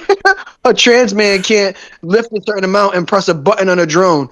It's the ignorance, right? This is modern times. We're using, like we circled back earlier in the cast. We are using yesteryear's mindset for modern times, and that will always lead to failure. That means failure. It will always lead to failure. We're not fighting World War II, where we just got ballistic missiles and tanks and the creation of a nuke. This is not then, right? We're not talking about carrying 100 pounds plus on your back, right? While navigating a whole countryside in a foreign country. We're not talking about that. The U.S. has bases globally. Right? There is no need where we're flying from one country, where we're flying from the U.S. to that designated war area. We have several bases everywhere. We have millions of bases everywhere across the globe, right? We no longer fight with these extreme heavy artillery fights and wars. We no longer do that. We're so far past even warfare from Afghanistan and Iraq. We're even far from that, right? The level of technology has gotten to a place where modern warfare looks so different from warfare 20 years ago, 15 years ago, 10 years ago. And that's so hard for individuals who are conservative, even if they've served in the army, right? Because a lot of conservatives do align with that right mindset because they're thinking that life is as hard, or military life is as hard when they went to go fight, when it's not. Right? It's just not. And that doesn't discredit you. That doesn't make you less of a patriot. But what that does make you is a dinosaur in your mindset, because you have chosen not to accept how we've advanced as a country and how we have advanced in the world on a technology level. Right? And it's bogged their minds down so much that it's filled them with this rhetoric that if it's not in the box that they want it to fit in, that they become against it. Right? And that's the unfortunate truth for the overall conservative mindset. If it doesn't fit neatly in the box that they've created in their head, now it becomes something that they advocate against. But they can't fix their mind to advocate for something that they want. Right? Conservatives will tell you everything that they don't want, but they will never tell you what they will fight for. That's what blows my mind. They'll tell you, I don't want they do have in one women's thing. bathrooms. They got one thing. They'll tell you, I don't want Iran nuclear what? bomb. Iran nuclear bomb. Yeah. That's it. Yeah, that's right, what they. No, but that's But that's something they've also, done. but that's Yeah, also that's something they don't against. want. Yeah, that's something they don't That's what I'm want saying. too. It's not something they want. Yeah, that's true. This is the ideology of conservatives. They'll always tell you, trust me, I've studied this. Yeah. They always tell you what they don't want. Yeah. They will never tell you what they will advocate for. Yeah. Because anything they advocate for isn't against something. You understand what I mean? It's always against something. I'm against women voting. I'm against Black history being taught at a museum. I am against, gay individuals, LGBTQ. The right is I am just for against- corporations. It's just for anything that they can turn into a corporation or a way to support a corporation. That's what they do, and they do it with I am taxpayer against dollars. being taxed extra. I am against, right? It's everything I am against for, but they stand for nothing. Right? No, This is why I see they most stand. conservatives who are open as No, cowards. no, they stand for corporate industry socialism. That's what they stand for, bro. But they don't claim it. They don't claim it though, right? That's the liberal. That's the libertarian, right? That's the libertarian. Oh, right. At least I respect libertarians because they know what they're advocating for in the disenfranchisement of the middle class and the lower class to propagate the upper class. At least they understand that. But conservatives are conservatives based off of values that they don't want to see someone benefit from, or that they're just against. That's the nuance, right? I think that's the nuance, right? When we look at the Republicans as a whole, we have the two sides. We have the conservative and we have the libertarians. Sometimes those two rhyme, right? Sometimes under this administration, you're going to be a conservative, but you're a conservative based off the mindset that you want to limit social policies to uplift middle class, because you somehow think that free market and unchecked capitalism is gonna make you benefit in the economy more than what you want to benefit the economy, right? Or benefit the people or the middle class, right? You're thinking in a selfish mindset because somehow you think that you're going to be rich overnight. I can respect that delusional dream. What I don't disrupt, and even then, I'll respect it to an extent because it's just based off ignorance. But when it comes to conservatives, again, the only things they can tell you is what they are against. When it comes to libertarians, they have this false ideology that somehow they'll become rich and everyone around them will be rich, but they just have to stop taxing corporations, right? And Americans just need to stop paying taxes because it's theft on their money when they don't realize how that gets redistributed for the benefit of the people, especially when you elect the right representatives and the right president who can enact policies that will properly redistribute the taxes that you pay. Right? And that's what we argue for here on this channel, right? We argue for proper representation of your taxation through social policies that lift up the middle and the lower middle class and the low class individuals to have a more stable middle class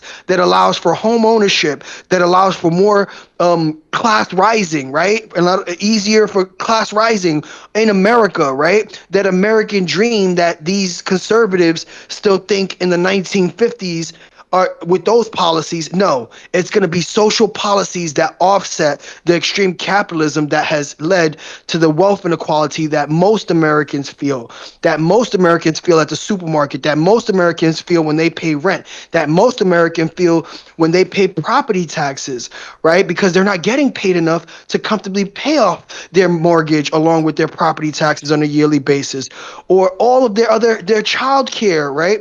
These are things that we advocate on the channel, and we try to educate, and we've covered these things in the past. But to circle back to what I said, that is just the conservative mindset, is always to tell me what you're against and not what you're for and how you're going to make that happen. I'm against immigration, but I won't give you a comprehensive immigration reform because the answer is just to round up all the illegals, even if that means we discriminate against our own citizens. They rounding up illegals, putting them to camps instead of deporting them. Now they got them in work camps.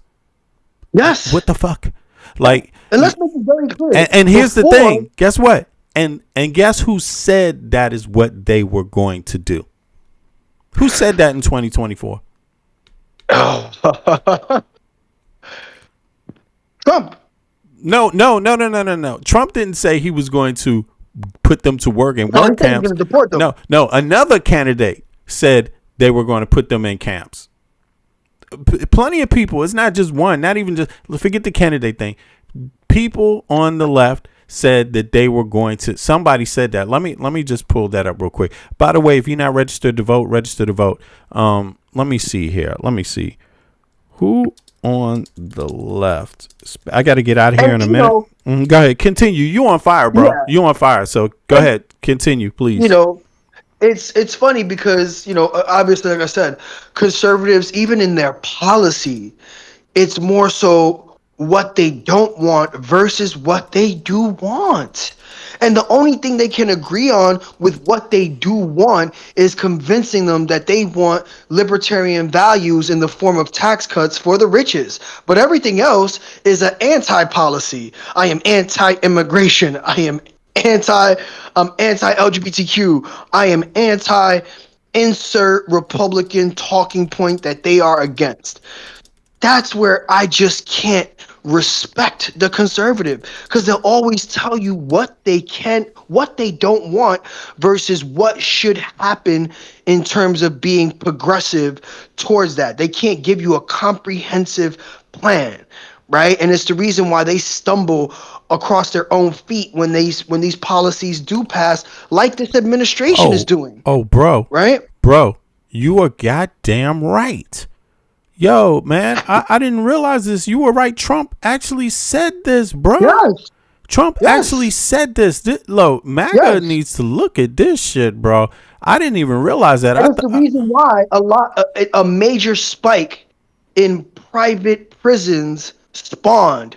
All of these policies, including the big beautiful bill, allows for separate funding to pay private prisons to be built as detention centers when it comes to immigration. Like Trump directly is enriching individuals aligned with his campaign by rewarding them, by giving them government contracts on a private level to hold these detention centers for immigrants. This is how very little conservatives know, right? Not even just your average voter, conservatives, because this is supposed to be the party that you back. right? You're supposed to know at least about your party. I don't ask you to know about Zoran or any other progressive Dem that I back. I want you to know about who you vote for. I know who I vote for. They clearly don't. Trump has he's spoken about it several times, especially earlier on during his campaign, and he followed through. At least he followed through on that, right? We have private government contracts that when we passed this reform for the ICE bill, funding ICE along came with that, allowing government contracts to be given out to private companies that just so happen to be, when you actually follow the money, these are people who supported Trump during his campaign. And now they're getting paid through government contracts by building up shitty detention centers. And it's the reason why these detention centers have inhumane circumstances, because they were built overnight. And most of these individuals don't and have never ran a detention center in their life, but they just took the payment, right? Where we're paying over 10 times the amount that it took for these individuals to build these detention centers. We're paying a crazy amount more in value to what they provide, right? And that doesn't include the tax incentives that they get. So when we look at it, it's just a whole bunch of hypocrisy that only bolsters up the swamp. It bolsters up the swamp. But to circle back to everything again, this is why I do not respect conservatives. I don't respect conservatives because they will always tell you what they don't want versus what they should do in a comprehensive plan. Give me a plan. That's what I always tell any conservative who I talk to before we even have disagreements, because I know we're going to start off with disagreements. Tell me, what is your solution? Give me a comprehensive plan to solve this issue, not give me a plan that is in opposition to it, that's going to cost taxpayer dollars to not stop a problem. Look at this, bro. But mitigate it in the way that you want to. But go ahead, B. Yeah, well, this was talked about by the left. Trump didn't say it himself, and no Democratic candidate called Trump's plan for this. But I think where it says here it came from is Project 2025. Look, key figures we talking about in the media, right? Check this out. So some lefties did say that Trump was planning on doing this, and they got it from what was written in Project 2025. Key figures and sources in 2024. Andre Watkins, author and Substack writer. One of the most widely shared explicit mentions of work camps came from Andra. Is that a lady's name? Andra? Is it Andra Watkins? Yeah, it must be Andra Watkins. I'm sorry about that. A progressive writer and researcher of Christian nationalism. The claim: in early 2024, Watkins published a viral multi-part breakdown of Project 2025 and Trump's immigration proposal. In her summary, she specifically asserted that the blueprint called for immigrants rounded up and in work camps and deported. Impact. Her framing was quoted by left-leaning academic papers, newsletters, and social media commentators analyzing the economic and civil rights fallout of mass deportation in 2024. Left-leaning columnists, independent media pundits throughout 2024, writers across outlets such as Salon, The Nation, The Intercept, and progressive podcasters speculated on the economic mechanics of mass deportation, right? The economic mechanics, like how is it paid for? Their arguments centered on 2 points. The labor shortage theory. Commentators argued that removing millions of agricultural, construction, and food processing workers would severely threaten supply chains. They speculated that the administration or private prison contractors would be incentivized to put detained migrants to work to prevent economic collapse. Expansion of ICE voluntary work programs. Critics frequently pointed to the ICE's existing detainee work programs, where private facility operators like GEO Group and Core Civics paid detainees $1 a day for operational labor, arguing that mass detention centers built in 2025 would expand these into large-scale work camps. That's already happening, bro. There's work camps right now. These people aren't being deported. They're being worked now. And here's the thing. The United States already has prison labor that models this. American citizens getting paid zero, many zero. I'm talking about a big percentage. Zero to work for corporations where the products are sold in the United States and internationally. We just talked about that a couple weeks ago. Now we have the situation where the people that were rounded up and supposed to be kicked out, many of them are actually working in the detention camps now, and they're producing products. I don't know what products they're producing. We have, today I don't want to look too much into it, but I guarantee you most people that voted for Trump didn't want work camps. You know what I mean? Like, but this was already speculated before, because of the wording in Project 2025 called for something like that. Look here, operators incentive. Let's go back. Project 2025. Let me pull it up. Watkins published a viral multi-part breakdown of Project 2025 and Trump's immigration proposals. In her summary, she specifically asserted that the blueprint called for migrants rounded up in work camps. So, yeah, and deported. So work camps means working, right?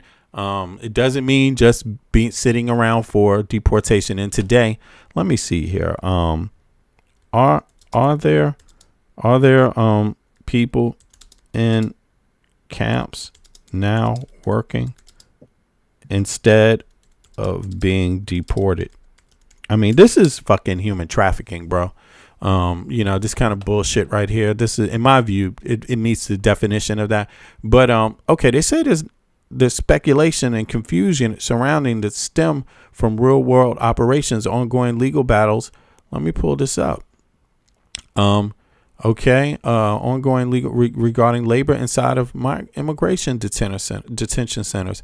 The ICE voluntary work program inside civil immigration detention centers managed by the U.S. Immigration and Customs Enforcement, private prison contractors, GEOs group, and core civics. There is a long-standing voluntary work.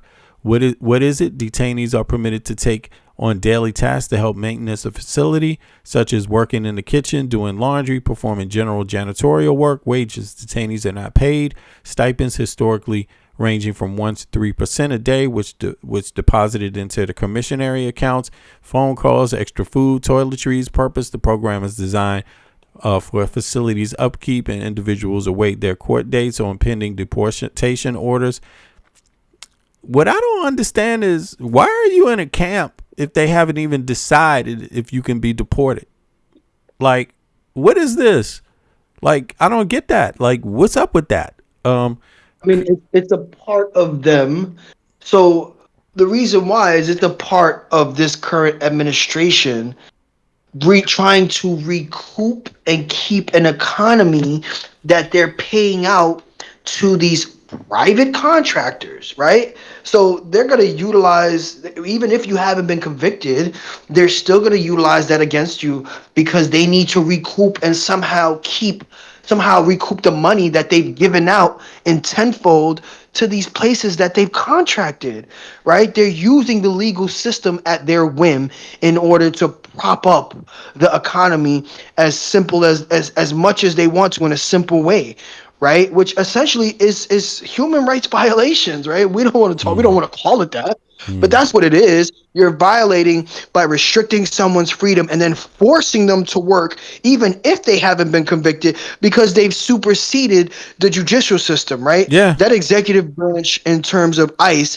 has superseded the judicial process. And the individuals who bring up Obama don't understand that when Obama did it, and again, this is not in defense of Obama because Obama has his own situation, right? When Obama did it and had questionable environments for these detainees, guess what happened?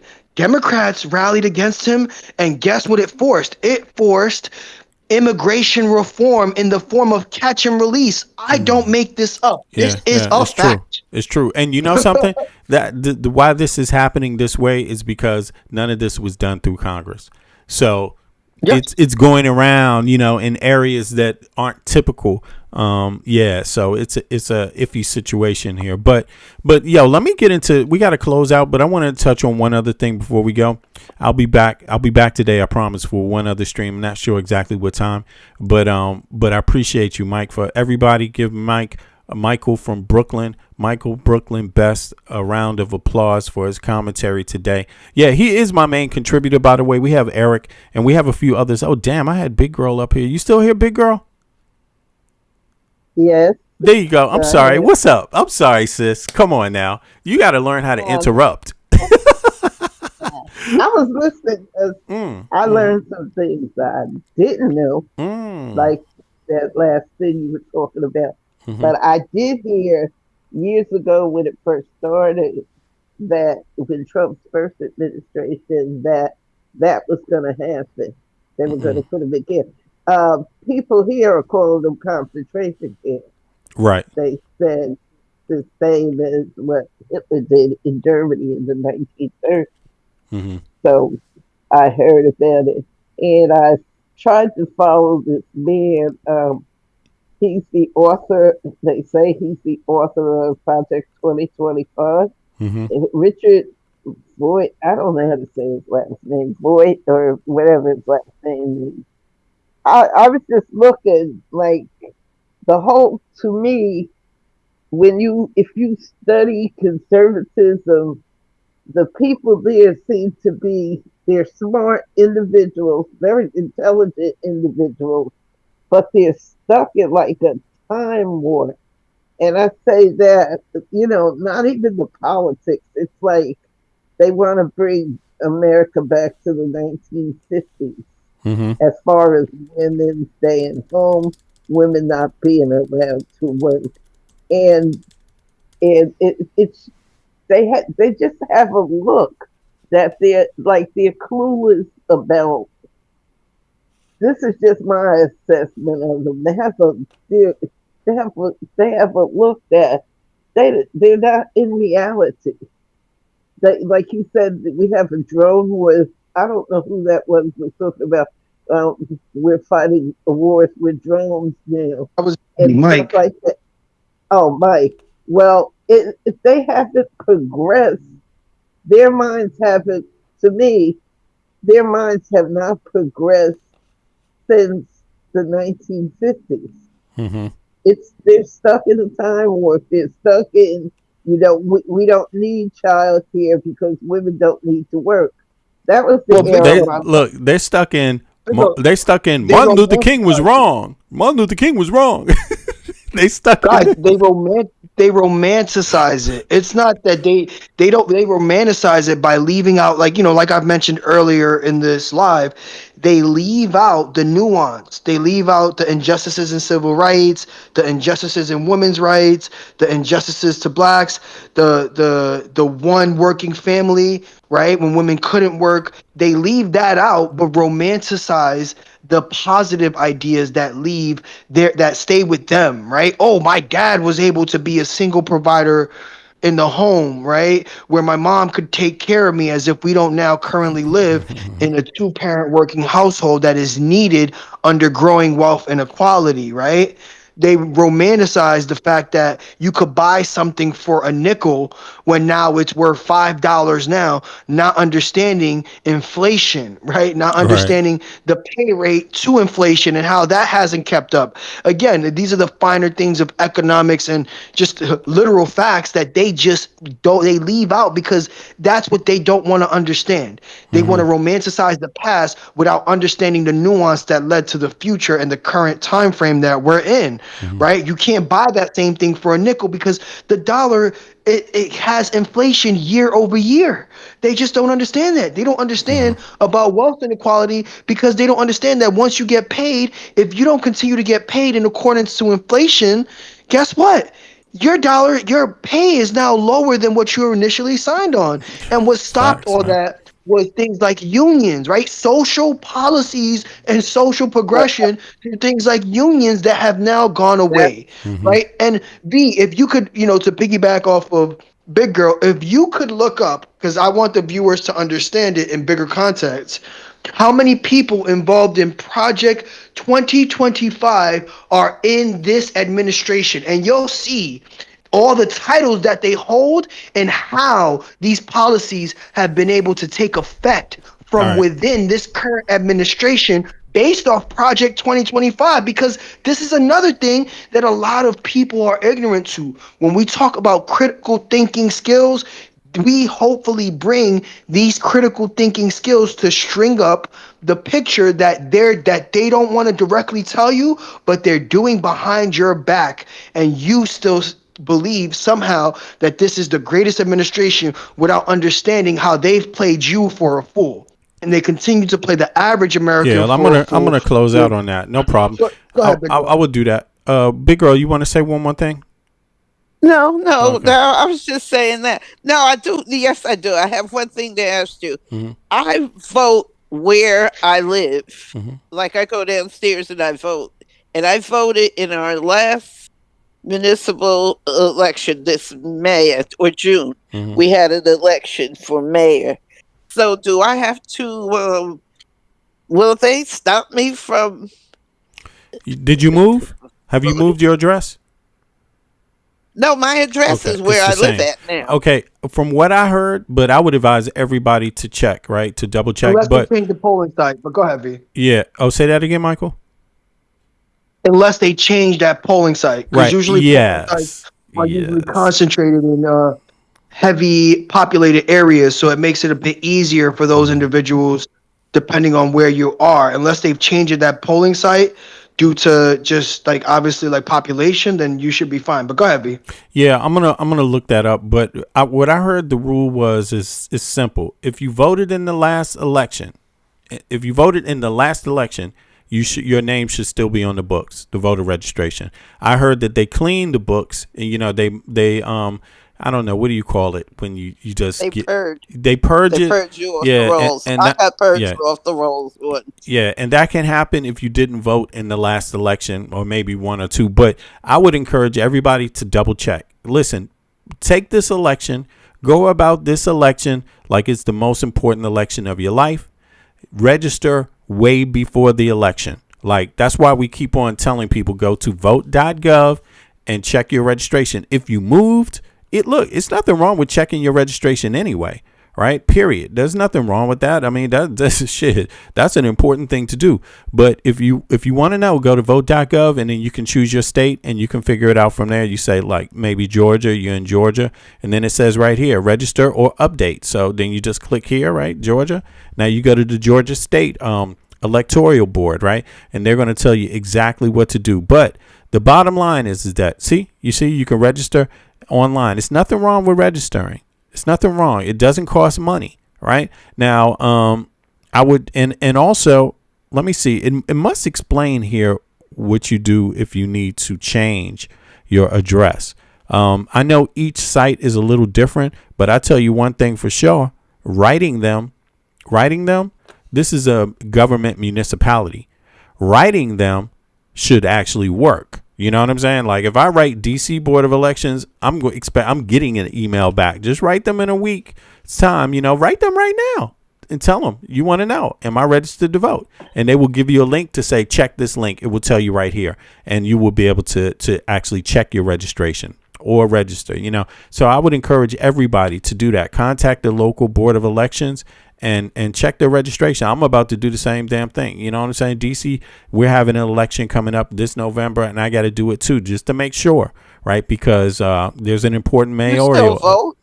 Yeah, You absolutely. still vote Yeah. I'm not a Danish citizen, so I vote in municipality. I vote as an American citizen. So I vote for my presidential elections, congressional elections, and municipality elections, right? Congressional, senator, but DC we only have shadow senators and shadow congressperson, right? We don't actually get a vote, but I vote anyway. So in the municipality one, so that's the local government. That's DC. DC's all local anyway. So we have what you call what is it? Damn, I'm forgetting the term. We have a local government with mayor and then other seats that are there, right? So I do, but I need to check mine this time around just to make sure it's in order. But of course, when you register online from abroad, then you need your ID. I have my passport always present on me and ready, right, for these matters, right, for elections. But I encourage everybody to contact their own Board of Elections. Don't listen to what somebody in some other place tells you generally works. This is not a general thing. The general rules do not apply. It is specific to your actual state, how you register to vote, period. So, I'm just saying that because there's often a lot of disinformation. But listen, somebody else, before we go to this last point, somebody else touched on something in the chat that I wanted to bring up. It was, It was two people here. Let me see. Let me go back. Make sure I got this right. Someone was talking about prison forced labor. I'm not sure who said that. Let me know in the chat who said that, but let me just bring that up for people. There are allegations and they're in court about forced labor, right, in these ICE camps, right? So here it is. I just wanted to go over that. It says civil rights organizations. Yes, there are substantial ongoing legal allegations and class action suits accusing private prison contractors that run ICE detention centers of exploiting detainees through forced labor, right? So these cases do not involve forced labor as a sentence or a substitute for deportation, but rather center on how internal maintenance labor and managed inside the facilities while individuals await legal proceedings or removal. Key allegations: civil rights organizations such as the ACLU, Southern Poverty Law Center, and the Project South and former detainees have filed multiple lawsuits against major private prison operators, primarily GEO Group, Core Civic, alleging violations that the Federal Trafficking Victims Protection violations of the Federal Trafficking Victims Protection Act, TVPA. Coercion. These are the complaints or the allegations. Coercion and threats. Plaintiffs allege that facility staff forced them to perform operational tasks such as cooking, cleaning, laundry, and maintenance under threat of punishment. Reported threats included placement in solitary confinement, loss of commissary access, loss of visitation rights, or being deprived of basic hygiene products. Sub-minimum wage payment. Facility pay participants detainees nominal wages, typically $1 to $3 a day, and in some cases nothing. Like, this should concern workers' rights organizations, American workers in general. It does. Right, because if you What you're forgetting is the deeper nuance. Go look up where almost exclusively all those prisons are located. You might see a pattern too. Let's take them to that way. You might see a pattern, right? Is it because red states? These are, well, let V. I'm not gonna spoil it. We'll let V go. It's probably red states. Probably red states. You know, because they should be. I remember they wanted to have turn all the prisons here in the U.S. Private prison. And people fought it. People fought it. They left it like in New Jersey. It's not all red states, though. Yeah. It's not all red states. It's a majority. Some Democrats, but probably the majority of red. Some are in California. Damn. Some are in Cali. Yeah. You know, well, that's because here we go. They have a high Mexican population. Yeah, exactly. You got Texas, Arizona, California, Georgia, and the Southeast. That includes Louisiana also. Let me see, New Mexico, Nevada. You know, but in general, people should understand that how you going to get a job if they're forcing somebody who's locked up to do the job for $1? I mean, and we talked about this before in terms of prisons. Just so you know, V, when it comes to unpaid, it is exclusively red states: Texas, Alabama, Florida, Georgia, Arkansas, Mississippi, South Carolina. Okay. Well, in prison, completely unpaid. Yeah. When it comes to high hub populations, now you have Texas and California. Well, right? You talking about large size? You talking about ICE or you talking about prison, the regular prisons? I'm talking about prisons in general. Yeah, well, that's different. That's different. I just looked up the ICE detention centers, but no. I'm yeah. talking about prisons. Yeah, okay. Exclusive prisons. Okay, but let's keep it to ICE. US. Let's keep it to ICE right now because we can go back to that. We did do that last week, but a lot of people don't know. This is the same thing. This is paramount to the same shit. It's like they're paying you money in a prison for something that's supposed to be somebody's goddamn job. And they're supposed to get a full-time wage. And when you do the data compared to the United States prison system and even ICE, right? When you look at these detention centers, deportation centers, all of this shit, the people that work in it, you can't get a prisoner to do that work. And then even if you did, you'd have to pay them. If it was in Europe, you'd have to pay them a wage, the full-time wage. You'd have to pay them the market wage for the job. So if you get locked up in Europe, let's say you're a citizen or whatever, you get locked up, a resident, you get locked up, you go to jail, you want a job. Yeah, if you get that job, they got to pay you what the normal wage is outside in the free world. They can't just pay you $1. is considered a violation of your rights. You know, so a lot of the times they're able to circumvent it because 90% of these detention centers are private. Okay. If you do it like they do in Europe, it de-incentivizes. What do you call it? It de-incentivizes. What is it? It de-incentivizes corporations from stealing your regular job, everybody else's job. It doesn't undermine the regular work market. You know, if you're paying people in prisons $1 to $2 and $3 to perform a service that someone else would do in the free world, you're obviously taking free world jobs. Like, and in this case, they're getting people to do the maintenance on the prison. Man, why don't you just hire someone and pay them a fucking working wage outside? Like, why are you substituting that? You know, and it's corruption, bro, of the highest degree. So I appreciate that comment. Whoever made that comment, I appreciate that a lot. Do you know that? The states that they're heavily in, like heavily, is Texas, Louisiana, and Georgia. And that's a direct correlation to low minimum wages, low state minimum wages. They already paying you low wages, and they don't even want to pay you that to do the job in the prison. They want to get somebody else to do it for $1. Instead of paying you $7, they want to pay you $1 now. Look, these are some of the lowest in the country, but go ahead. Somebody else in the chat, Nirvana Tyler, says, unfortunately, black immigrants are treated the worst in ICE detentions, especially mothers and kids. Okay, I didn't know that, but I would like to see some data about that. But if that's the case, that's unfortunate. It's unfortunate. And there would be a minority. Also, did you know that Angola, I think it's called Angola in Louisiana, that the prisoners there are already doing the forced labor? No, they have to farm. Yeah. Angola is the farm. Yeah, but that's what you're saying. And they do it. Yeah, but that circles back to what I was saying before, that it's almost exclusively in red states when it comes to U.S. prisoners, not necessarily ICE detentions, but U.S.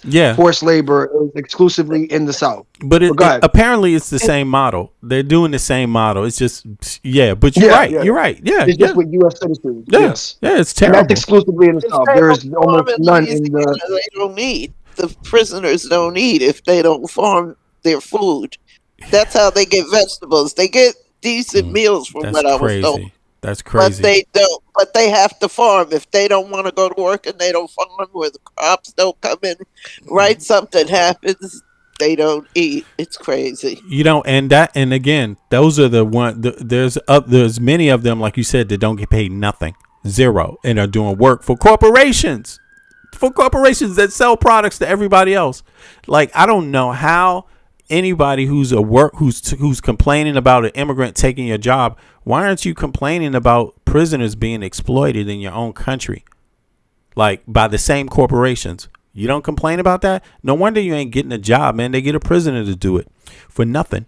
But in any case, y'all, it's been interesting convo as usual. Big up to everybody that came out today. Please click the like button. If you haven't clicked the like button, subscribe if you haven't subscribed.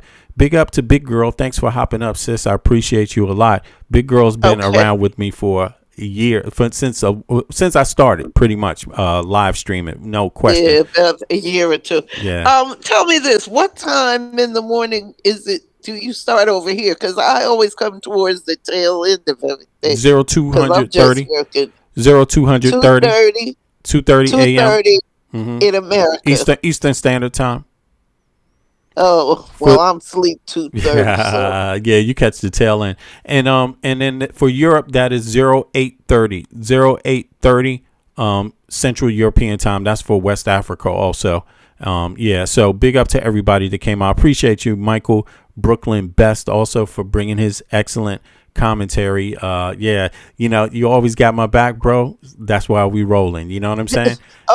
Yeah. Well, just one more thing. It's just a question. After this election is over, the big election, the gentleman, I think it was Mike, talk about Mandami and what he's doing in New York. Are you going to talk about that more? There's no general election for Mamdani. No. He's not part of that. After this election is over, are you going to talk about anything about what Mandami is doing in New York? Because Now they have a thing out. I don't go through social media and I think it was Mike mentioned that they're saying he's a communist or something. So I don't know. Oh, we talking about that I'm every day. confused. We got Mondami's back every day here. So and everybody else is lying about it. It's ridiculous. But yeah, no doubt we've it's because Big Girl, you've been catching the tail end, girl. You got to come in early. Yeah, You've been on fire.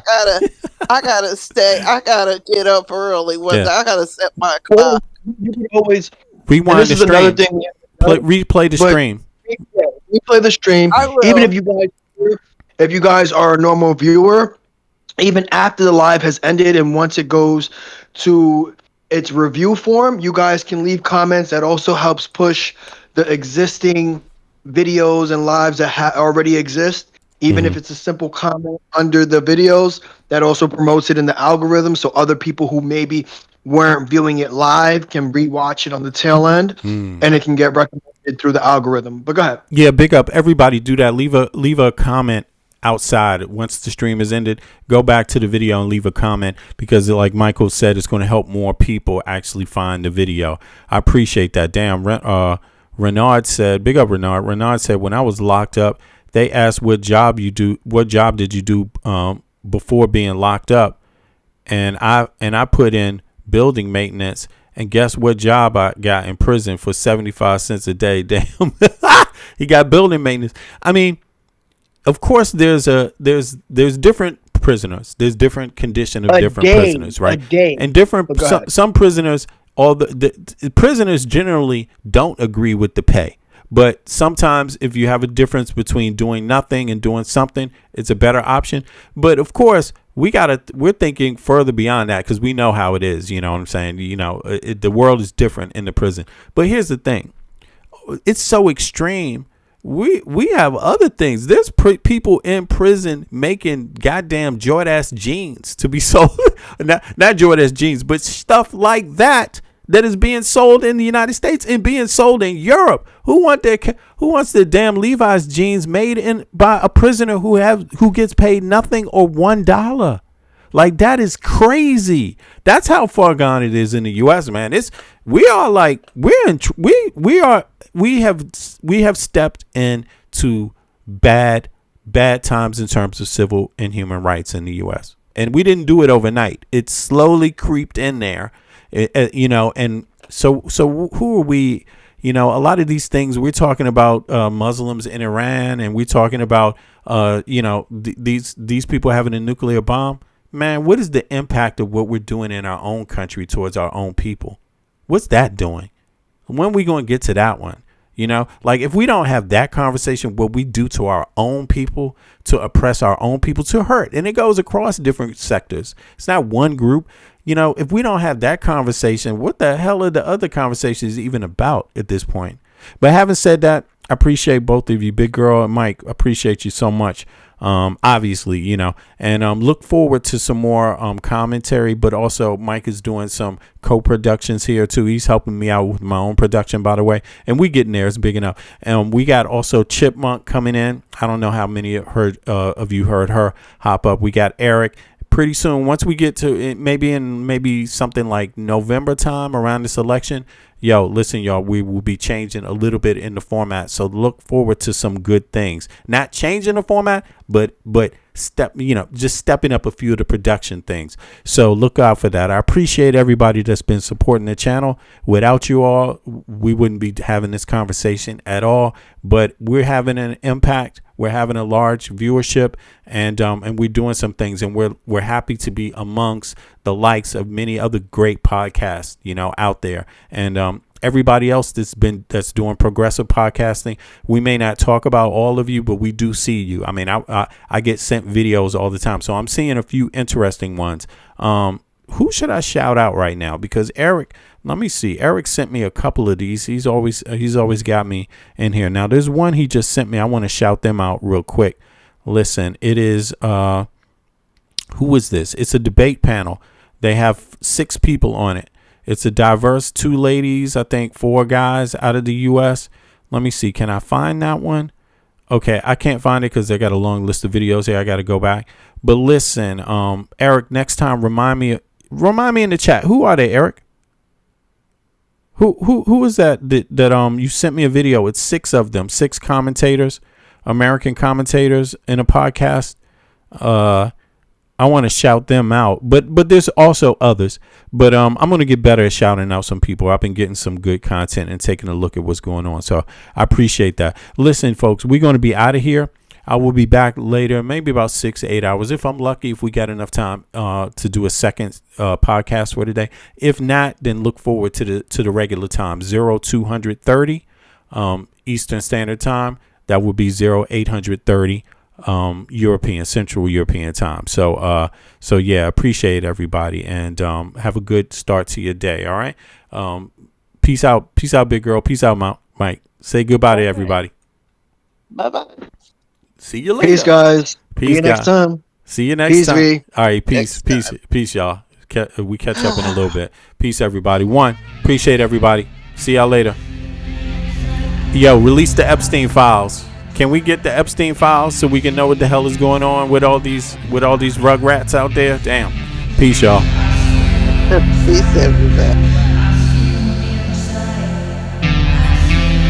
They want war. Crime Yeah, babies good night, looking for everyone. food. Thanks for Starvation, listening. The recipe, people subdued. When the people you trust got it in for you.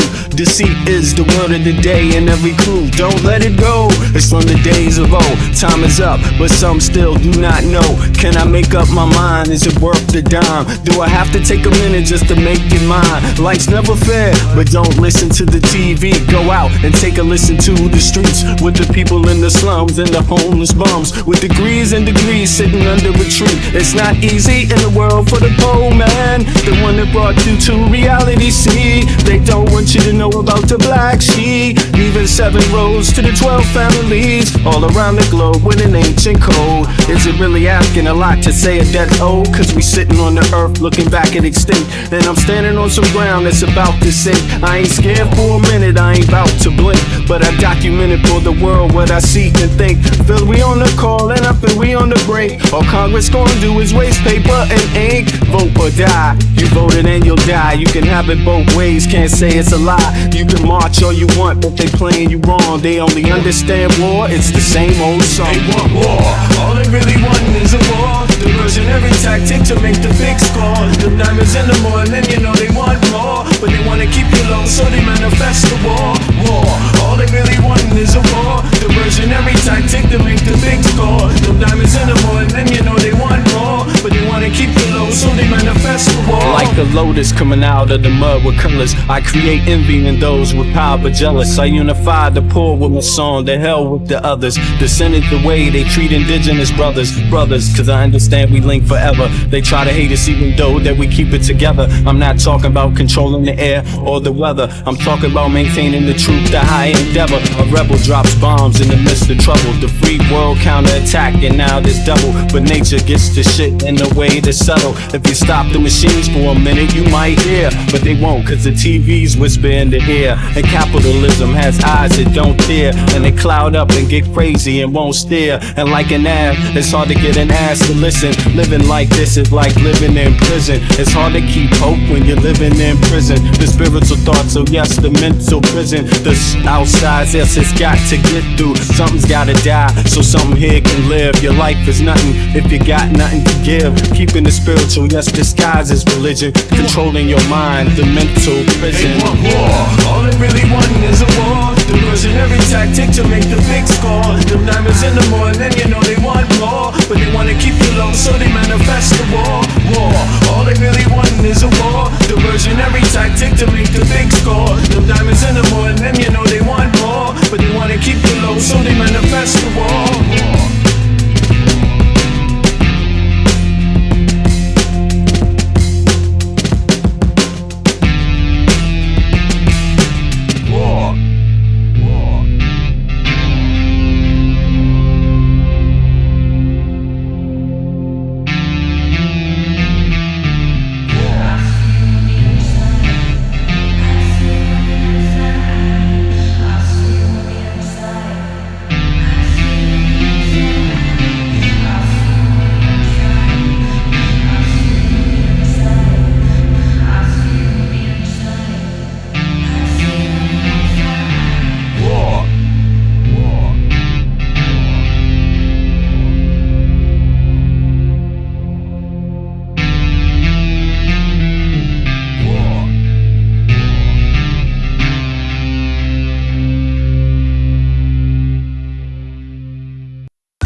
kids? Don't forget the children. Tell them about the children. What about the children crying?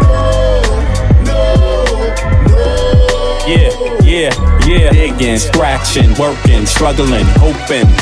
Some is hustling, every man hustling, stay alive, that's the game. It don't matter if another gets slain. Pain, recession, other cats want a war, we got the weapon. People want bombs, so they gon' get them. This is the rhythm, the politics ticking. It's sad how we living in this life. It's gonna be a time that we change. Shit is not finite, life is the same. Motherfuckers killing each other to make a claim. Stop that bullshit, you have no respect for each other. You know the truth, you come from your mother, your sister, your brother. So love one another. If we make that change, the whole world will do the same. So listen.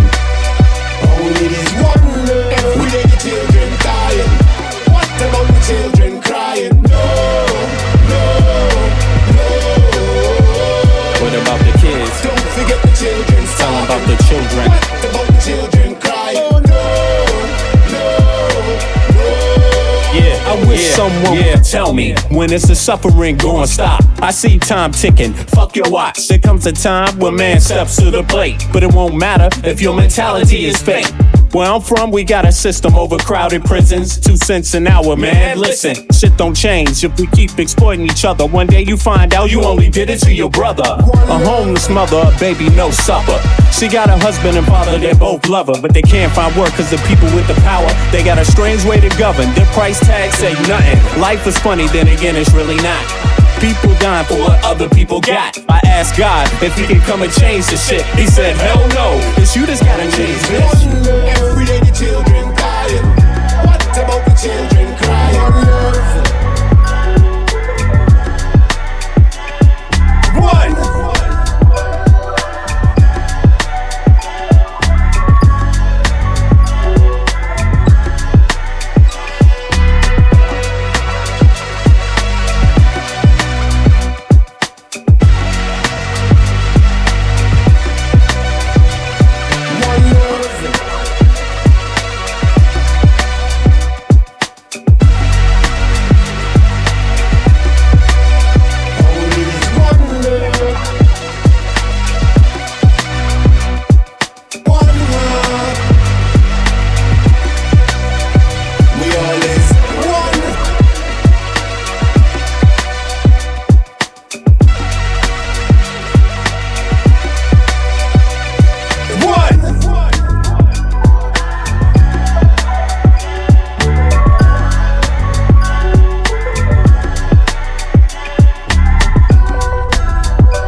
To all the ghettos around the world.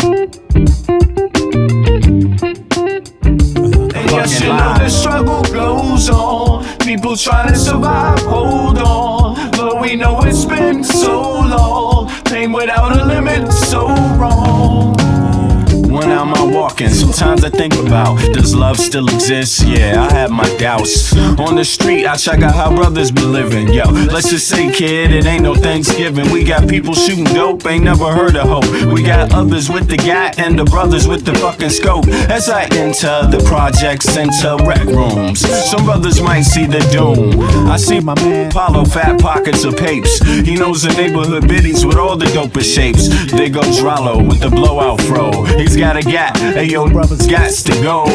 No show is live with narrate, fuck Memorex. My man Rollo's got a gat at Paulo's chest. One slug blasted out, down boy died. Now show me some love, kid, it sounds like a fucking lie. The struggle goes on, people trying to survive, hold on. But we know it's been so long. Pain pain without a limit, so wrong.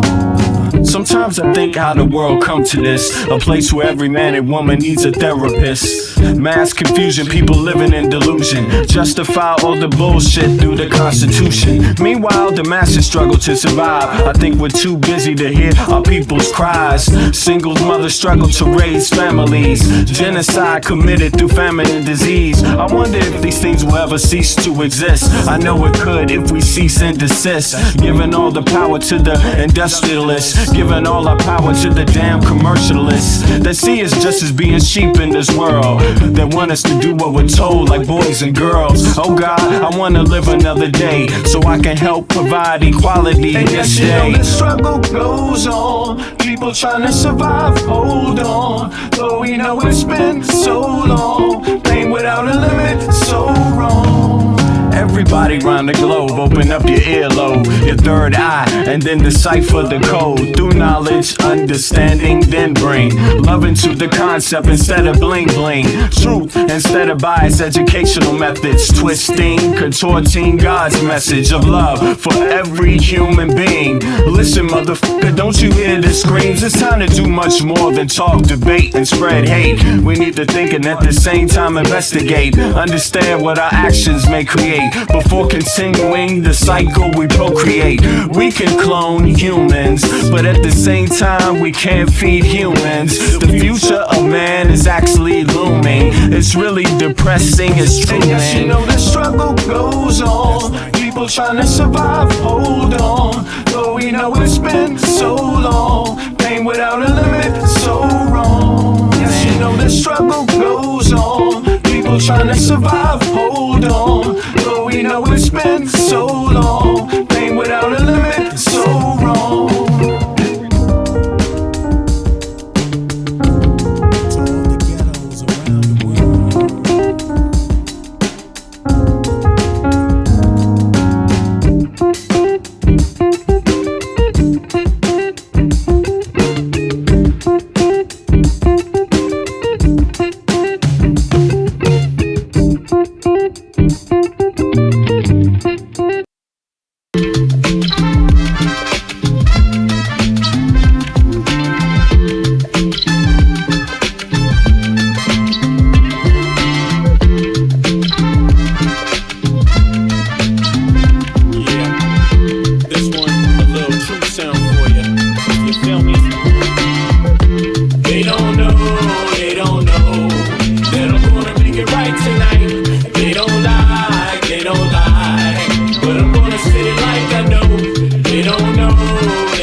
From our harshest past, embedded in our society's identity. But then again, can you tell me that's free? They explain to you what your mind should perceive, suggest things they want you to believe, like your skin color dictates your race. They're calling you an idiot to your face, like life is much more simple than that. We're all slaves and the cards are stacked, while we fight over problems we can fix. Industrialists turn our kids to addicts. The television does a job, introduce you. The radio's right there to seduce you, keep you locked on the wrong damn track. Cigarettes is just legalized crack. They want you to catch a damn heart attack. They want you to catch a damn heart attack. What? Stop believing in the flag, it's a trap. Cause men rule this world, that's a fact. They don't know, but I'm gonna make it right tonight. They don't lie, but I'm gonna say it like I know. They don't know, that I'm gonna hit them with the shit. They don't lie, that you're gonna feel mine tonight. That you're gonna feel mine tonight. That you're gonna feel mine tonight. That you're gonna feel mine tonight. If you see a man that needs help, then help a brother. If you see a sister on her own, still love her. Cause life is about how you choose to see it. but you gotta teach people how to learn to see it. The planet's been through suffering many times. We propagate many wars many times. The people need to wake up and stop accepting deceit from their own government's deception. You can't blame the people for needing protection from the government's bad reputation. We need to sing a song called Free the Nation, cause we done had a whole lot of separation. Racism, classism, nationalism, based on keeping people out on the plantation. That's the plan, no doubt, cause rich people got a plan, no doubt. If you still don't understand and believe that we are all one from the same mother and respect each woman and man with the same consideration you would like to be given on a daily, then you need to retire so the new generation can take over and show you how to live and govern this place we call Earth home.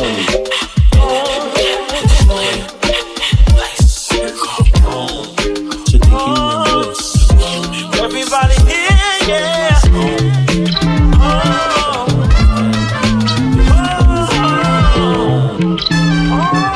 Check it out. They don't know, kid. They don't know, they don't know. But I'm gonna make it right tonight. They don't lie, they don't lie. But I'm gonna say it like I know. They don't know, they don't know. That I'm gonna hit them with this shit. They don't lie, they don't lie.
Orientation in this place we call Earth.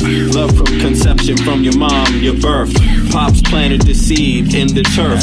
From there, you must find out what life is worth. Grew up learning your do's and don'ts.